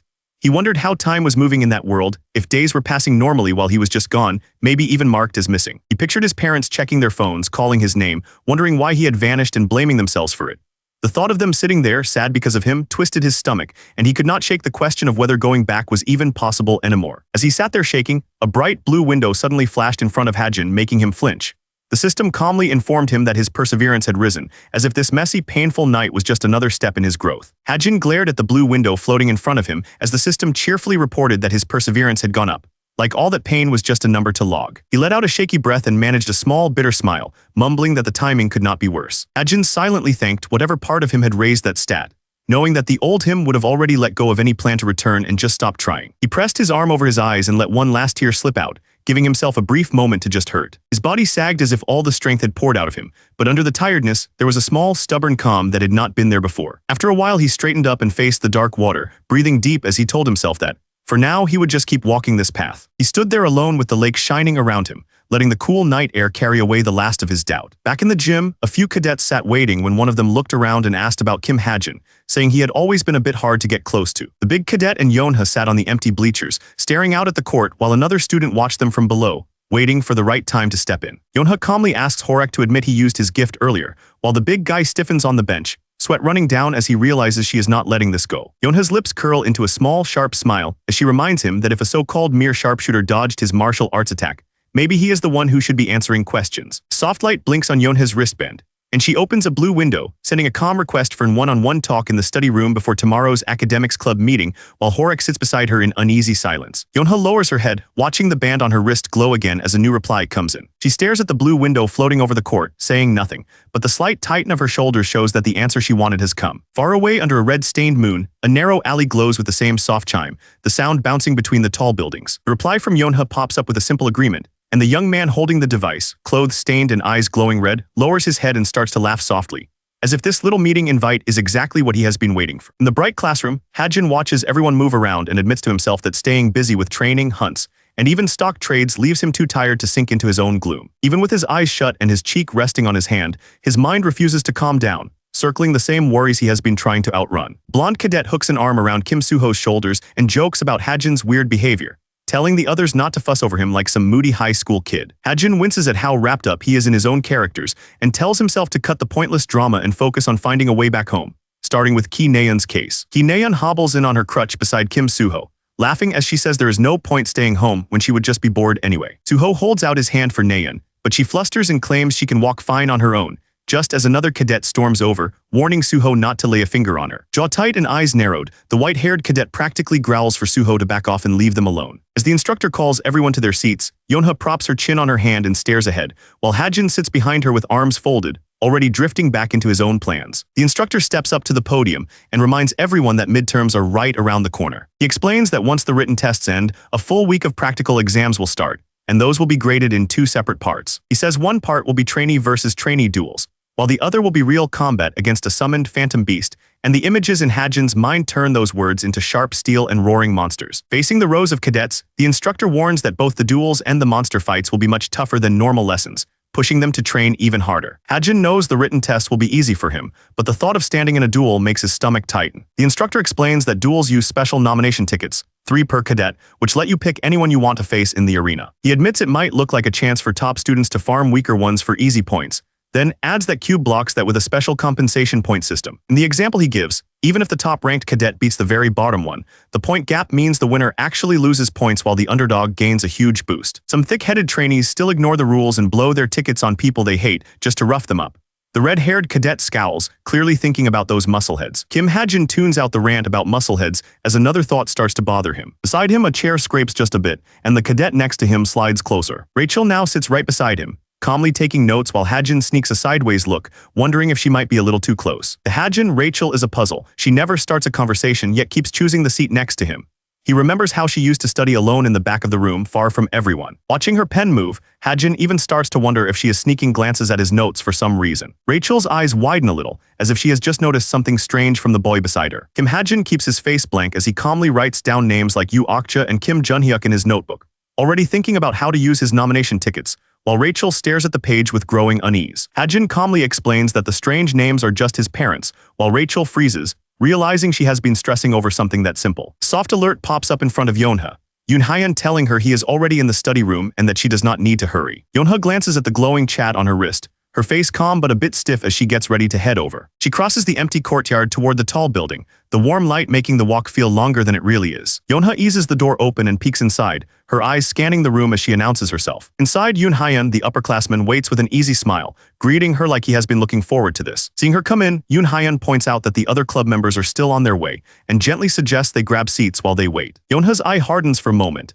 her calm mask hiding the way she measures his words and the situation. Yeonha eyes the scented candle on the desk, hearing that it is supposed to help them focus since they will be studying together soon. Yoonhaeun walks up between the rows of seats and mentions that he also joined the demonic human search team, even serving as the second-year representative. Sitting down with an easy smile, Yoonhaeun admits the search team has not found anything and lightly asks if her group has any leads, even hinting at a list of suspects. The upperclassman's smile sharpens as he leans in, fingers tapping the desk, urging her to explain what that so-called stupid remark was. Yeonha's thoughts blur as a red haze wraps around her, and she calmly repeats the rumor that Yoonhaeun is the demonic human, adding that the idea somehow makes her feel at ease. Yoonhaeun laughs softly, saying someone even claimed he used some kind of mind magic, and he casually asks if that person had any real proof. Yeonha begins to say there was of course no evidence, but her smile fades and her eyes open wide as she realizes her own answer does not feel natural. Yoonhaeun stiffens, quickly covering his mouth before laughing it off and saying he only meant to ask what that person was basing their claim on, carefully watching Yeonha as he smooths over the word evidence. Yeonha's eyes harden as she turns, finally sure that something about him is deeply wrong. She thinks how only the guilty rush to ask for proof,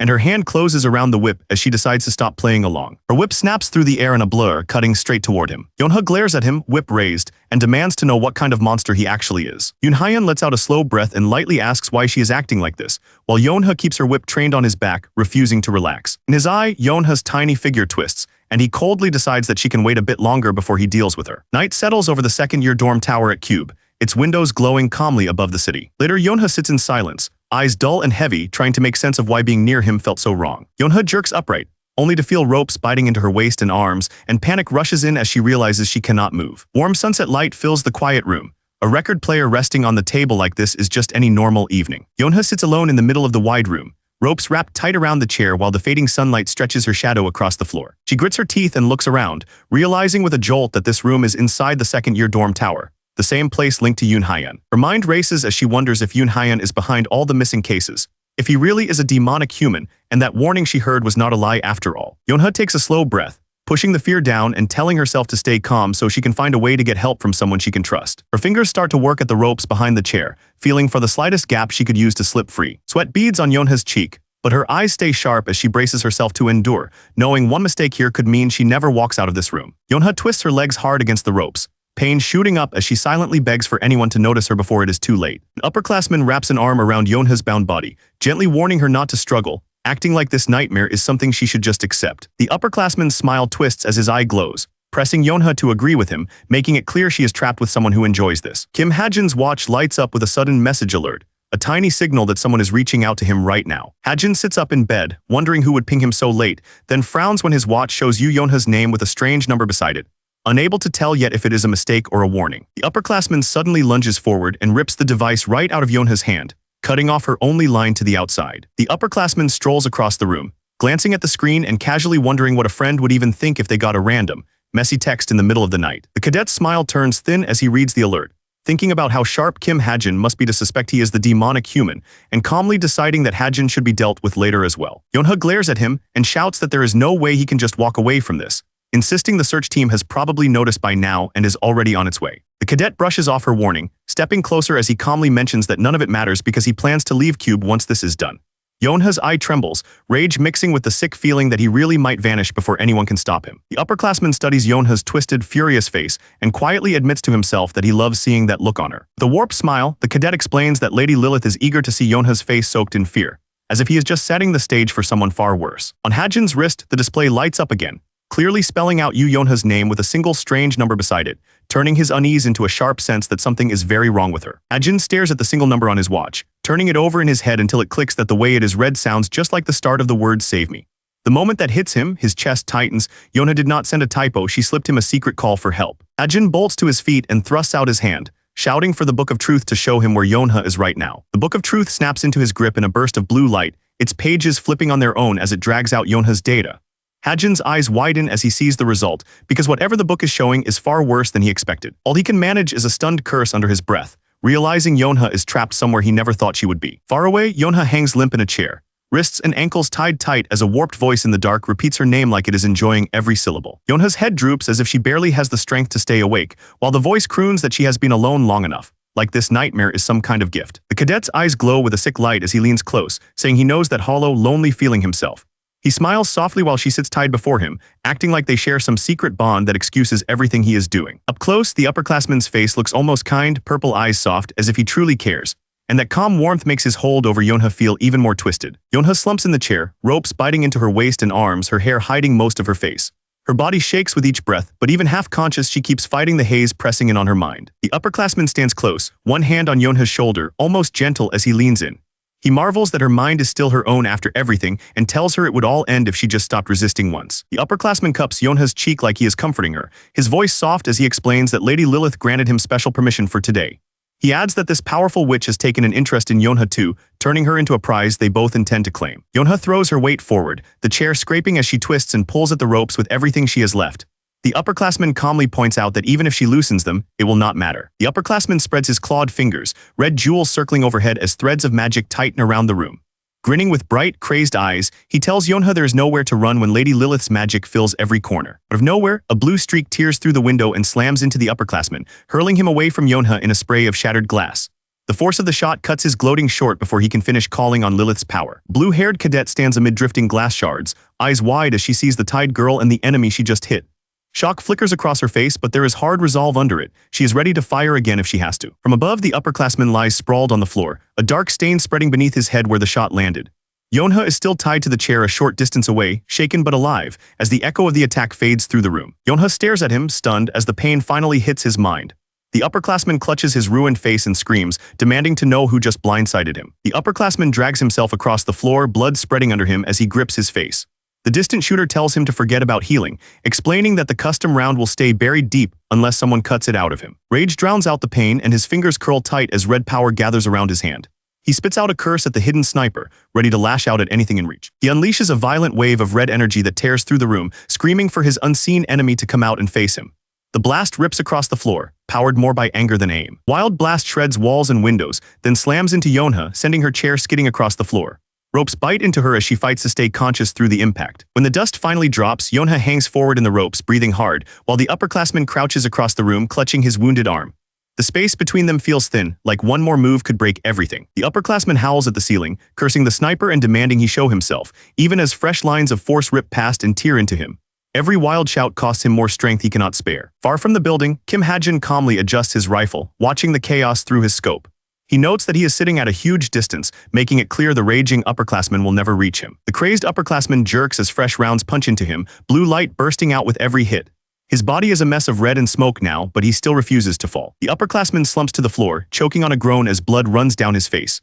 For the first time, the pain drowns out his anger. The wounded upperclassman drags himself toward the edge of the roof, lifting his hand with a shaky roar.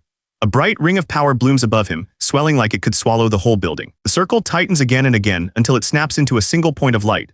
Then a blinding blue blast drops toward the trees, strong enough to erase anything caught under it. Hidden in the trees, Kim Ha-jin stays flat behind his rifle, eyes steady on the scope.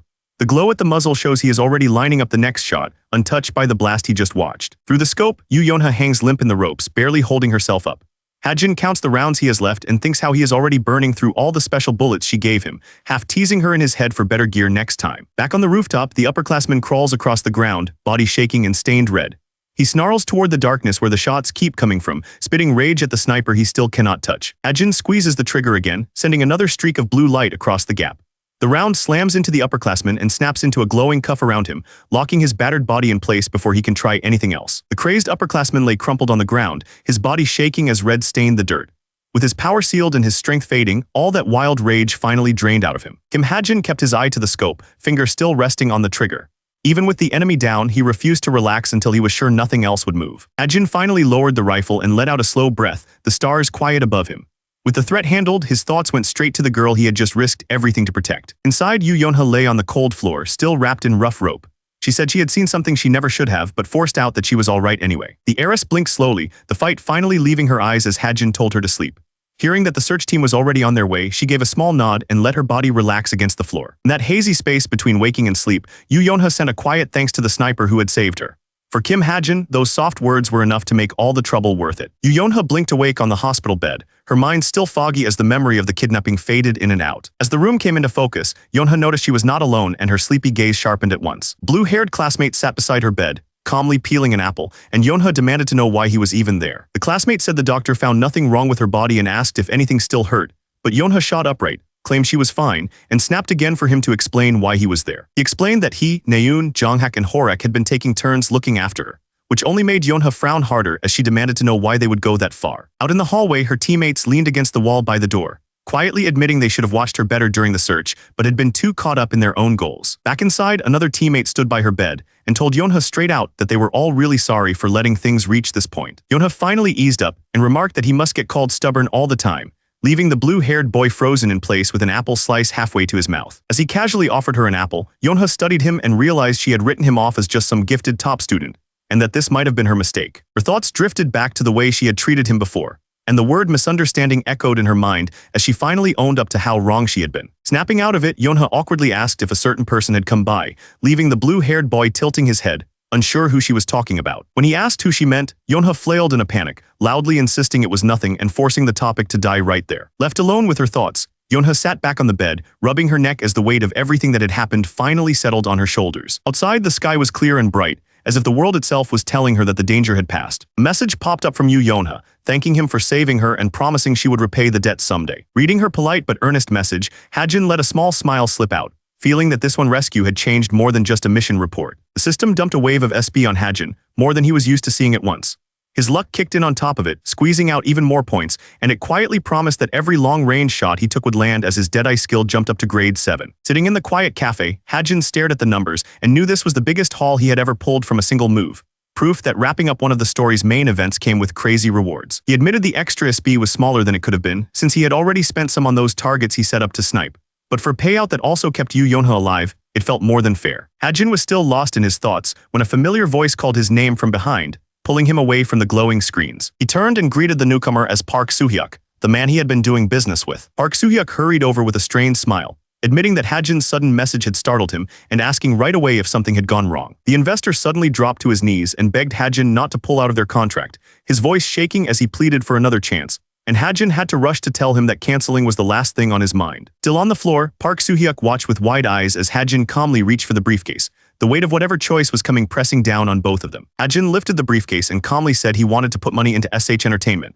Park Soo-hyuk just stared at him, stunned that the man he had begged a moment ago now wanted to invest even more. He thought back to the rare ginseng he had sold through Violet Banquet, that one route alone bringing in a crazy 400 million won. From that haul, he had already pushed 250 million into Packhorse Masters, then funneled the remaining 150 million into SH Entertainment. Back in the cafe, Hajin explained that SH Entertainment's growth looked just as sure as Packhorse Masters, so putting this much in was simple math to him. Park Soo-hyuk almost lost it, stammering that he couldn't possibly accept such a huge amount from him. Hajin pushed the briefcase toward him, telling Park to just take it so they could both get bigger, and asked him to use part of it to pick up a magic pouch and a field vehicle for him. With the deal settled, Hajin suddenly asked how old he was, and Park answered that he was 29. Hajin pointed out that Park was way older and told him to speak more casually, but Park flailed, saying he could never talk that way to an investor. Hajin only gave him a flat look and lightly asked if he should just cancel the investment instead. Park Soo-hyuk tightened his grip on the briefcase and forced himself to talk to Hajin like a friend instead of an investor, even though the change made him sweat. They stepped out of the cafe, and Hajin casually said they should hit a convenience store first, as if dropping hundreds of millions was nothing special. A bright little convenience store came into view, its signs glowing like it was just waiting for Hajin's next scheme. Inside, Hajin calmly scratched at a pile of lottery tickets, and Park, baffled, asked why he was suddenly into those. So Hajin explained that since he was still underage, he needed an adult like Park to even claim the prize money his luck could bring. Hajin grumbled that he could not even use his crazy luck properly, then paused as one ticket stood out, and he bent closer to see how much it was worth. Park checked the tiny print and said it was worth several million won, sounding relieved that, while it was a solid hit, it was still within normal luck. Then Park's eyes narrowed behind his glasses as he took a second look, something about the number on that ticket suddenly not adding up. The truth hit them at once. The ticket was worth 20 million won, a jackpot big enough to prove that Hajin's luck was on a whole different level. Hajin stuffed the winning ticket money into an envelope and pushed it into Park Soo-hyuk's hands, telling him to add this to the SH Entertainment deal and fix the contract for the post-tax amount. Park just stared at the envelope, stunned that Hajin was throwing even this kind of money straight back into an investment. Park Soo-hyuk clutched the briefcase to his chest and shook, mumbling that with this much cash someone could easily try to snatch it.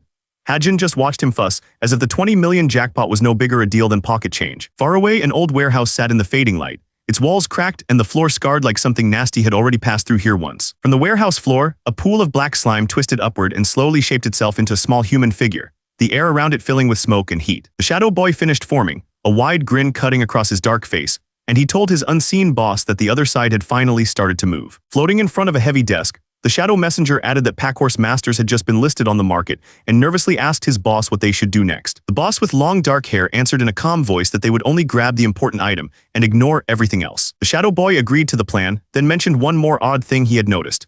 Someone out there had been scooping up Packhorse Masters shares like crazy, as if they knew something the rest of the market did not. The shadow boy explained that the mystery investor kept raising the stakes, jumping from a few million to a massive 250 million. He pointed out how crazy it was to throw that much cash into a guild that did not even bother to put up a proper public page. The long-haired boss dismissed the odd investment as none of their business and told him to stick to their own work. The shadow boy backed down right away, saying he would follow the boss's lead. When the boss asked if there was anything else to report, the boy brightened and said there were some new offers up in Violet Banquet. He suggested they check out the fresh pages together. He read off the new listings one by one, from a relic search crew to a strange place called Truth Agency. His gut told him that this truth agency felt off, even if they bragged that they could track down anything a client wanted. The boss mused that they could even use truth agency to hunt down a man called Drune, letting the name hang in the air like a warning. The shadow boy stiffened at that, the easy mood gone as he pictured what chasing that person might mean. A beat later, the boy waved his hands and insisted he had only been joking about that request, clearly not eager to turn Drune into their next job. The boss stayed perched among the crates, letting the warning stand without another word. The boss shifted the talk away from Drune and mentioned that Cube's midterm exams were set to begin the next day. Her tone made it clear those tests were more than just school business to her. She said the big buzz around the exams was all about rank 1 and 2, Kim Suho and Shin Jonghak, whose names were on everyone's lips. Some of their members were already set on sneaking into the tests, and she wondered aloud if she should step in herself. The long-haired boss gave a simple answer, agreeing to look into the offers herself. The shadow boy stood under the rafters, staring up as the boss's answer sank in, and he braced himself to follow her lead. The boss stepped down from the crates, eyes sharp in the dusty light, saying she just hoped there would be something worth their time. Kim Ha-jin walked along with an easy smile, the very kind of useful person the boss was hoping to run into. Colorful scraps of paper drifted through the clear sky, making Cube feel less like a battlefield and more like a festival ground. The main Cube building stood dressed up with banners and a huge welcome sign, announcing that the practical week of midterms had finally started. One trainee spotted her mother in the crowd and ran forward, face lighting up as she called out to her. Her mother swept her into a tight hug, asking how she had been and saying she had rushed here just to see her. During practical week, Cube opened its gates to guilds, the Hero Association, and families, packing the plaza with people from all over the world like some giant hero festival. Reporter beamed into the camera, calling Cube the world's best hero academy and urging agencies to shower the top 100 trainees with offers. One of the drones dipped low into the hand of Lee Junha, the rank 117 trainee, while someone nearby gushed about being a huge fan. Lee Junha watched the drone in his hand with a calm face, thinking that things were still pretty quiet for now. Lee Junha let the drone rise away from his hand, deciding to wait a bit longer and let his little gift keep watch over the festival. He watched the drone drift across the bright sky and thought about Soo-hyuk, grateful for the drones he had set up all over Cube to help catch any intruders. In the middle of the busy walkway, a woman in a sharp blazer brushed hard against a cadet's shoulder, making him jolt in surprise. The cadet spun around with a small bead of sweat on his cheek and rushed out an apology, worried he had just bumped into someone important. The woman said nothing, her lips set in a calm line, giving off a quiet pressure that did not match the light, festive air around them. Standing in front of him, the woman looked graceful and distant, and the cadet found himself staring up at her, suddenly aware of how ordinary he seemed next to her. His lips parted as if to say something else, but the words stuck, leaving only a small, awkward pause between them. Then it hit him, and his face twisted in shock as he remembered something he had almost completely forgotten. He finally placed her face and felt his stomach drop, realizing that this top hero had actually come all the way here for the practical exam. They ended up standing almost toe-to-toe in the middle of the path,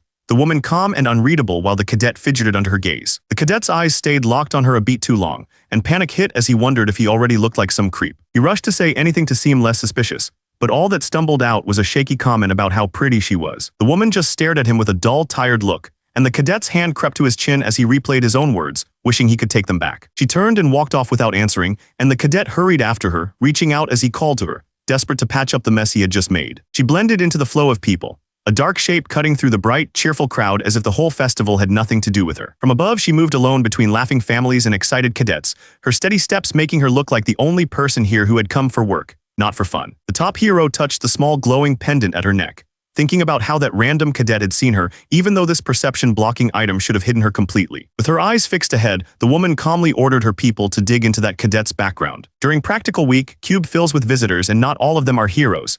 Even the chameleon troop slips in among the crowds, hunting for promising trainees. The chameleon troop first eyes Kim Soo-ho, but his values clash with theirs, so they quietly cross him off and turn their attention to Shin Jong-hak instead, just like in the original story. Ajin's jaw tightened as he pictured the chameleon troop clashing with Cube's security heroes, knowing that if the plot slipped off track, the midterm could end with real bodies on the ground instead of just grades. One of the searchers shouted that there was nothing strange anywhere, and a few nearby people relaxed a little, even though the real danger was still moving somewhere they could not see. Watching them flail around, the man smirked to himself, knowing they had not spotted a single real threat yet. Stern hero with glasses cut in, warning the others to stop messing around and to search like real heroes, because letting anyone slip through Cube's defenses during practical week would be on them. Jun-hyuk, a high-rank 6th grade hero, walked through Cube with an easy smile, saying they just had to wipe out any trouble before it grew.